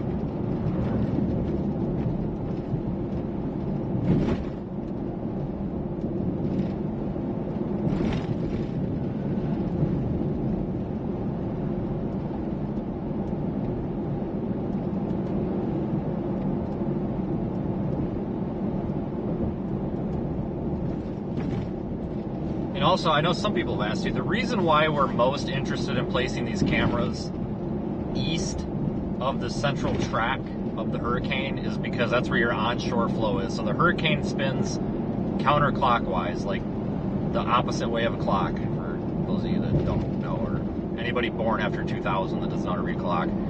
It spins to the left. So as those, you can imagine, as it's spinning opposite of a clock, those storms and those winds are pushing the Gulf waters onto the shore as they come around. And on the left side of the hurricane, they're going back out into the Gulf, so they're sucking the water away. So you have a pushing and pulling. So if you're on the left side of the track, or the west side of the track usually, or whatever side is left of track, whether it's south or west, you're usually going to have offshore flow. So you're going to have that, anti-surge. All that water is going to come out. Whereas if you're on the right, or sometimes the north side, you're going to have all that water being pushed. So that's why that's why I've been prioritizing this side of the track, because that central track goes basically right through,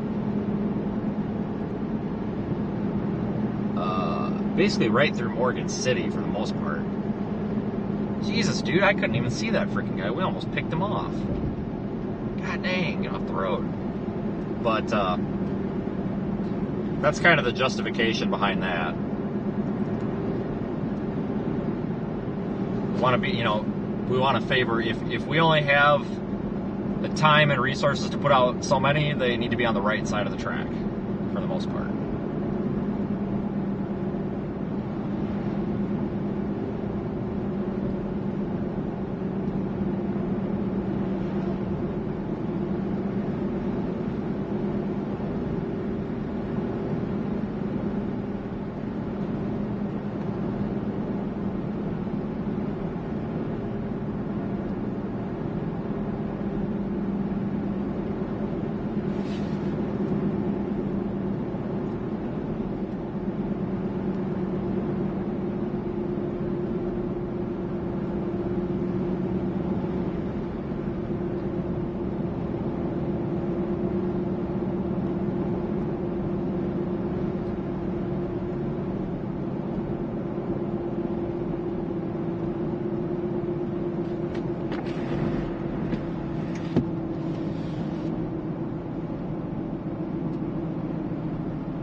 I guess we can go to Walmart.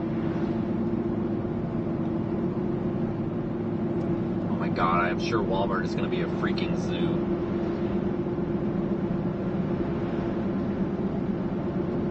I need to get gas too, we're at half a tank. I've got spare fuel, but still want to keep the tank full, just in case these gas stations run out or something.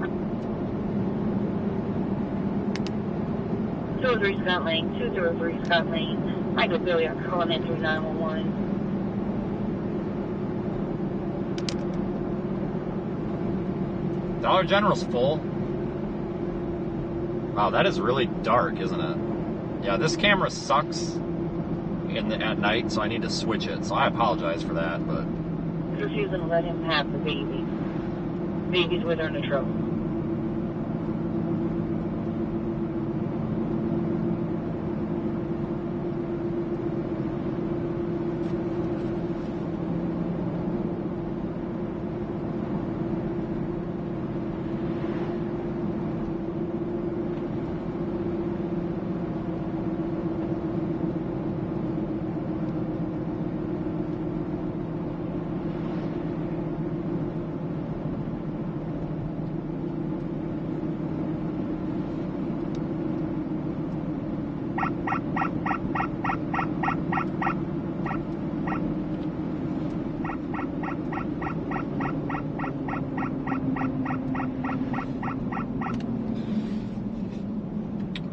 Stop at this green light, because why not?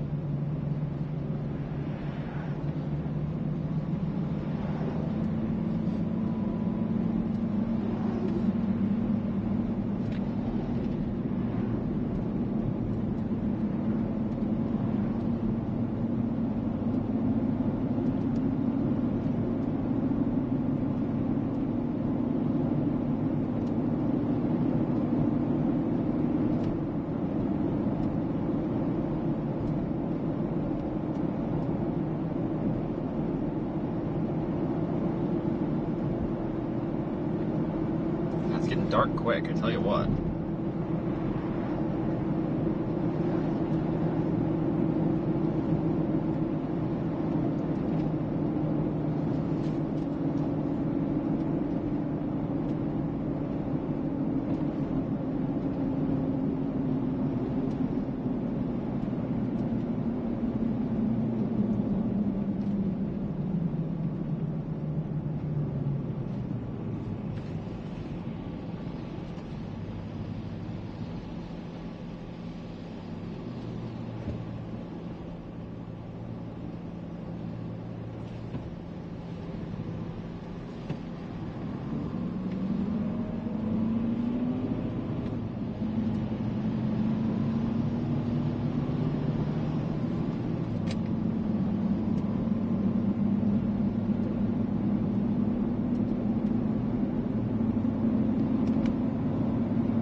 Like 2 miles here to Walmart.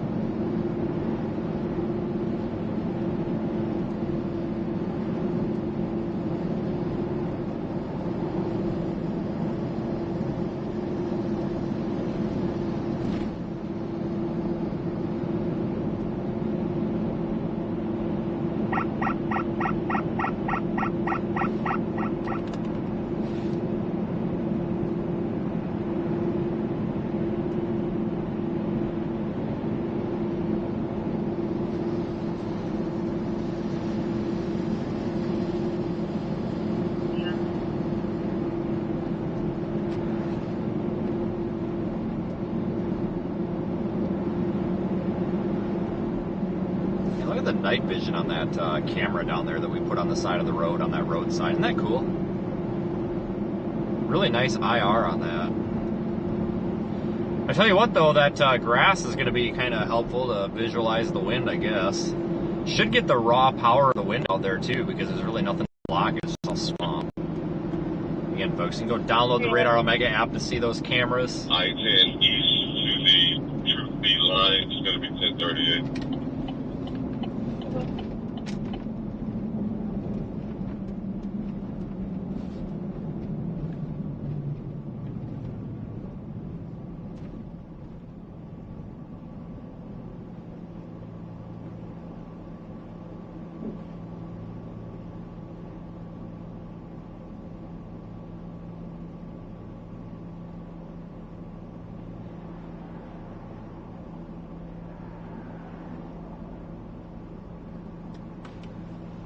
Town is busy. I think probably a lot of people going to the stores quick while they have a chance.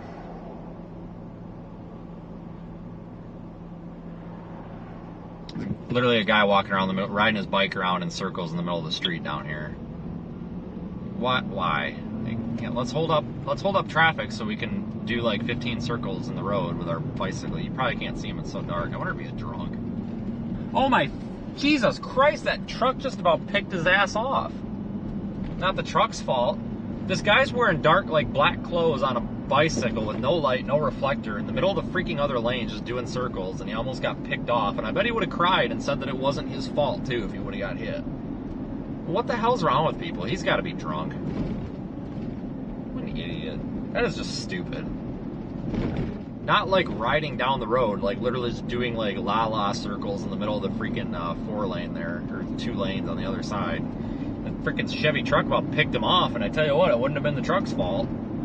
I can barely see that guy. Turn right. God dang. You ever wonder, like, how some people tie their shoes? Maybe we should go back and ask him, be like, hey man, do you like, tie your shoes every day, or do you wear sandals, or what? Because I have a hard time believing you can tie your shoes. Somebody's gonna be like, oh, that's mean. Well, yeah, well, that's a stupid action. Like, typically, like, at least when I grew up, like, if you were doing dumb stuff, you were kind of opening yourself to criticism. 98-1940. And that's really dumb. In a quarter of a mile, turn left. Get her in there. There you go. That hotel looks like a dump.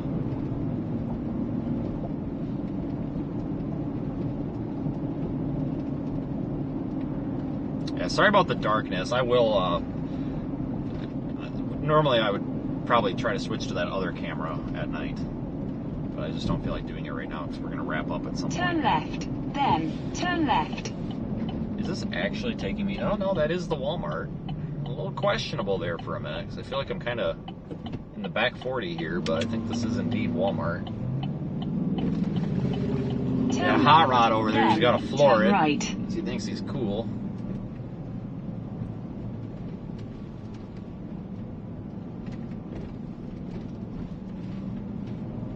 Oh my god, I have a feeling that there's, we might be parking across the street. It looks like this place is freaking full.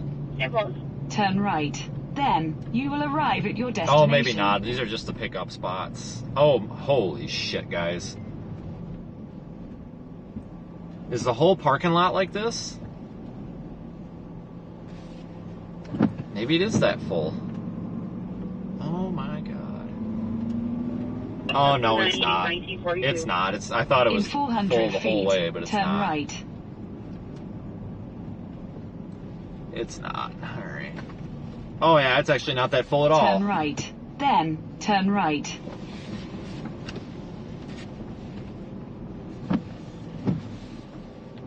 I don't know what this goofball's doing. No, you're gonna park right next to... You're shitting me, right?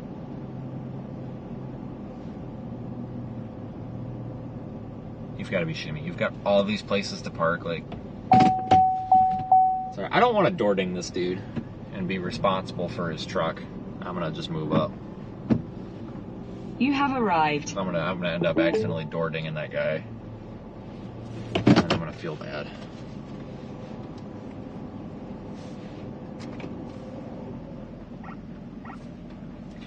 Okay, I need to remove rain pants. I need to get the other camera, so just hold on here. It'll take me a minute.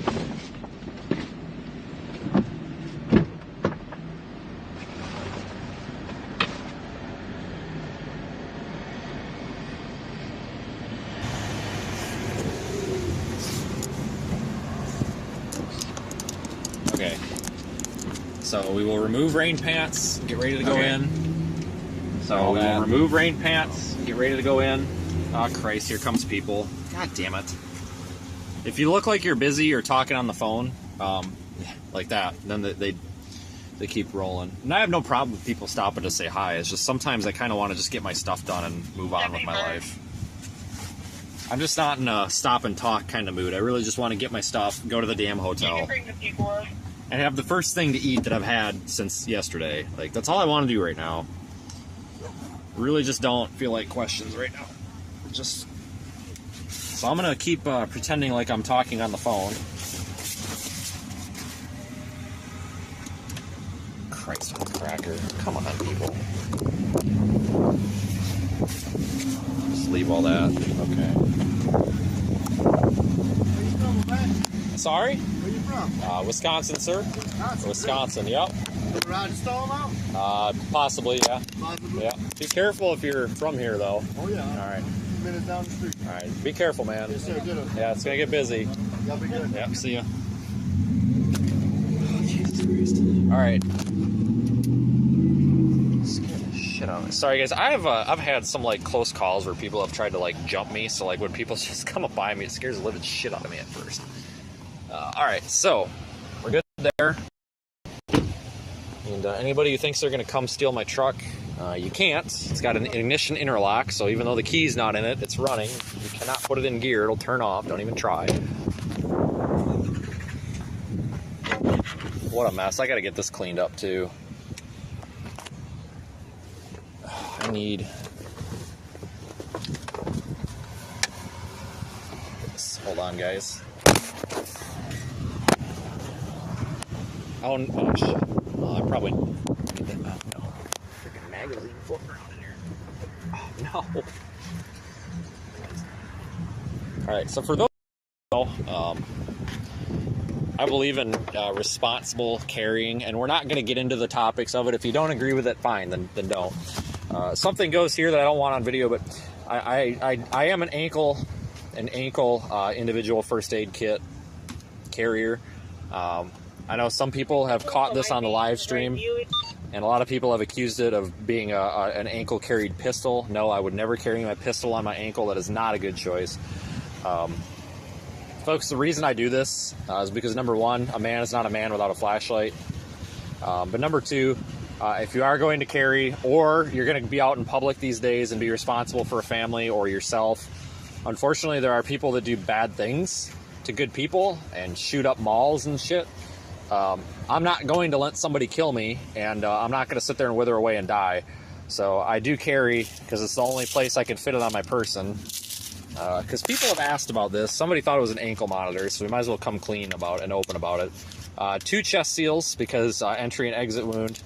A tiny pair of trauma shears, because I don't have room to carry compressed gauze, but you absolutely could cut a shirt and make that into compressed gauze. And this is oh shit, sorry. Oh well. and whatever. This is controversial. A lot of people don't like the SWAT T tourniquets, but if you do know how to use them, they are perfectly fine. It's essentially a large rubber band of this width. You have an extremity injury or whatever. The reason I carry this over a cat-style tourniquet is because I cannot fit, with my body type, a cat-style tourniquet in this pouch. I've done it, but they fall out. They poke me in the ankle. I don't do it. So we just go with the SWAT T tourniquet, 2 chest seals, and this. You know, somebody could argue that, oh, you should probably have, you know, some NAR gauze in there too. And you know, I have NAR gauze in my bag and everything, but I just don't have the room to carry it. You know, I'm not a fat ass, and not that people that have room to carry that are fat asses, but I'm just saying, guys, I don't. You know, I'm 170 freaking pounds. Like I have no body mass to put that on that isn't already in use by something else, such as a phone or a wallet or a flashlight. You know, because I carry like 30 flashlights, because a man is not a man without a flashlight. And a man is also not a man without like 14 flashlights. I'll show you all my flashlights in a minute, because for some reason that gets views. Everybody goes nuts when I show everyone my flashlights. So I'll show you my flashlights real quick. Number one is the ankle carried flashlight, which, oh, damn it, my pants are ripped down here, which is the PowerTac M5.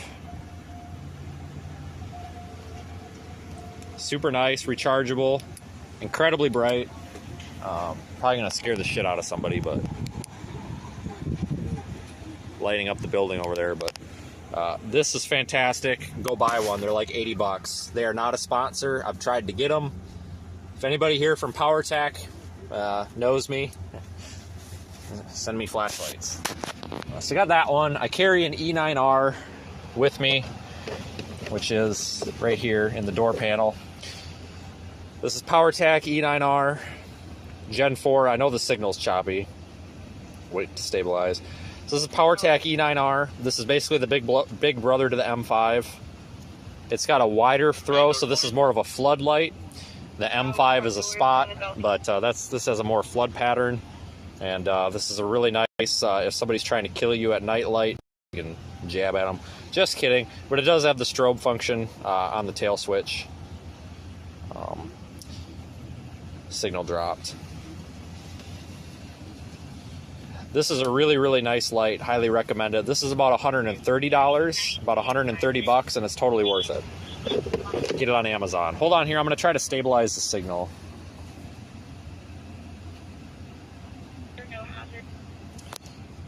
Hold on here. You might drop me for just a second.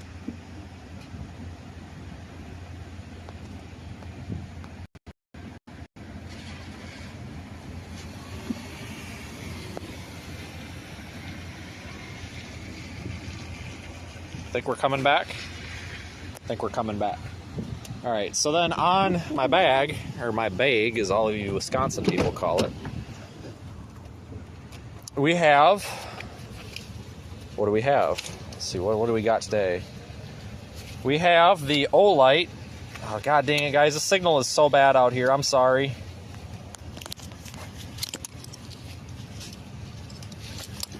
So this is the Olight. What is this? That's the Olight Warrior 3S. Super nice light. That's kind of a spot and flood combination. I'm not a huge fan of this because while the battery lasts a long time, there is like a software or a firmware limitation where you can only leave it on the highest mode, which is like 2500 lumens. You can only leave it on that mode for like 3 minutes, and then it won't let you go back to it again until it's fully charged. And again, I'm so sorry for the signal. This is a bad spot. But this has a proximity sensor, so as you come close to something, see that? It dims. When it detects that it's close to something, so if you're trying to read something, it'll dim down. Pretty sweet. I don't know. That thing's like 150, 160. I don't know. I've collected these over the years. I love flashlights. I do a lot of stuff in the dark, so I got one more. I'm not a huge Olight fan, but they're okay. And then I also have the Olight. I don't know what this is. God, we are sucking with signal, guys. I am so sorry.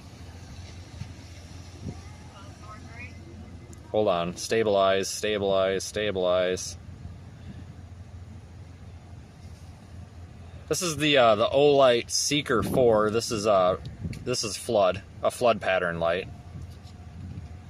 Super bright, super long throw. It's got this nice adjustable ring on it here to turn the light up and down. It's pretty sweet. That kind of lives back here for jumping out of the vehicle quick. Oh, and I forgot, hold on, I forgot the big one. I forgot about the big one. So here's the big one. This is the Warrior 4200, right? I think. This is PowerTac also, very similar to the E9R, but bigger. Big flood, it's big, like kind of a search and rescue light. Would not everyday carry this, but this basically, if I'm getting out of the truck at night and I need to frickin' see, I'm taking this light. I mean, I can't even really show it right now, but people are staring at me. But I mean, this is a good light. Long battery, lasts forever. That if I'm getting out of the truck and I need to see something at night, I'm taking that. And that's just a built-in light.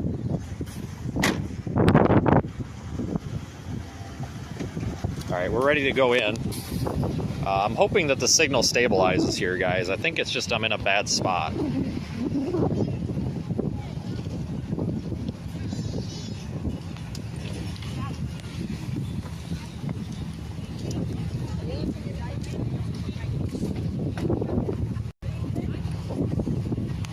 Oh, shit.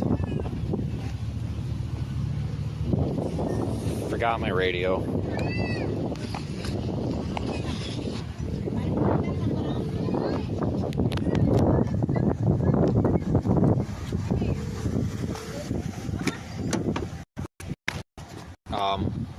Shit. Sorry, guys. Technical difficulties.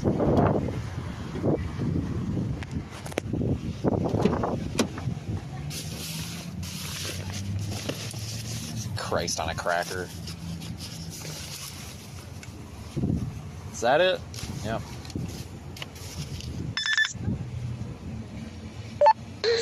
Oh shit, I can't. Hold on, guys. I can't even get this to work right now. God damn it. Okay, pocket mode. To operate, please ensure nothing is covering the proximity sensor. To bypass, press volume up and power. I can't even unlock this stupid thing right now. Whatever. Okay, well, I can hear. I can't transmit, so whatever. Actually, no, I can. Okay, there we go. This freaking got stuck in pocket mode, whatever that is.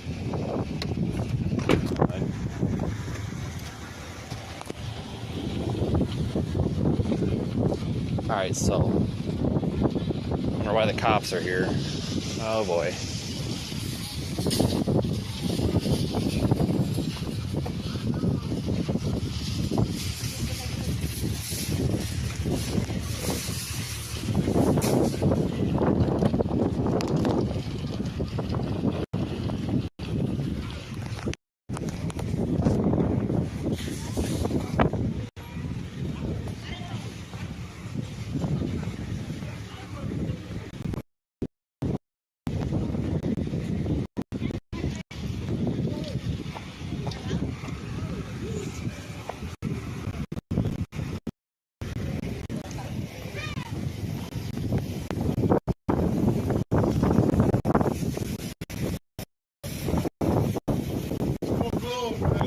Yeah, I'm not from here, man, so I wouldn't know. Is there anything around here that's open at all to serve people? Houses might be open. So who? Houses up the street. Okay, all right, try that. I got one word. Right. Got bad weather. Yeah, sir, I'm with the weather. That's my job, so that's why I didn't know it was closed. So that's why I couldn't read the sign. So yeah, I'm kind of an idiot. I don't know how to fucking read. Jesus Christ. I'm sorry, guys. You want to fucking point at a sign and act like I'm stupid? Well, I'm sorry. You know, maybe you're standing in the way of the fucking sign. You idiot. Jesus Christ. That's just really rude. Yeah, there's a sign. I see the sign, buddy. You're in the way of it. Sorry for how, God forbid, I walk up to the damn freaking store where everybody's walking in. Jesus Christ. God damn.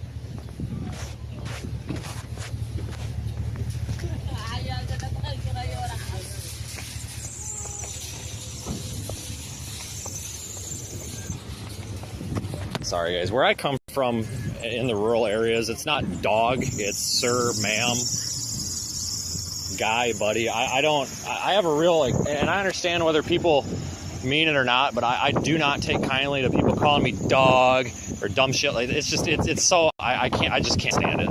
I just really can't. Like, where I'm from, it's yes sir, yes ma'am, no sir, no ma'am, or yeah, no problem, buddy. I've always had a pet peeve for the whole freaking being called dog. I just think that's really, like, 'cause where I come from, that's kind of derogatory. Like, just where I grew up, like, if you were called dog, you were basically a piece of shit.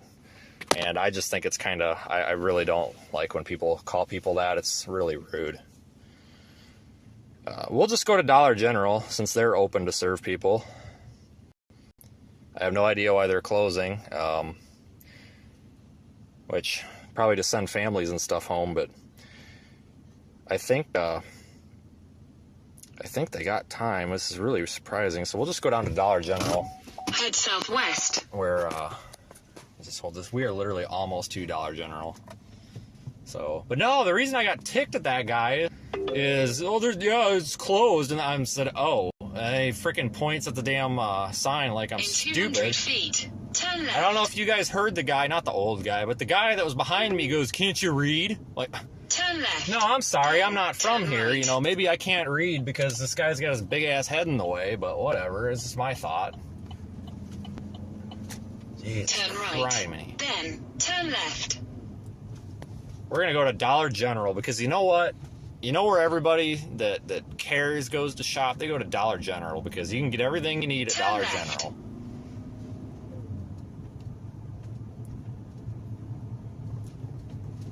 You can even get socks there. We're gonna go patronize the Dollar General. Wait a minute, it's not even 8 o'clock. Oh, you asshole. I don't have the chat up. I'm just holding my phone. Somebody's gonna fit, but I just looked at the clock. It's not even 8 o'clock. I totally could have ran in and got my socks and been out of there in time. That guy obviously does not understand. In a quarter of a mile, turn left. How long it takes to go get a pack of socks off the freaking shelf. That guy thinks it takes 20 minutes, but I don't know. I just need the gray socks. They're $9.88. That's all I need. I hope Dollar General has gray socks because I'm not a big fan of gray or black or white socks. You got to go with gray. White socks show the dirt, and I feel like black socks are too hot. Got to go with gray socks. Turn left. I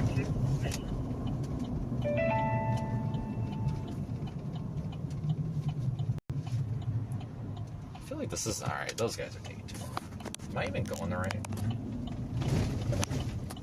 In 800 feet, turn right. I feel like it's taking me out in the back 40. We just passed like 3 Dollar Generals coming into town. You can't tell me that it's taking me to the one here in the back 40.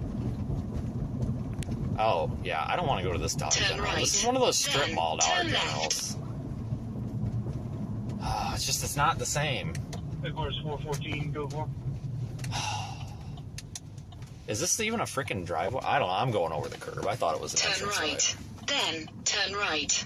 This Dollar General might be closed. No, there's people in there shopping, living the high life. I'm sorry, guys. You know, I'm a Dollar General Scrooge, but when it comes to Dollar General, Your destination is on the right. The atmosphere at Dollar General when it's in a strip mall is just not the same. You know, when you've got Dollar General out there in the middle of nowhere, like, that's prime Dollar General. I feel like when you get these ones that are in these strip malls, it's not right. It's like you're cheating.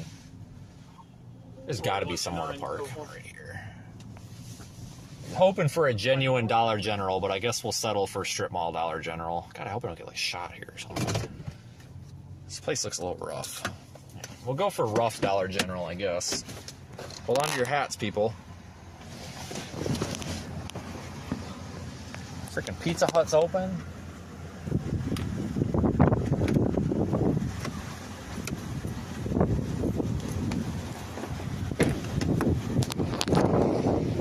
I don't know what pissed me off more, that guy calling me dog or that guy that told me I didn't know how to read.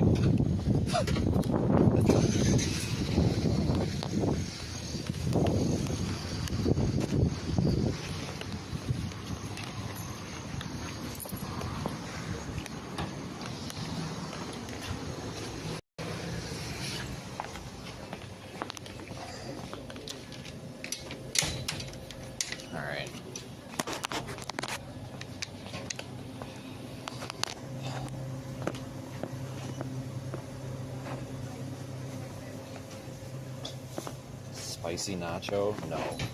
Cool Ranch?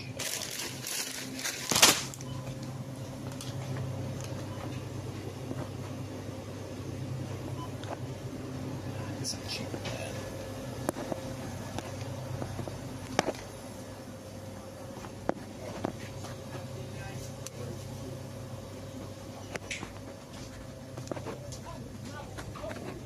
Uh-oh. Salt and vinegar. That.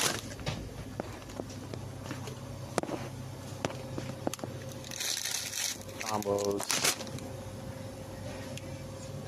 Check. I'm probably going overboard now.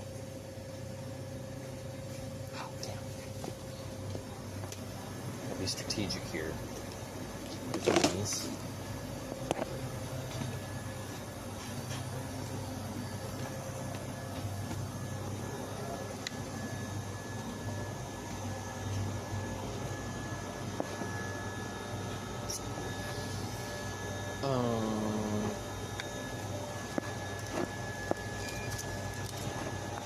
Come back and get those. It's just gonna weigh the cart down. Oh yes, goldfish. Get the ones with the extra powder on them.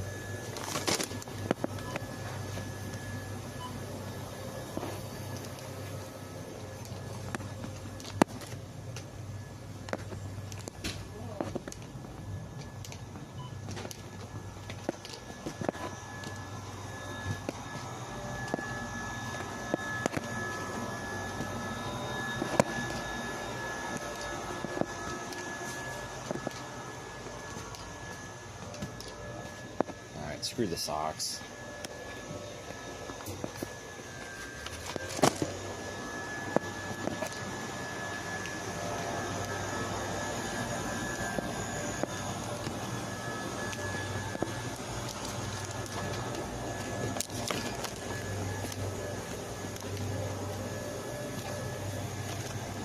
Hold on here, let me check.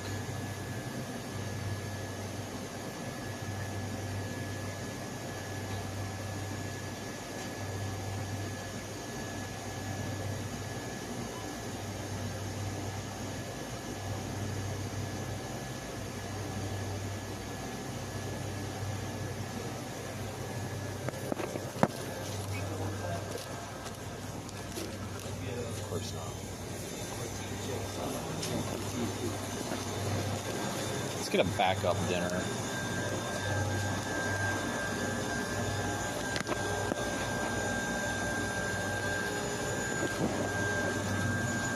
Wow, look at that. Wow.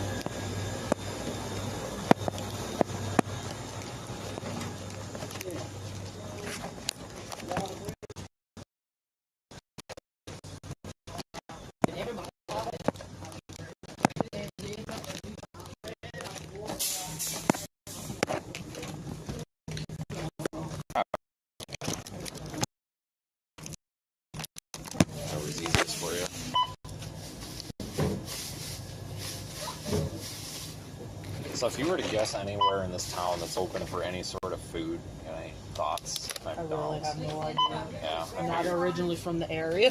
Me either. At least you're open though. Walmart's not.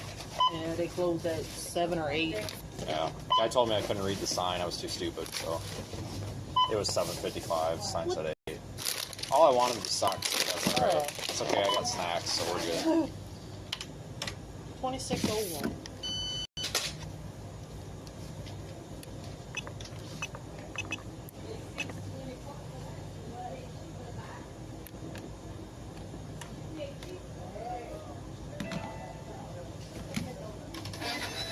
I don't need a receipt. All right, you have a good night. All right, try. Do you have the, did I throw the Gatorade in there? Oh, okay. There you go. All right, thanks. No problem.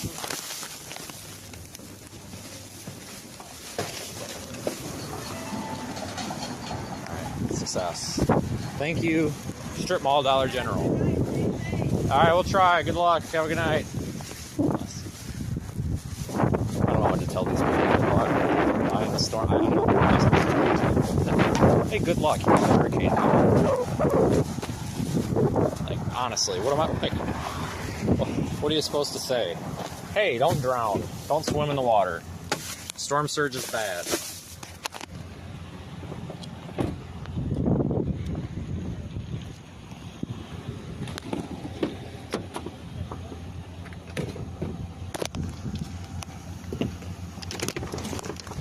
No, I'm sorry for getting pissed at that guy at Walmart, but it really pissed me off when his coworker, not the old guy, but the guy that was like behind me to my left, goes, "Science is 8, can't you read?" Like, no, I can read, buddy. Like, don't sit there and accuse me of not being able to read. So, folks, I'm going to end the stream there. I'm going to, I guess, just get McDonald's. They're like the only thing open. So, I'm going to do that and then go to hotel.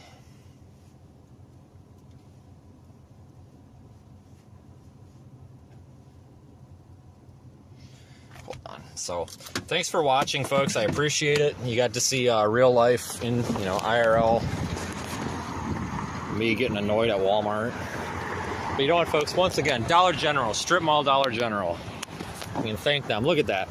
These people are probably paid less than Walmart, and that lady was so nice. She was happy. Well, she probably wasn't happy, but... Hold on here. I'm looking for something. Oh, I know where it is. She probably wasn't thrilled to be at her job, but you know what? She was nice and helpful. And didn't tell me that I didn't know how to read. Or call me dog, like I'm a freaking pet. So I'm going to give this Dollar General a 4.5 out of 5. Just, I can't give them a 5 because it's a strip mall Dollar General. It is not authentic Dollar General. It honestly is just not the same. So, but that's okay. That's not their fault. It's whoever built it there. So we'll give this one a 4.5 out of 5. So thank you, Dollar General, for your accommodation. So folks, I'm out of here. I'm going to get to a hotel and call it a day.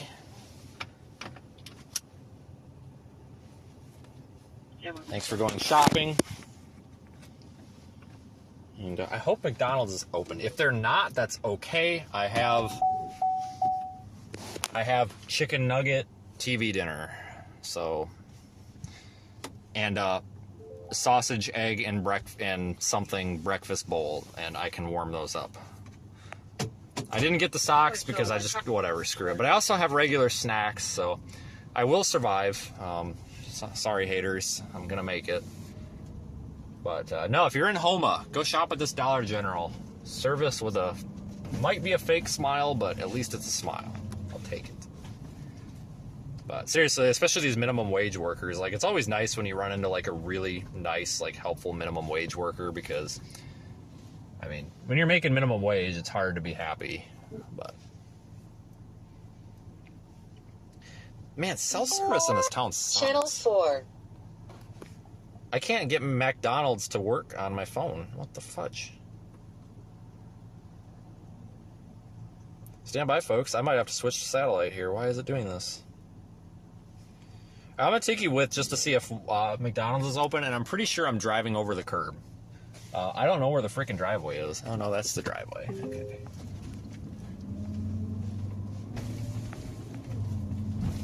In 1,000 feet, turn left. Yep, everybody go. If you're still doing your hurricane preparations in Houma, just go to the Dollar General. They'll take care of you. You'll be able to get your snacks. But they're out of bread. They are out of bread. But... I feel like people don't go to Dollar General to get bread. Maybe they do, but I just feel like you don't go there for bread. So maybe you do, and if you do, fine. I don't. So, power to you, but if you want bread or bottled water, you're not getting it there.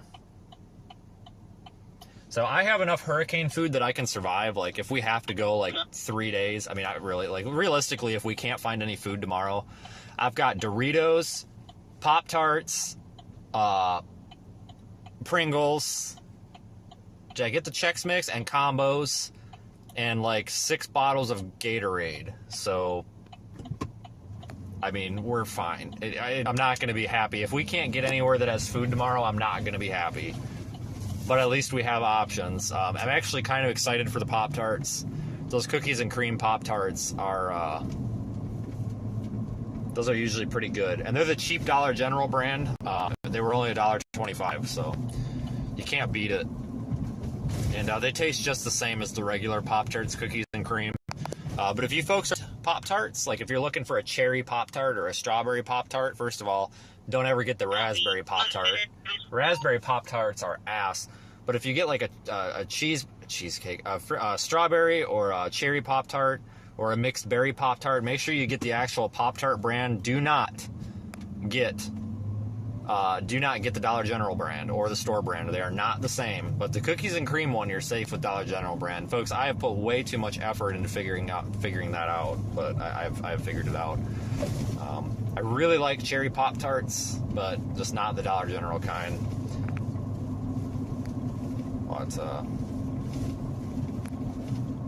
In a quarter of a mile, turn right. Yeah, don't ever get raspberry Pop-Tarts. I don't know what they put in those, but they're nasty. Strawberry is a close runner-up, but I mean, you cannot beat those cherry Pop-Tarts. We'll see if McDonald's is open. I kind of sort of doubt it. They were open, or no, they might be open. No, they're open. Turn right. Then your destination will be on the right. Shit, I don't know what I want. Ah, damn, now I got all this frozen shit that I don't know what to do with. Well, that's fine. I'll eat it anyway. I'll just put it in the freezer. Let's make sure they're open. Do a drive-by. In 400 feet, your destination will be on the left. Oh, yes, they're open. Yes. Everybody, thank this McDonald's for being open, taking care of their customers, and not telling me I don't know how to frickin' read. Sorry. That really burned me up so bad. Oh, the sign's there, can't you read? Yeah, no, I can't read, I'm sorry. And then that was the same guy that's like, you gotta run, there's a storm coming. I'm like, yeah, I know, that's why I'm here, but I'm too stupid, I can't read. And that old guy, I think he was about to say something to that young little snot too, because you could tell he knew I was pissed. As soon as that guy said that about me not being able to read when that guy pointed at that side, that old guy looked at me like, uh-oh. But anyway, whatever. Go pound sand. If I would have told a customer that when I worked in retail, I would have been fired and probably freaking punched in the face. Not that that's a good way to resolve problems, but we're ordering on the app, folks, because that's just, I don't like dealing with the drive-through speaker. I've been told by people that have worked at McDonald's that the audio quality of those speakers is garbage, and there's like no hope in actually getting an order right. And it's like it's not the person who's working their fault. Like, it's just, I guess the speaker just sucks that bad. Which is fine. It's not their fault. So we're just going to do this so that we don't have to deal with the, Did you say a cheeseburger? No, I said chicken nuggets. Did you say a small Sprite? No, I said chicken nuggets. Oh, you want a McDouble? No. So we're just going to do this. It's just easier. Again, not their fault. Everybody craps on the fast food workers, and one of the things I like to remind people, everybody's always like, oh, those stupid fast food workers. Well, understand, folks, who's the only place in town working right now? And I'm not saying there's anything against people that don't work in fast food or minimum wage, but who are the workers that are working right now? The minimum wage Dollar General employees, and probably the minimum, well, they're probably more than minimum wage at McDonald's, and the McDonald's employees that everybody makes fun of. You understand, folks, these people get looked down on, and you shouldn't look down on them, because you know what? I want to eat food tonight that's hot and isn't frozen. Well, I mean, McDonald's sucks, but I want to eat something better than the crap I got at Dollar General. And you know what? Who's the only person in town or the only place in town that I can actually do that at? This frickin' McDonald's. And everybody will sit there and be like, oh, those shitty employees, they don't know how to blah, blah, blah. It's like, well, yeah, you know what? At least they showed up for freaking work, and I can get something to eat. So everybody is always so, yeah, I get it, Google. Everybody's always so quick to, like, crap on the fast food workers, and then when they need help from the fast food workers, they're not there, and then they bitch. Don't get me wrong, I've met my fair share of crappy fast food workers, but everybody's got crap in every industry. Oh shit, this is a freaking road. All right, so we'll make sure. I'll keep it live for a minute to verify I get my order. God, I should have got an apple pie with that too. Son of a bitch. Whatever. They probably don't have any ready. They're probably ready to close.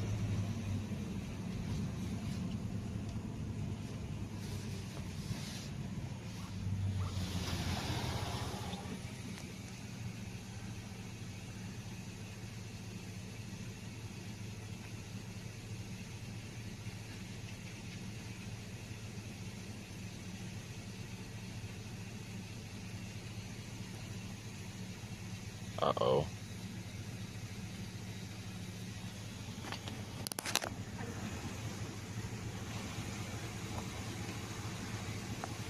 Hello?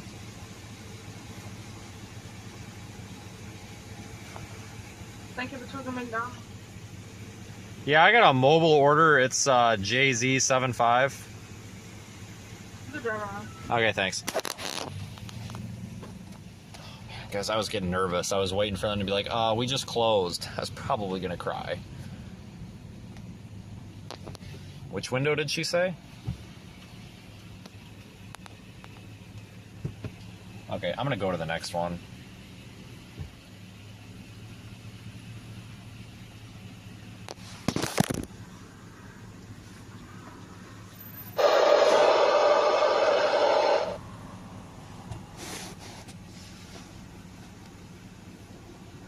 Hold on, guys. I don't want to stick a camera in her face.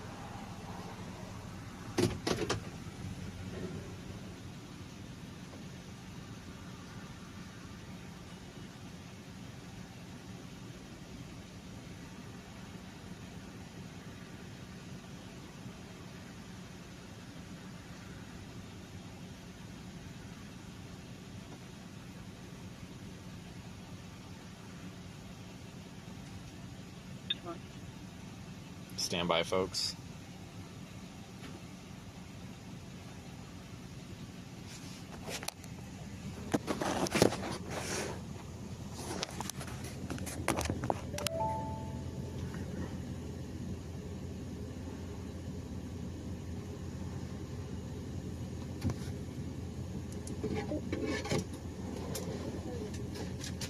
All right, have a good night.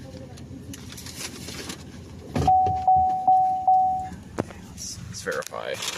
All right, the order is right. Oh my God, we got it. The order is right, everybody. We are stepping up in the freaking world here. We are doing all right. So that's it. Good night. I hope everybody has a good night. I don't have a cup holder, so I'm just gonna sit on this, I guess, and probably install a cup holder at some point in my life. But thank you for being part of the stream. Thank you, super chatters, PayPalers. Oh my God, there's cars coming, and everything in between, channel members.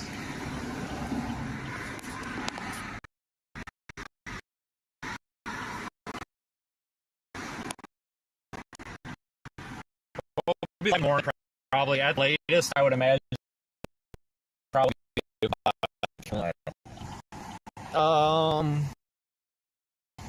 probably at the latest by 10. I'll have an update in the morning. Thanks again, folks. It was fun. See you later.